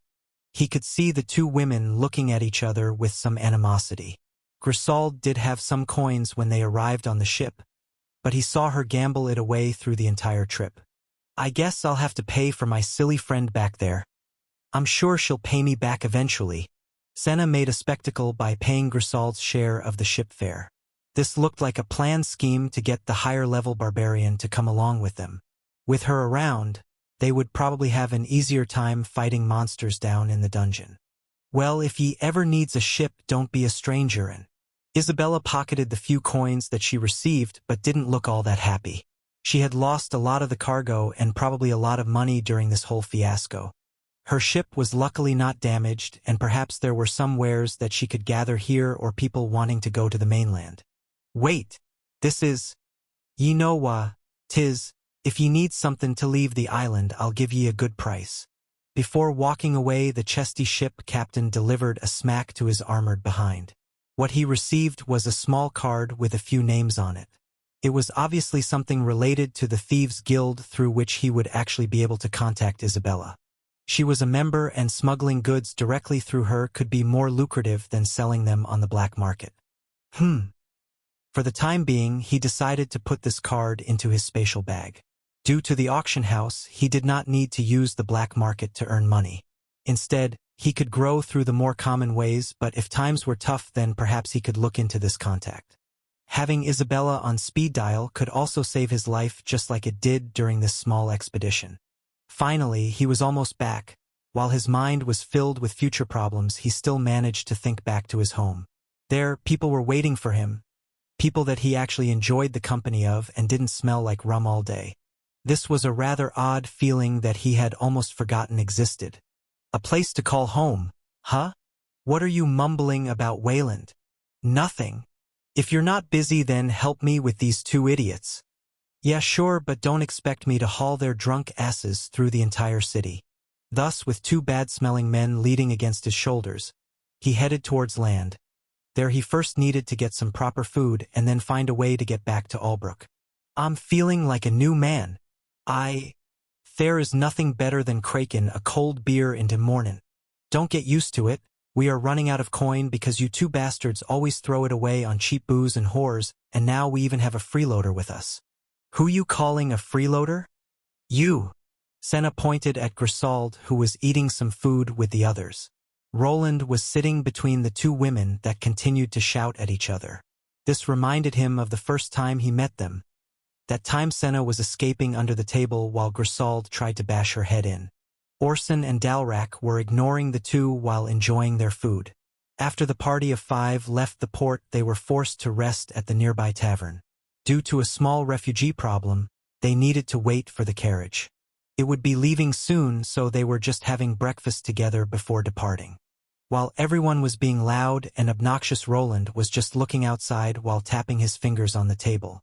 Even though the danger was over, he was feeling restless. The trip back home would be faster on the carriage, but for some reason, the worrisome thoughts didn't leave his mind. Soon everyone noticed that the table was starting to shake, and the source of it was their new runesmith friend. Wayland! Ha! He snapped back to the real world as Orson called out to him. His strength was above regular Tier 2 class holders, so it wasn't that hard to make the tableware clutter. Is something bothering you, Wayland? Oh, I guess I'm just a bit anxious about returning home. That's surprising. Senna chimed in from the side and actually looked somewhat confused after he blurted out the answer. What is? Well, don't take this the wrong way, but you don't look like someone that is bothered by many things. The other 3 nodded in unison while finishing up their food, which left him also a bit confused. Hey, even I get anxious from time to time. Do you think I'm some kind of golem or something? Now that's a good way to put it. Senna laughed out, which brought a frown to Roland's face. It seemed that his quiet demeanor was attributed to a lack of emotions. This was not true, as he felt that he was similar to everyone else, just a bit introverted here and there. Yet his new party members apparently didn't feel the same way. You know that I can hear you, right? Roland raised his eyebrow at Senna, who was sticking her tongue out at him while laughing. After shaking his head, he made a mental note of trying to fix his introverted ways. Perhaps with the number of people increasing around him, he could stop replying in short one-liners and actually hold a conversation that doesn't include runes or business. Let's go. Next stop, the city of Albrook. Aye. A few of them cheered as the time to leave for their new destination was upon them. They all had met up with him outside the city and had never actually been there. Albrook had become a new destination for adventurers, and they all were interested in the new dungeon, but also mostly about the possibility of gaining more gold. Thanks to Senna's skillful mouth, the adventurers were able to land a temporary position as guards. They would protect the small caravan of travelers and get a free ride. While Roland had enough left to pay for this trip, there was no reason not to take up this offer. Thanks to his and Grisauld's golden adventurer cards, they were instantly hired. The journey back home was an uneventful one, though. No monsters had crossed their path, and neither did any bandits. Yet this didn't stop Roland from constantly activating his debugging skill every time they came to a halt. After what he was through, he could not trust his eyes anymore. Those evil devices were also portable. At any moment a cultist could appear and put everyone under their spell. Even Tier 3 people from the church were unable to break it, only he, thanks to his unique skill, could. If at some point in time the cultists came to realize this fact, his life would be forfeit. At such a time, his only hope of survival would probably be the church. Not even his noble heritage would be of much use. So you can't recommend anyone? Well, there is one idiot. Person, but it would be better if you didn't speak with him too much. Roland wanted to roll his eyes at the questions that Orson was giving them. It was as if his mind was full of bad things. Even after passing out on the ship, Orson was already itching for more fun and asking about the red light district. He never visited those types of places unless he wanted to visit the Thieves' Guild, so he had no idea what to say to his new friend. The only person that could probably point him in the right direction was Armand. Yet when looking at Orson, he could not shake the feeling that they were quite similar. Stop with that stupid shit. Senna smacked the back of Orson's head as he was derailing the conversation. So back to those Dwarven Union bastards. Such a pity that they would do such a thing. Dalrak shook his head after Roland described the years of his back and forth with the Merchant Guild and the Dwarven Union. He informed them about the price gouging and all the small things they tried to do to force him out of business. But you must be a good craftsman to last for so long. I know a thing or two. Luckily, runesmiths don't grow on trees and rarely move away from the main cities. Everyone nodded while he continued to explain the power dynamics that were in the city. He colored everyone in a mostly gray light while putting Arthur slightly above them. Though Senna was mostly interested in the Thieves' Guild and a way of getting in contact with them. Can you bring me along the next time you go to the market? I guess if I bring you as a guard, then they will have no problem letting you in. As a member of the black market, he would be able to bring in bodyguards. Yet if Senna wanted to actually perform missions for the guild, then she would need someone to vouch for her. Roland knew a few people like that, with Lobelia being on the forefront. It's good to have people in high places. She will decide though, I can only introduce you. He shrugged as Lobelia had the freedom to disregard Sena's plea. There was a possibility, as Senna was a guild member but belonged to a different region. The underground guilds weren't as tightly connected as the ones like the Adventurers Guild. Each one was slightly different. Depending on the guild master, she could very well be refused entry. So that's Albrook? Yeah.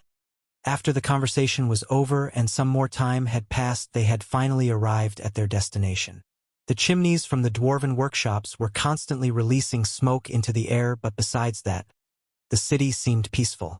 As always, he could see new people stuck at the main gate, and this small caravan would probably be the same. Yet, even though his new friends were all looking at the medium-sized waiting line, his attention was drawn to another place, towards the forest. There he could not see any smoke, as he had designed his workshop to filter all of it out instead. He had promised to help them in the city and introduce them to some of his acquaintances, but being stuck in a line was the last thing that he wanted to do now. This might take a while, so just go. Your wife must be waiting for you. When we are finished with our accommodations, we'll come and visit you at that workshop of yours. Senna grinned while smacking his armored back. She isn't my wife. We just sometimes live together. Poor lassie. To have an unfaithful husband. Dalrak shook his head while somewhat hiding a grin under that beard. Orson, who was walking next to him, started laughing and followed with a few jabs of his own. If you live with a woman, then you are as good as married. But if you want to join me on my next expedition, then I'll keep it a secret. During the trip, he had informed everyone about his living conditions and also Elodia. From the point of view of adventurers, if anyone settled down in one spot and had a significant other, then they were practically married. Commoners didn't always go through the church to hold a ceremony. They also didn't require proper documents. Wayland, I thought you were the serious type, but you're the same as those two leechers. Grisauld joined in on the joke by acting disappointed and sighing. Screw you guys. Roland replied with a frown on his face. It was clear that they were busting his balls by how they were acting, so after turning around, a faint smile appeared on his face. Although the people he met were loud and sometimes annoying, he did not dislike their company. They treated him like a member of their group. Their bonds were tight after all the trouble they had been through. Damn. Look at him go. That's a man on a mission. That woman of his is in for it. Smack. Hey. Stop hitting my head. Maybe I'll cure that chronic stupidity of yours if I keep smacking. The group of adventurers laughed as they saw the usually quiet Roland slowly picking up the pace. Even though he wanted to make them believe that he didn't care about much, it was clear that he did. The way he just fast walked towards the forest area and took off confirmed it all to them. While all of them would need to register at the Adventurer Guild, they were hoping to remain here for a while. Wayland seemed like someone that was heading places, and perhaps they could join him on this trip towards greatness. Roland had suddenly activated his armor's boosting feature to allow him to run faster. After what it had been through, it wasn't in the greatest shape, but it was still holding strong. Thanks to this whole predicament, it had gone through extensive field testing, which would allow him to restore it into a better version if he so wished. Yet this was not what he was looking forward to. Instead, a few familiar faces entered his mind. They are doing well, right? Normally, he would have used a magic device to contact his home by now. Regretfully, the crystal ball he took along for the trip had been blown up along with the cultists during the battle in the village. Without finding a replacement, he needed to wait until this very day that he returned. Finally, he saw the trees clearing up to present him with the path towards his home. It was a strange feeling. He had not been gone for that long. Not even a whole month had passed. Traveling was nothing new for him as he had already changed the location where he lived before. Now, on the other hand, it was different. He did not want to leave this place where he had managed to build a home for himself. Am I getting sentimental at my age? In reality, he was not a young man anymore. If he counted the number of years he spent in his original world, he would be around 40. Was this just a sign of his advanced age, or was there another reason that he was attached to this place more than the others? I still can't shake this bad feeling. He zoomed through the path like a madman. After what had happened to him during this trip, his paranoia had only been made worse. His level was too low to defend himself against the abyssal creatures on his own. The weapons he created were inefficient, and if he ever encountered a Tier 3 monster, then his life would probably be over. There was much he needed to improve on, and he wanted to hasten it. Awoo! What is it, Agni? Before coming out of the forest, he was halted by a familiar voice and howl. It was a strange feeling as he froze in place. The people that he wanted to meet again were just there. The feeling of awkwardness washed over him. How should he greet them? Should he just wave and greet them or smile instead? Luckily, while he was frozen in place with his thoughts clouding his return, someone quickly approached his destination. He did not need to look at his radar to know that it was not a human that was running this way. Before he could say anything, he was tackled from the front by a red blur. Normally, he would be able to take this kind of tackle without going down to the ground, but today he was willing to give his pet wolf a pass. Oh, hey! Stop licking me, Agni. His helmet flew to the side as he had removed it during the run through the forest. Due to this mistake, he was now getting his face licked by an overzealous ruby wolf. At first, he was just happy to see him, but after moments passed, the face licking started to get a bit annoying. Get off me, Agni. Stop that already. With some force, he raised his body along with Agni's, only to have the wolf's nose bump him in the face. Finally, with a hard push, he managed to get some space between himself and the wolf. Even then, it didn't seem that the ruby beast would halt his assault as he tried to jump on his master again. Down, boy, sit. Only when he changed his expression and called out in a more commanding voice did the ruby wolf decide to sit down. Agni's ruby tail was thumping the ground while kicking up dust. Clearly, he had missed his master that had vanished for multiple weeks. The open mouth and flopped-out tongue made Agni look as if he was smiling, which also quickly transformed Roland's maddened expression back to a more cheerful one. Agni, what are you doing? Did you find a squirrel again? How many times have I told you to leave them alone? Oh, hey, it's been a while. For some reason, he was feeling a lot more awkward than usual. Perhaps the near-death experience he had been through had made him think a bit more seriously about his life here and the woman before him. He could see her just standing there while wearing the uniform from his store. Yet before he could continue with the conversation, she took off running. Wait! Be careful. Just be quiet for a moment. Without giving him a warning, Elodia jumped at him and put her hands around his neck. To save her from bumping into his armor, he managed to grab her waist in midair so that she wouldn't bump into him too hard. Her face landed in his chest as she could not reach his head, and there she remained for quite some time. Hey? Are you crying? I'm not crying. The sniffling was quite noticeable, and how her smaller body was trembling was worrisome. Without thinking much, he decided to place one of his hands on her head while hugging her closer. There they remained for a minute until Elodia managed to calm herself down. With a quick push, she freed herself from a hug and looked up to him with quite a lot of tears in her eyes. I thought something happened to you. I've heard about Rika, and, sorry, I'm a mess. Elodia pulled away while removing her glasses to wipe the tears away. It was normal for the news of the cult's attack to have spread, as they did a bad job at hiding their presence now. The tears were not something that he was expecting. Instead, he thought a stern lecture to be more careful would await him when he returned. How about we go in and I'll explain everything to you? There is a lot we need to talk about.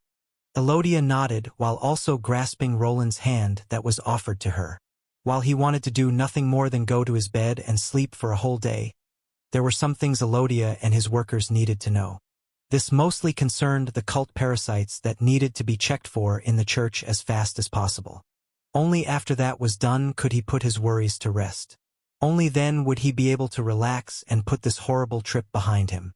Yet already he was happy, his home was here, and in it were people that he learned to care for. "Welcome home, Roland." "Yes, I'm back," he replied with a small smile on his face while walking towards the entrance gate. His previous journey was at an end, but the next one was already around the corner.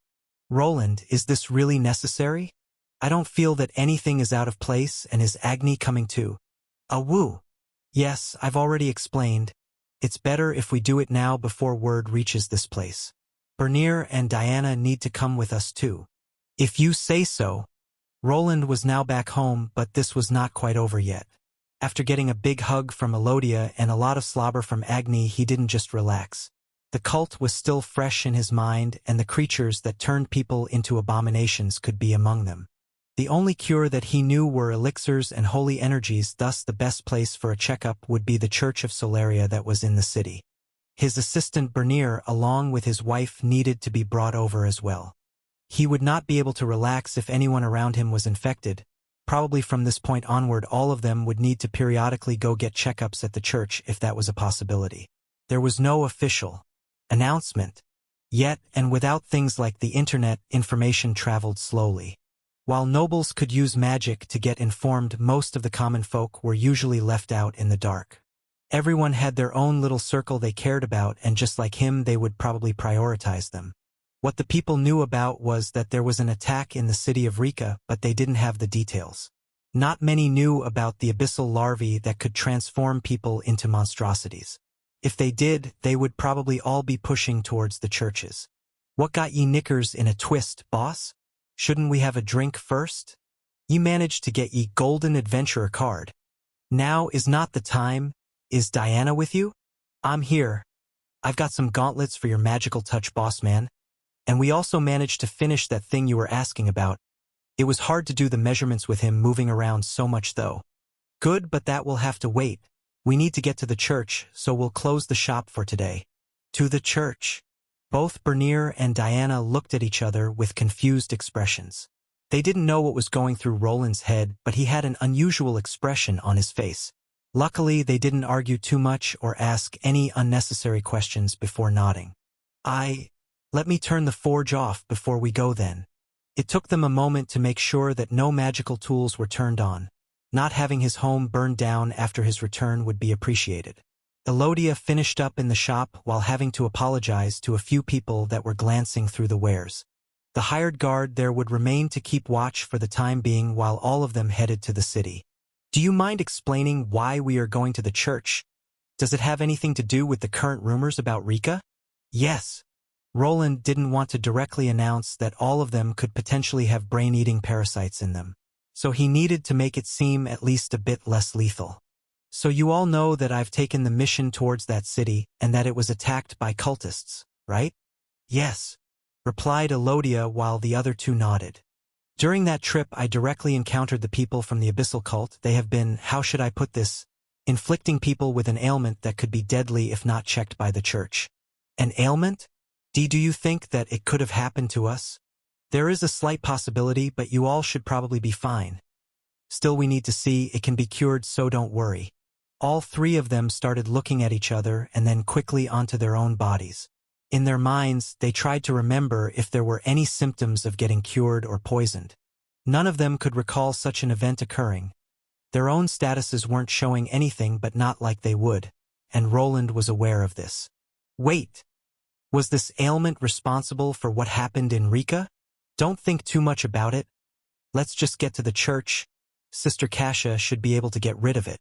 This was also an unconfirmed statement.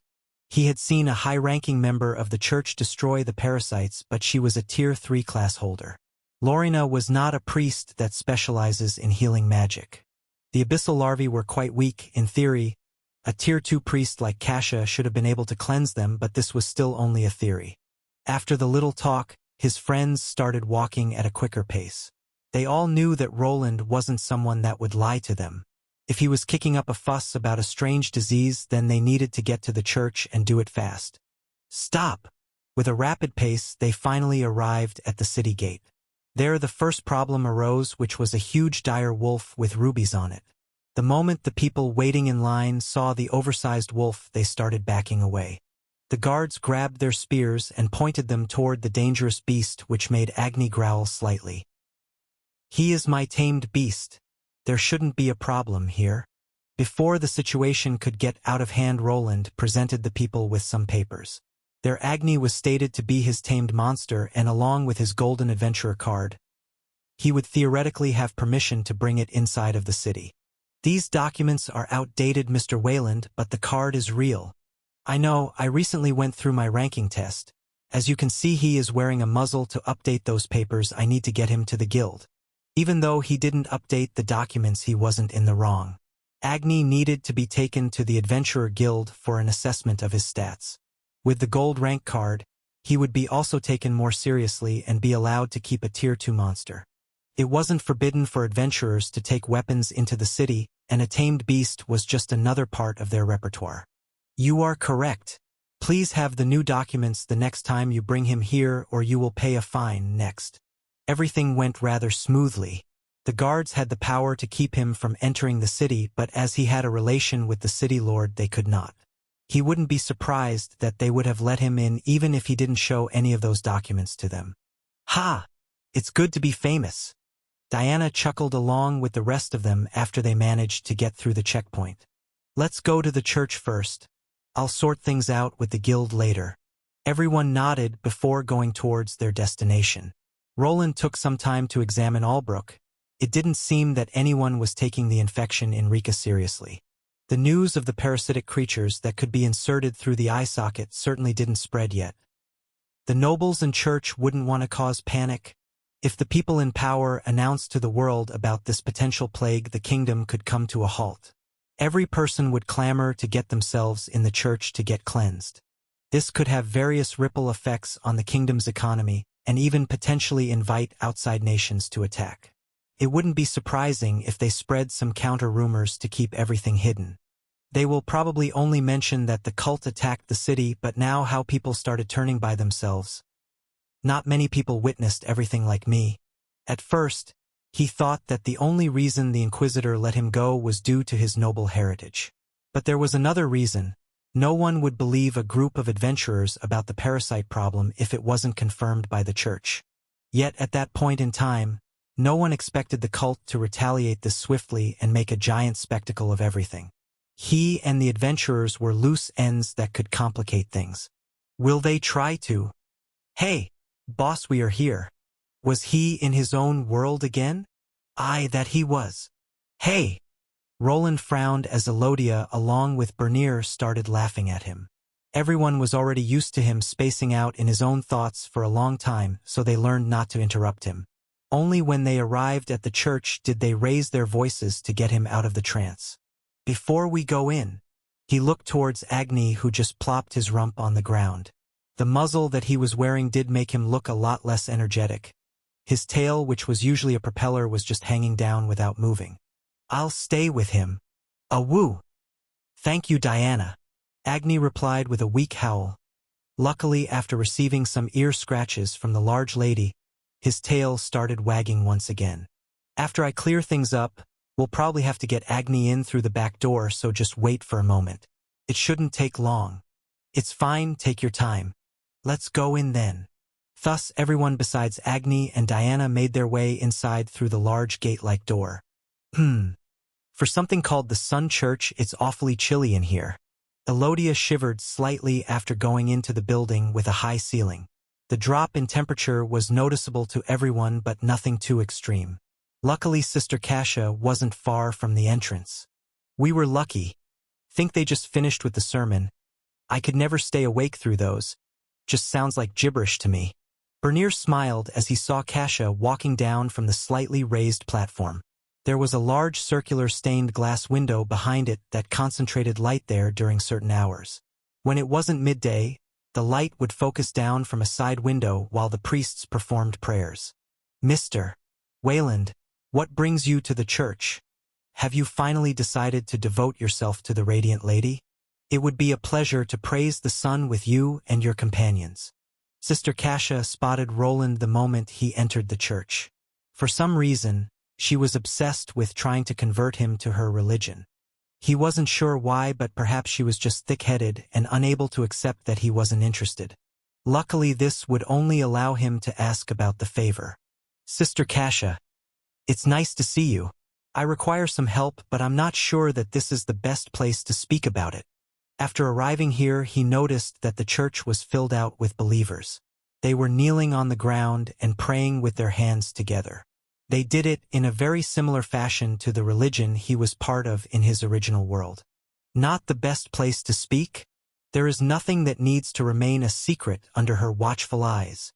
Yeah, I thought you would say that. What if I tell you that I know what really happened in Rika and the problem is a lot more serious than the church wants us to believe? Roland was not sure if every person in the church was informed about the abyssal cult. It could just be something that the inquisitors were involved with while the priests were left out of the picture. People like Kasia were here to offer comfort and heal people. They were not meant to interact with the cult forces outside the church. What is this truth you speak of? Yes, it involves the Abais. Don't speak their name here. Before he could continue, Kasia raised her voice slightly while placing her hand over his mouth. It seemed that talking about the cult from the abyss was not something welcomed here. With the problem it caused in Rika, he knew why. You must excuse me. I've acted out of line. Kasia pulled her hand away while quickly bowing. Soon she turned her face to the side where a door was. Please follow me. Roland nodded while turning towards Elodia and Bernier. The two did some nodding as well before all going towards the new location. The door led to a narrow corridor that was connected to some rooms. Some of them were open.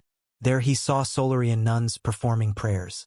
There was even one producing holy water, indicated by the sparkly glow coming from the bottle it was in. This is my bedchamber. Please come in. I didn't think I would be ever going into a nun's bedchamber.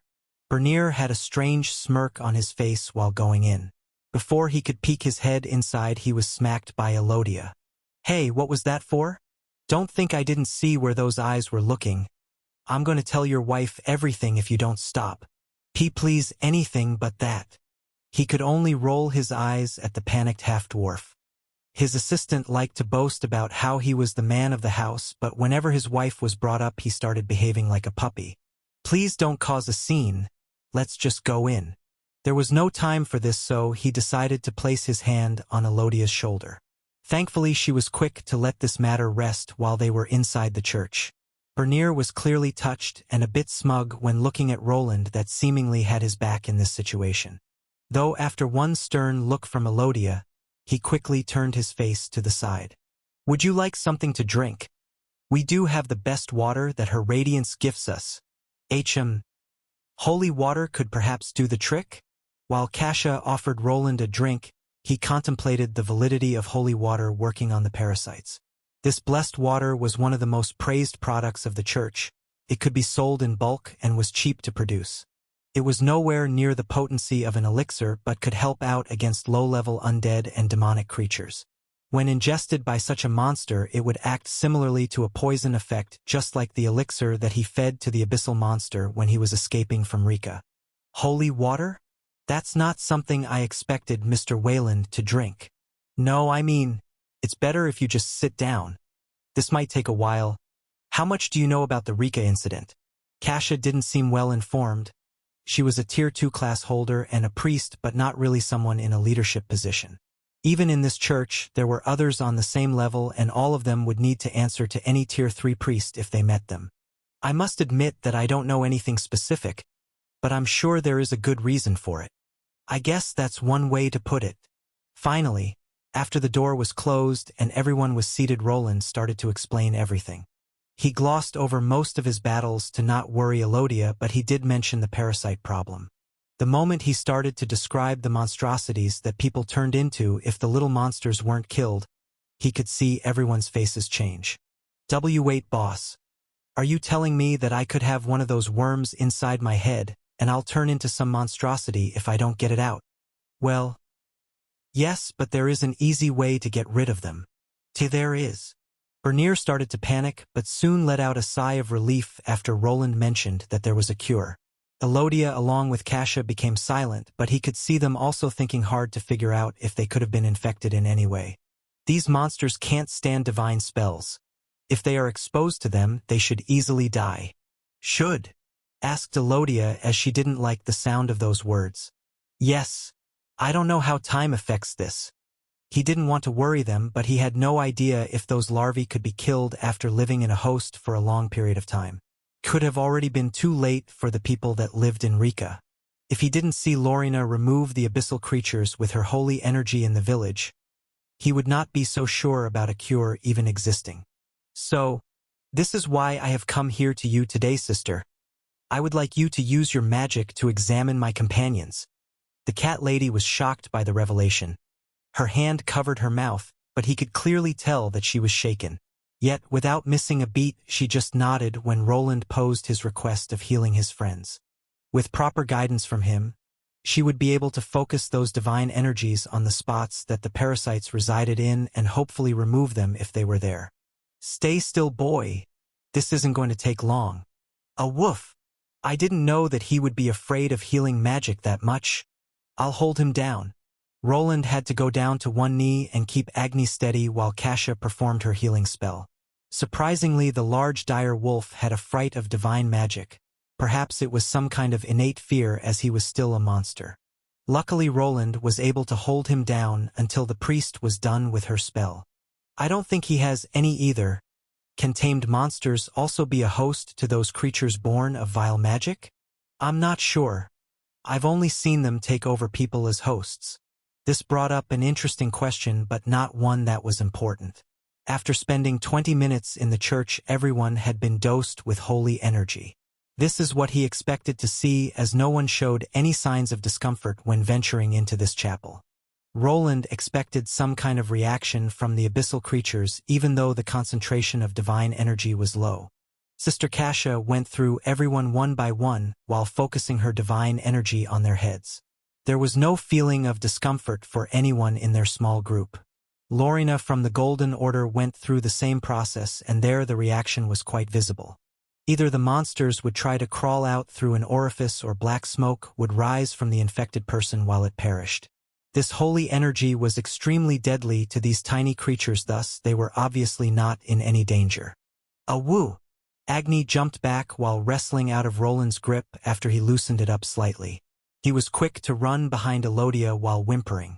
There was no damage that he received from the healing and cleansing spells, so his behavior just made everyone confused. Your fluffy friend doesn't seem to like me too much. Kasha cat ears flopped down slightly after her last patient seemed visibly shaken. Perhaps it had nothing to do with the healing spell. Maybe it was the age-long conflict between the canines and the felines that was making Agni behave like this. Now was not the time to speculate about the relations between cats and dogs. There was more work to be done. You have my gratitude, sister. I give you my thanks as well. If what our boss man is saying is correct, then we owe you one. Everyone started thanking the feline priest, which made her cat ears spring back to life. Her frown turned back to a radiant smile, as if it was never there to begin with. I just did what the Lady of Radiance has entrusted me with. Her blessings are meant to be shared with the people. On one hand, Roland was grateful that the lady priest performed the treatment fast, but on the other hand she was getting into preacher mode. If they waited too long she would start praising the sun, and now after she did them a favor they might have to stay and pray along with her. Her radiance has blessed us with another. Sister Kasha, I think you probably have enough work on your hands now that you know about this affliction. The affliction. Roland managed to cut her off before she could continue babbling about Solaria. The moment he mentioned the parasites again, she became quiet. In reality, she didn't have any information from the church, so she would not be able to act on her own accord. They had a strict hierarchy in this church, and Kasha was not the leader. You are correct, Mr. Wayland. I need to consult the head priest. We will have to postpone our discussion about the Radiant Lady for later. It was more of a one-way discussion, though. Before we leave, would it be fine with you if we brought over more people later? There is always a place in the church for the afflicted. You have my gratitude then. If you ever need runic items, you are welcome to come to my shop. Roland knew that it wouldn't be fair to just let the woman leave like this. She had allowed them access to her healing spells without taking any payment, which was somewhat uncharacteristic of a Solarian priest. "Oh, I will be sure to take you up on that offer if I require anything, but for now, I will have to excuse myself." They had gathered outside to take care of Agni, so Kasha was the only person returning to the church. While she was a high-level Tier 2 priest, she was not the person making the decision. From his perspective, Kasha would probably be forced to stay silent until the top brass decided to make a proper decision. There was no way of knowing how people would react to this knowledge.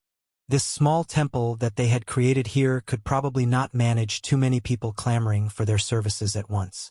"There she goes," commented Elodia while Roland just nodded and was about to turn away. "Hey, what are you looking at?" There he noticed Bernier's head moving at an angle as he was trying to take in the view of Kasha's behind. Diana noticed this and delivered a smack to the back of her husband's head, which made him do a nice flip to the side. Iwai, wat was dat F0? "You want another one? Sweetie, please calm down. Don't you sweetie me. How about you two take the rest of the day off? It's already late. I'll see you tomorrow at the workshop." Roland turned to Elodia, who started chuckling and nodding. It was already the middle of the day. Even if they returned, there wouldn't be much time before the sun went down and the two were allowed to turn in for the day. "No, boss, help me." "Sorry, you're on your own with this one. Let's go, Agni, we need to get your documents renewed." While Bernier was getting chased by his oversized wife, Roland and Elodia headed towards the Adventurer Guild. Finally, he could start to relax. Everyone close to him was doing fine, but this wasn't quite over. Even though the ones closest to him had been examined, this was not true for everyone that he knew. Elodia was still part of the orphanage, and they were also others. "When you were talking to the priest, you mentioned others, do you mean? I don't want to worry you, but you have probably realized by now. Lobelia and Armand." Elodia leaned in towards Roland while also grasping his visibly larger hand. He could see the concern in her eyes, and it was justified. The probability of the kids at the orphanage of being infected was close to zero. None of them ventured out of the city much, and the only place some of them visited was his own workshop. "Those two have been taking missions outside of the city for years. We need to get them to the church fast." Elodia nodded while also grasping his hand harder when he mentioned both of her adoptive siblings. Armand, after achieving the gold rank, had been adventuring through the entire island. With Roland being in the city, he had someone that she could rely on, and thus he could focus on his progress. Lobelia was part of the Thieves' Guild. The places she visited were unknown to him, but she had also made her rounds around the continent. Sometimes she would even vanish for a month or longer before appearing as if nothing had happened. Roland noticed one fight between the two sisters when the half-elf had not shown herself for a while. "Do you think they will be at the guild, or are they out of town?" "I think Armand should be there. He came back from a trip recently. He never leaves for too long." "That's true. He does seem to go back to that place a lot." "Hey!" Elodia jerked her head towards Roland, who mentioned Armand's little addiction to the red light district. It seemed that he had grown accustomed to some of the girls there. With not having to worry about the orphanage with Roland in the picture, his expenditure there had only increased. "Well, if Lobelia isn't there, I'll check the other guild. Her two fans might know where she is." "Those two? They probably would." An image of a dog and fox fighting it out for the affection of the elven maiden popped into his head. The two would probably know if she decided to leave the city or was just having fun elsewhere. "First, let's see if they are at the guild." Elodia nodded, and the three of them headed toward their next destination. With Agni's increased size, he was really standing out. Roland was forced to put him on a leash that was not very appreciated. From time to time, the ruby wolf would just sit down and grumble. Even when he tugged on the line, he would just sit there with his nose down in the dirt. "Stop being a little baby, Agni." Luckily, with some words, Elodia was able to get him moving. If this continued, Roland was ready to deliver some punishment in the form of withholding food. Finally, after some time had passed, they managed to arrive at the Adventurers Guild.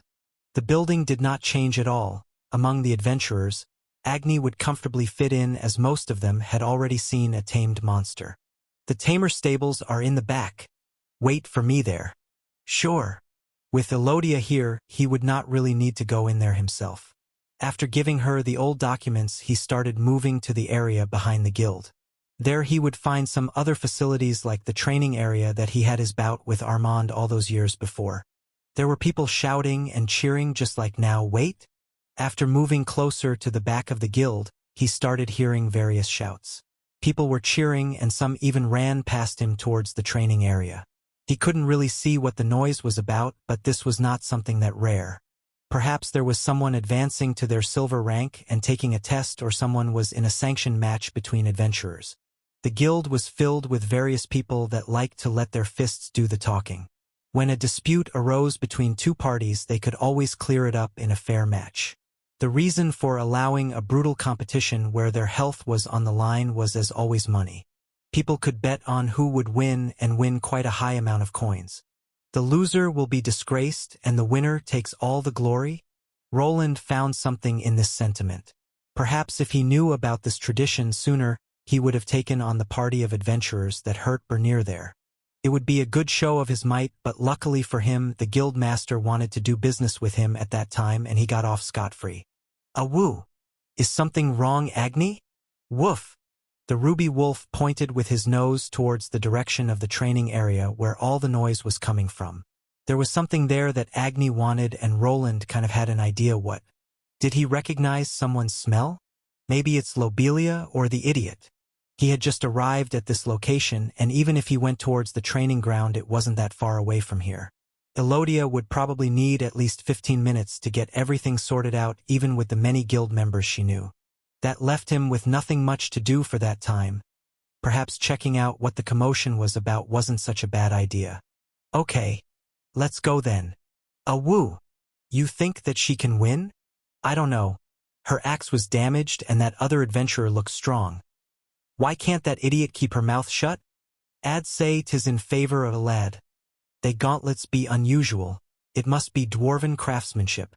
It didn't take long for him to get there, and before he could examine the situation he started hearing familiar voices. 3 of his new adventurer friends were gathered right at the entrance and talking.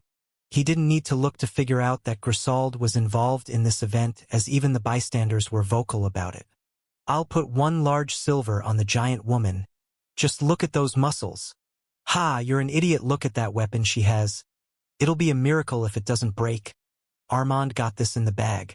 So that idiot was really involved. After hearing that Grisauld and Armand were involved, he wanted to facepalm. Finally, he looked towards the training area, and there he saw Elodia's brother smirking. Opposite to him was the barbarian woman that he met during his journey, and she looked mad.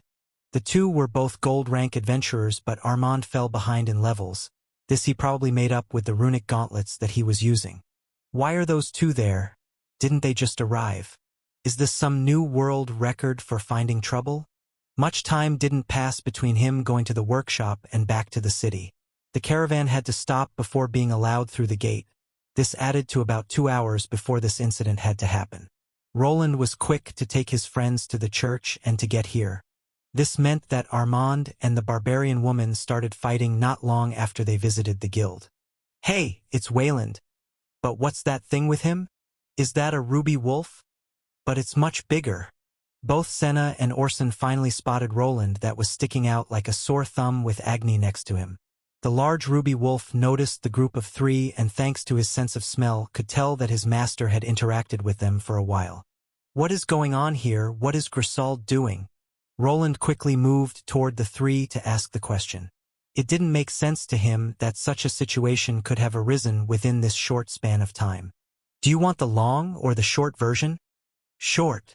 Roland quickly replied while Senna pointed at Armand and started explaining. In all honesty, that muscle-bound idiot started it.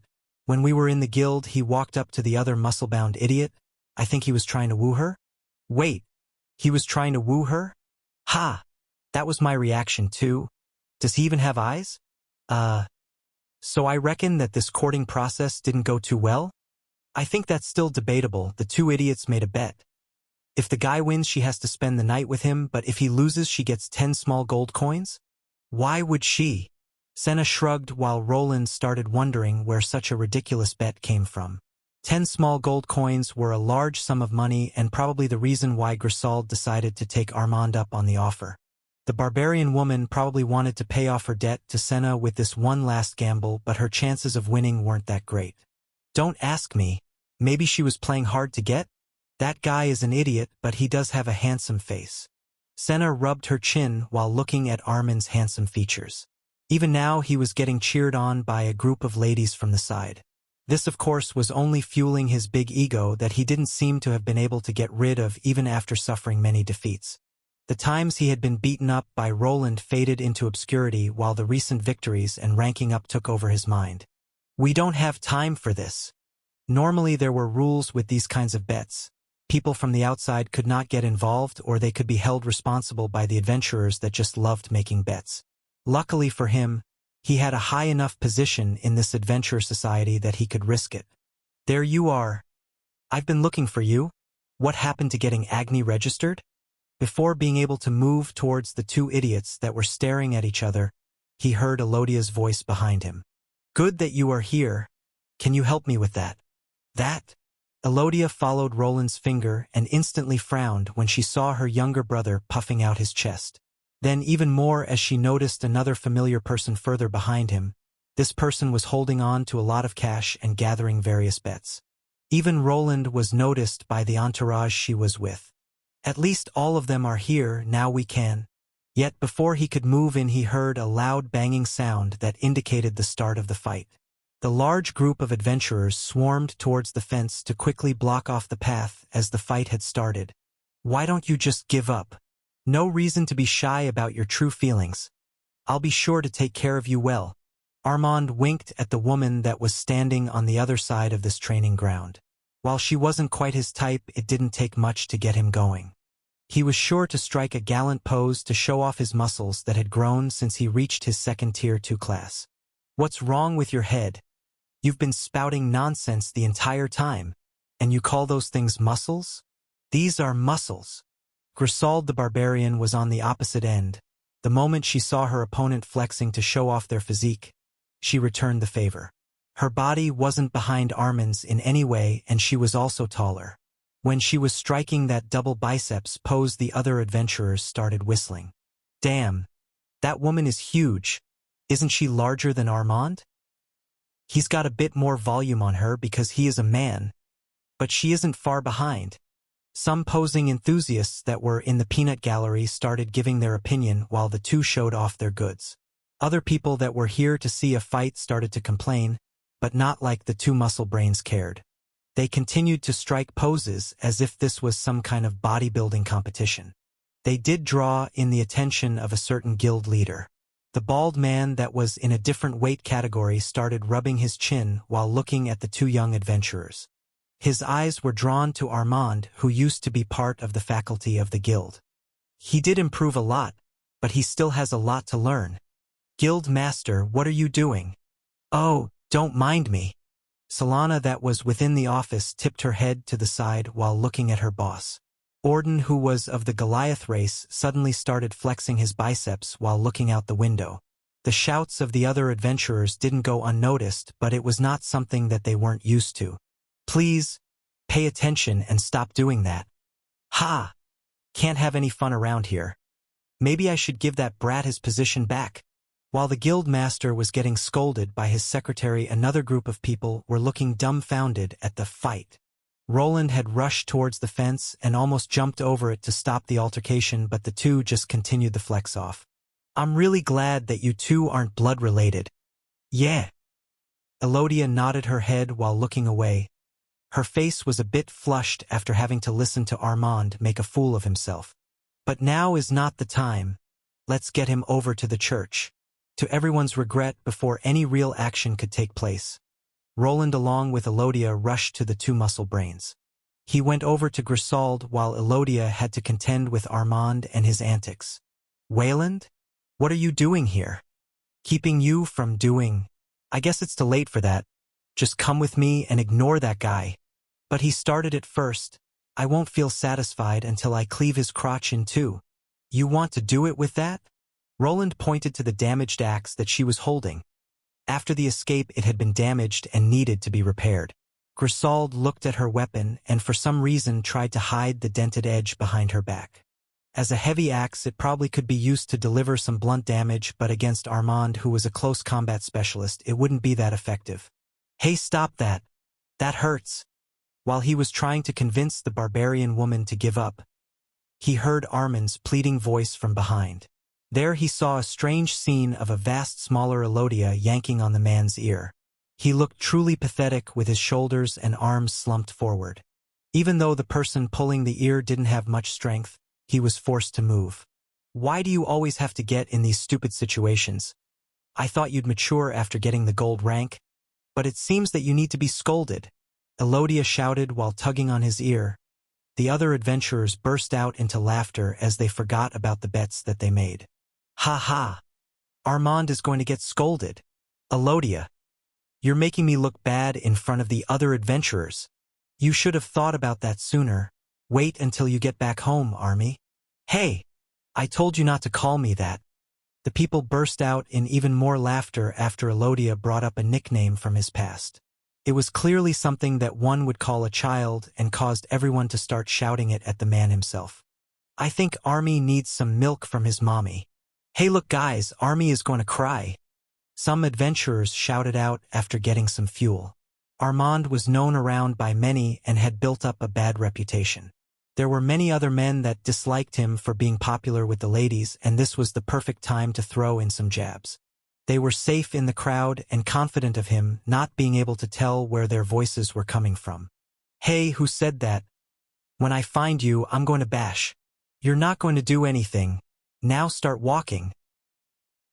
Grisauld, along with Roland, continued to stare in silence at the scene that unfolded. Thanks to the strange performance before them, it was clear that the animosity was dying down. He didn't even need to repeat himself as she scratched her head before just walking towards the exit on the side. There Senna, along with her two companions, were waiting. All of them had stupid smiles on their faces. "What are you looking at?" "Nothing." The halfling just chuckled while Orson started mumbling something to himself. Big muscles aren't that bad." "Ho! Did you discover something new?" "Perhaps I did, my friend." Roland wasn't sure what the two were talking about, but they were looking at the muscular barbarian lady that seemed more oily than usual. Their gazes were focused on her thighs that were probably thicker than even Armand's. For some reason, it seemed that the woman rubbed oil onto her body that made it shine even more than usual. Perhaps it was a plan to be more slippery for the battle with a hand-to-hand specialist. Yet this was not the time to ask silly questions, as they needed to get the troublemaker to the church for an examination. "Hey big sis, why did you do that?" "I had to give all the betting money away. It was their lucky day." Suddenly out of the crowd emerged Lobelia along with the two young men from the Thieves' Guild. Rennie, the one that was part dog beastman, and Jasper, who had fox-like ears. They were the ones taking bets and weren't given their cut after the bout didn't take place. "Oh, do my elven eyes spy a famous runesmith? Good to see you, Lobelia. Grab that idiot, we need to talk." After a less than heartfelt greeting, he pointed to the mad Armand that was shaking his fist at some of the other adventurers. Most of them would probably bring this accident up for the next few months to come. Soon all of them excused themselves back towards the tamer side of the guild, where he was supposed to get Agni registered before going through with that. He needed to give Elodia's two siblings an explanation. "What? Hey! Keep your voice down or I'll keep calling you Army." "Hey, that's unfair." After going to a more secluded location, Elodia gave a quick explanation to both Armand and Lobelia. Both of them were shocked at the thought of being infected by some strange type of disease. "True, we could sell this information to the guild for a nice margin." "Hey, who is this? I like her."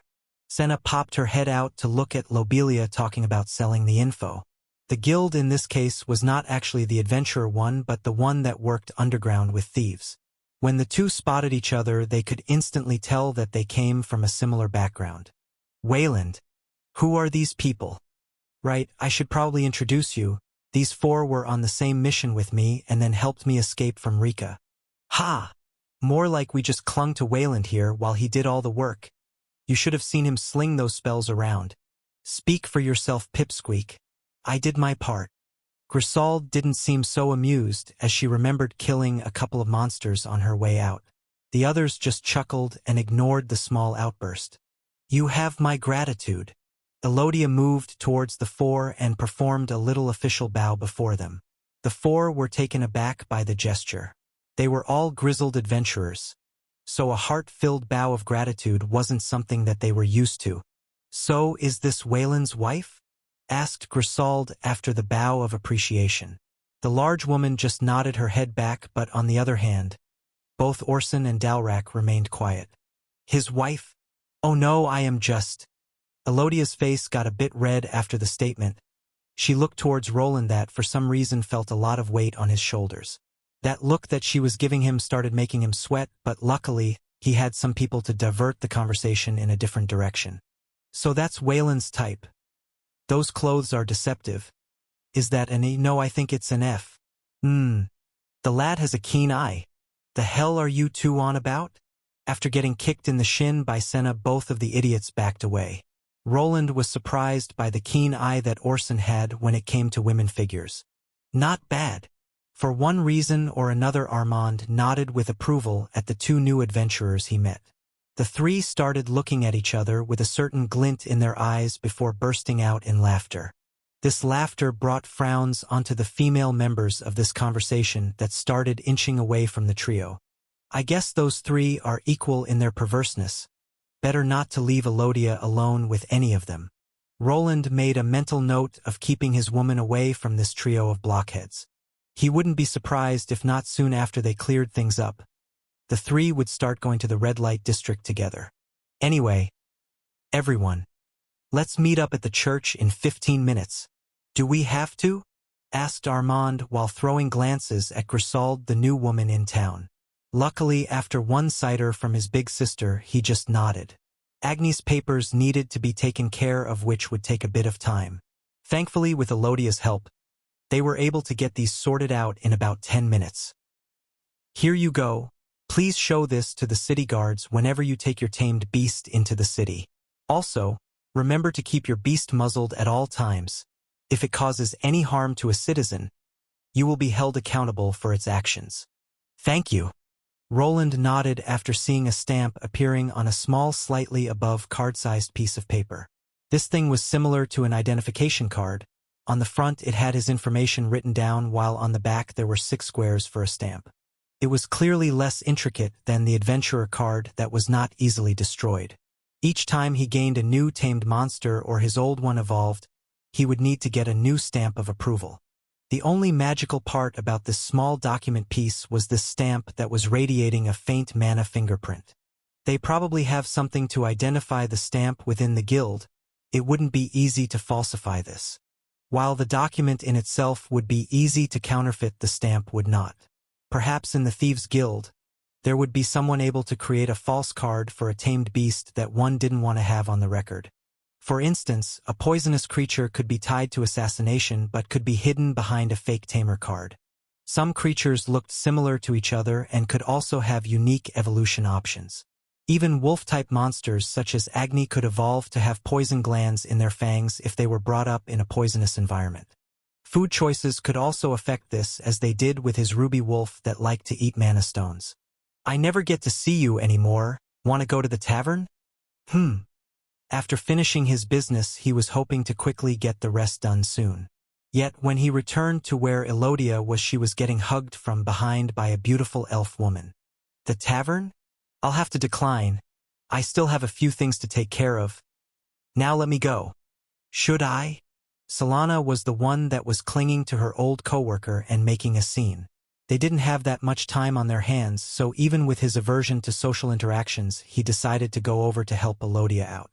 Thanks for waiting, we can leave now. Well, if it isn't the famous Wayland, just the man that I've been looking for. He didn't like the sound of that.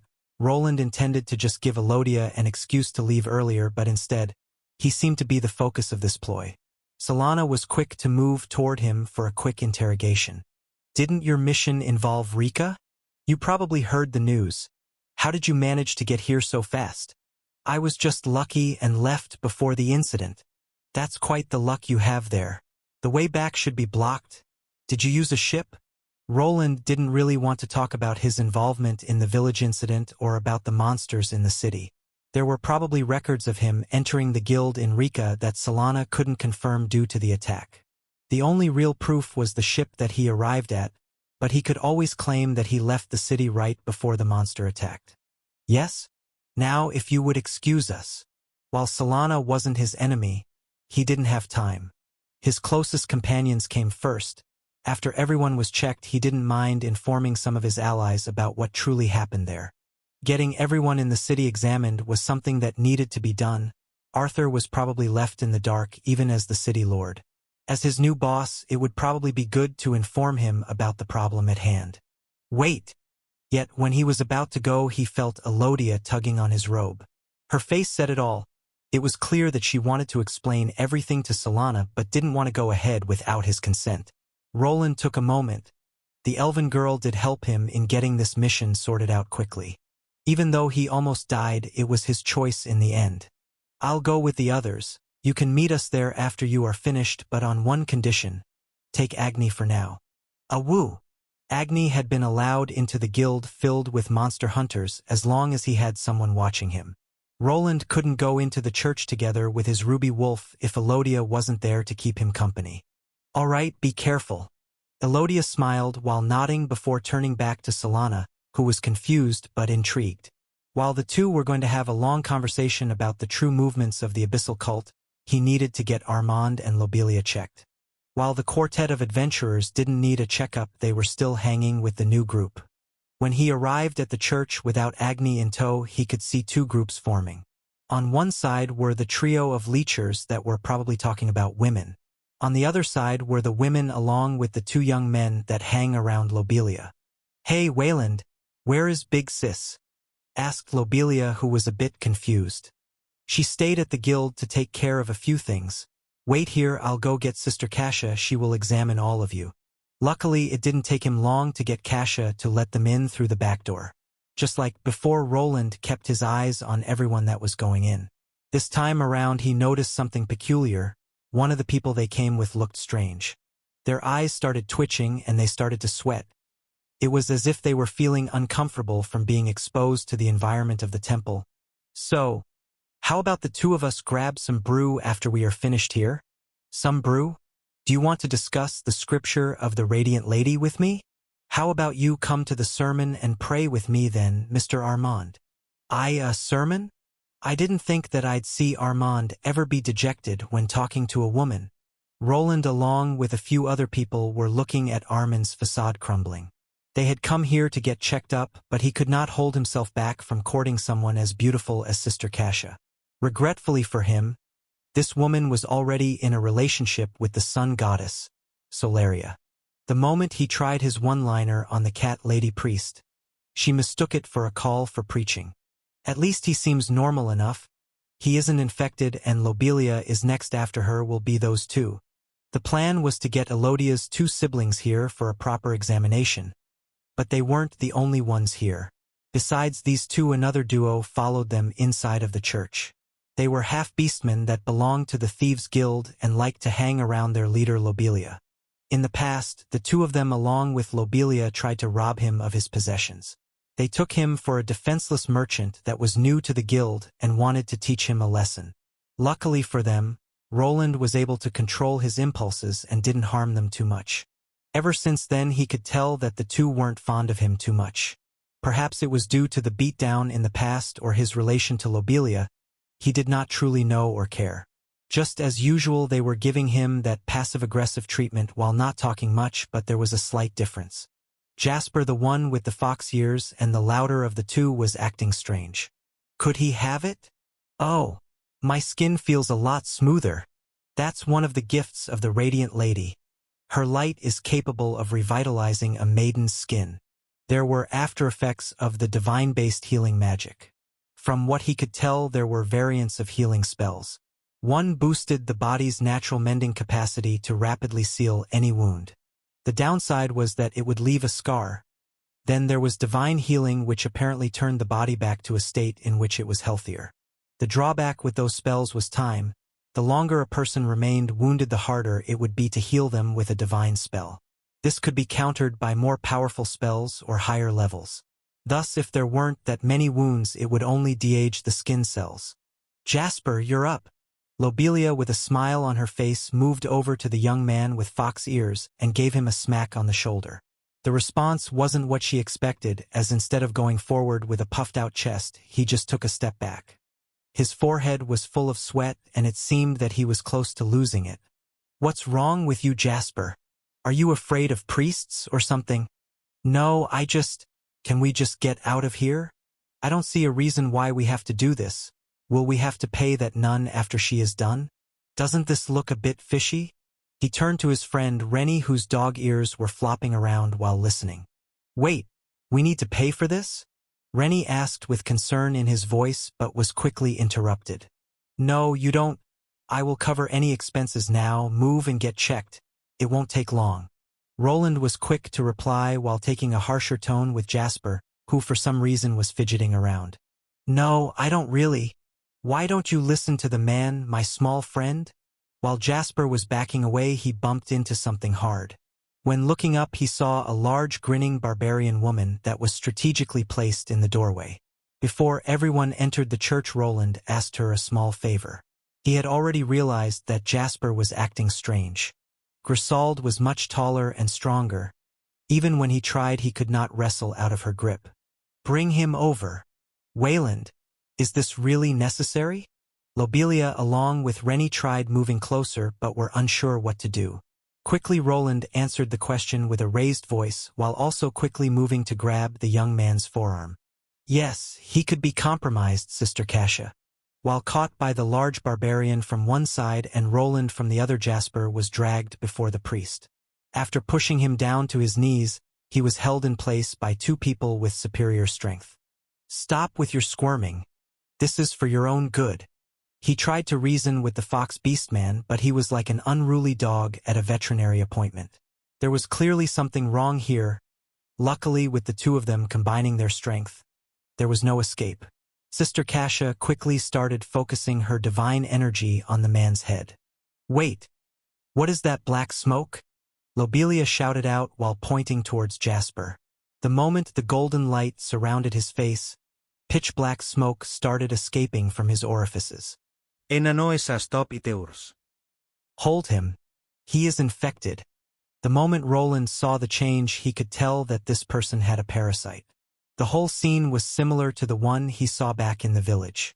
There, the Gold Order member treated the afflicted people with her divine aura blade instead.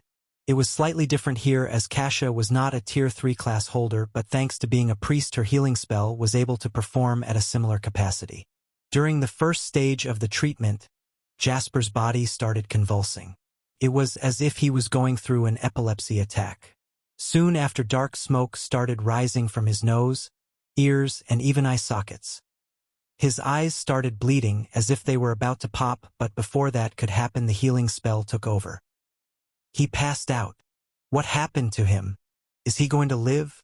In all honesty, Roland didn't truly know what would happen to this person now.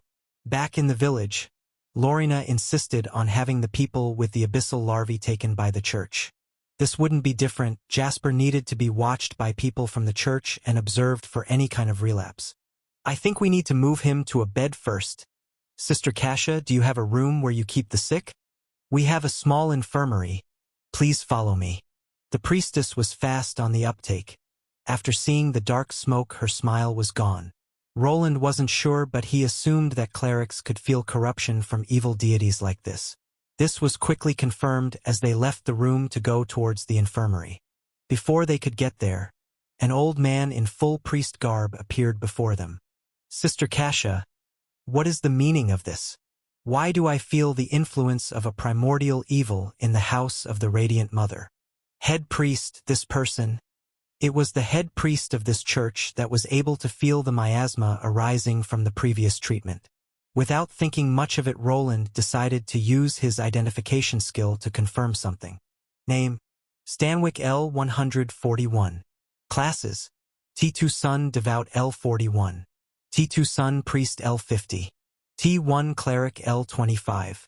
T1 Acolyte L25. The man looked to be in his older years and lacked a Tier 3 class. Not everyone that was old possessed a high level. This priest probably gave up on hunting monsters in a party and focused on spreading the word of God, which would hinder any progress. A priest was a battle class. It required experience points from killing monsters to progress. It was not like a crafting class that could still continue by fashioning items. Most priests had no lust for things like strength or power. They had a comfortable life at the church and everything was provided for them as long as they could cast healing spells. Usually the younger Tier 2 priests would be sent to the dungeons, but after going past the 100th level they would have an option of quitting. This was his first time seeing the leading figure of this church. Kasha was also a Tier 2 priest, but her level was inferior. After seeing the knocked-out Jasper for a moment, he could see him scrunching his nose. This young man. Very well. Bring him, but sister, you will explain yourself to me. Kasha bowed in an apologetic fashion before they carried Jasper to the infirmary. The room wasn't very large. It only had about 10 small beds that weren't even divided by anything. Some of them were occupied, but there was enough free room for the new patient to lie down. What's going to happen to him? I'm not sure. I think the larva should have been killed by the healing spell. You think? I'm sorry. I don't know much about these creatures. Lobelia raised her voice at Roland as she demanded some answers. He really didn't know what the long-term effects of these monsters on a person's mind were. The creature should have been dead, and Jasper didn't turn into a tentacle monster either. His complexion also looked better now. Rene, you need to get examined this instant. What if you have the same thing? What? I could be sick too. He's probably fine. Didn't you notice how your other friends started acting after we stepped inside the church? Now that you say it, everyone started thinking back to the moment they stepped through the church. Even though there was no holy barrier inside of this building, healing spells were cast constantly and holy water was being made as well. These abyssal larvae couldn't stomach even the faintest of the divine arts. Now Roland was sure about it. If someone afflicted entered this area, they would start feeling some side effects. But to be on the safe side, he should be examined by a priest. Lobelia nodded before grabbing Rene by his hand and dragging him towards Jasper. He was being examined by the head priest along with Kasha that would probably have a long talk with him afterward. Roland had already explained everything regarding the abyssal parasite problem. I'm not sure I can trust these people with this issue. Yet this wasn't quite over. There was one important person in this city that needed to know the full story. This was the city lord. His brother was the city lord of Rika, and the fiasco would probably be pushed on him. Perhaps the citizens would blame him for allowing the cult to sneak into their midst. That is, if they actually tell them the truth. He could try to pass it off as a conflict between cultists and religious zealots that the city was caught between. There you are. Where are Armand and Lobelia? They are in the church. We had a problem. You don't mean that one of them? Calm down and let me explain. Both of them are fine, but one of Lobelia's friends. Roland was done with the church for now, so he decided to go outside. There he parted ways with the four-man adventurer party that needed to find an inn for the day. They all agreed to meet up on another day after the commotion died down. The four also needed to decide if they actually wanted to stay here. After seeing another infected person, it wouldn't be odd to leave. After they were gone, Lobelia showed up along with Agni. Due to the accident with Jasper, he had spent a lot more time than he intended on the inside. He was quick to give her an explanation that her siblings were just keeping their friends company. This is horrible. So it really reached our city? What will we do? Elodia was shocked by the revelation. It was one thing to hear about a troubling fact and then another to be involved in it. If one person was afflicted by the parasite, then more of them could be there. I think there are things that we could do, but I'll need to get some high-quality potions. You need to buy potions? Yes, for now, you better return to the orphanage. I don't think that any of them will be afflicted, but it's better to make sure, right? The idiot is inside with Lobelia. It'll be safer if you wait for the two first, before going back. Elodia nodded and didn't argue the fact. Roland knew her well enough to know that she wouldn't be able to sleep through the night knowing that one of her family members could turn into a strange creature. She was soon gone, and he was left with a confused ruby wolf that just wanted to go home. The day was slowly coming to a close as the sun inched down the horizon. There wasn't much time left for him to go to the shops to buy proper stock for what he was planning. This problem with the cult wasn't an easy issue to handle, but it needed to be prioritized. While the church fought with the cult, they would probably funnel their forces to that forest, which gave him and others time to prepare. I wonder where that kid got that larva from. Even though he is part of the Thieves' Guild, it wouldn't be surprising if all of them moonlight as adventurers. They could have gotten it from the same village. He had a tiny theory when it came to that village and the parasites. They could have a limited number of the evil creatures, and even if people passed through that area, they couldn't infect everyone. Instead, those people would be held up by an illusion of the village and just pass through without being harmed. Perhaps the cult went through their possessions to gather information to sell it off as a side job. The number of infected might be lower than I initially thought. Infected? Just as he was going through a few potential strategies, a familiar voice called out to him. When he turned his face, he saw a woman in a maid uniform. Her cat ears were pointed towards him, as if she was interested in what he was mumbling about. For people from beast tribes like her, it wasn't hard to hear what he was whispering, all thanks to their enhanced senses. I need to stop muttering to myself. Good day, Mr. Wayland. The Lord would like to have a word with you. Oh, not that much time had passed since he entered the city. Only after coming along with Agni and the rest did he actually go through a proper checkpoint. Perhaps the guards had sent word to Arthur that he had returned. Did he order them to inform him if I got back to the city or something? Is there something that Lord Arthur requires of me that can't wait until tomorrow? You really like to joke around, Mr. Wayland. I'm sure that you know why the Lord would like to see you. Roland just shrugged while showing a weak smile. He wanted to see if it was really about the incident in Rika or just some business meeting. It wasn't strange for Arthur to be interested in what happened in the city, but it was surprising that he knew that Roland was there to begin with. Did he put some informants into the guild? Arthur Valerian didn't possess much power in the city, but as a noble, he did have some money. It wouldn't be hard to bribe some of the officials that had already been selling themselves to the merchants. It seemed that while Roland was trying to gain some levels to progress, Arthur was expanding his net of influence inside the city. I was meaning to visit him. I do think that we have a lot to talk about. It won't be a problem if I bring him along, right? He pointed to Agni that was looking at Mary with perked up ears. The moment the cat girl saw the ruby wolf, she just smiled and gave a nod. Soon the two and one large wolf were walking towards the city lord's mansion.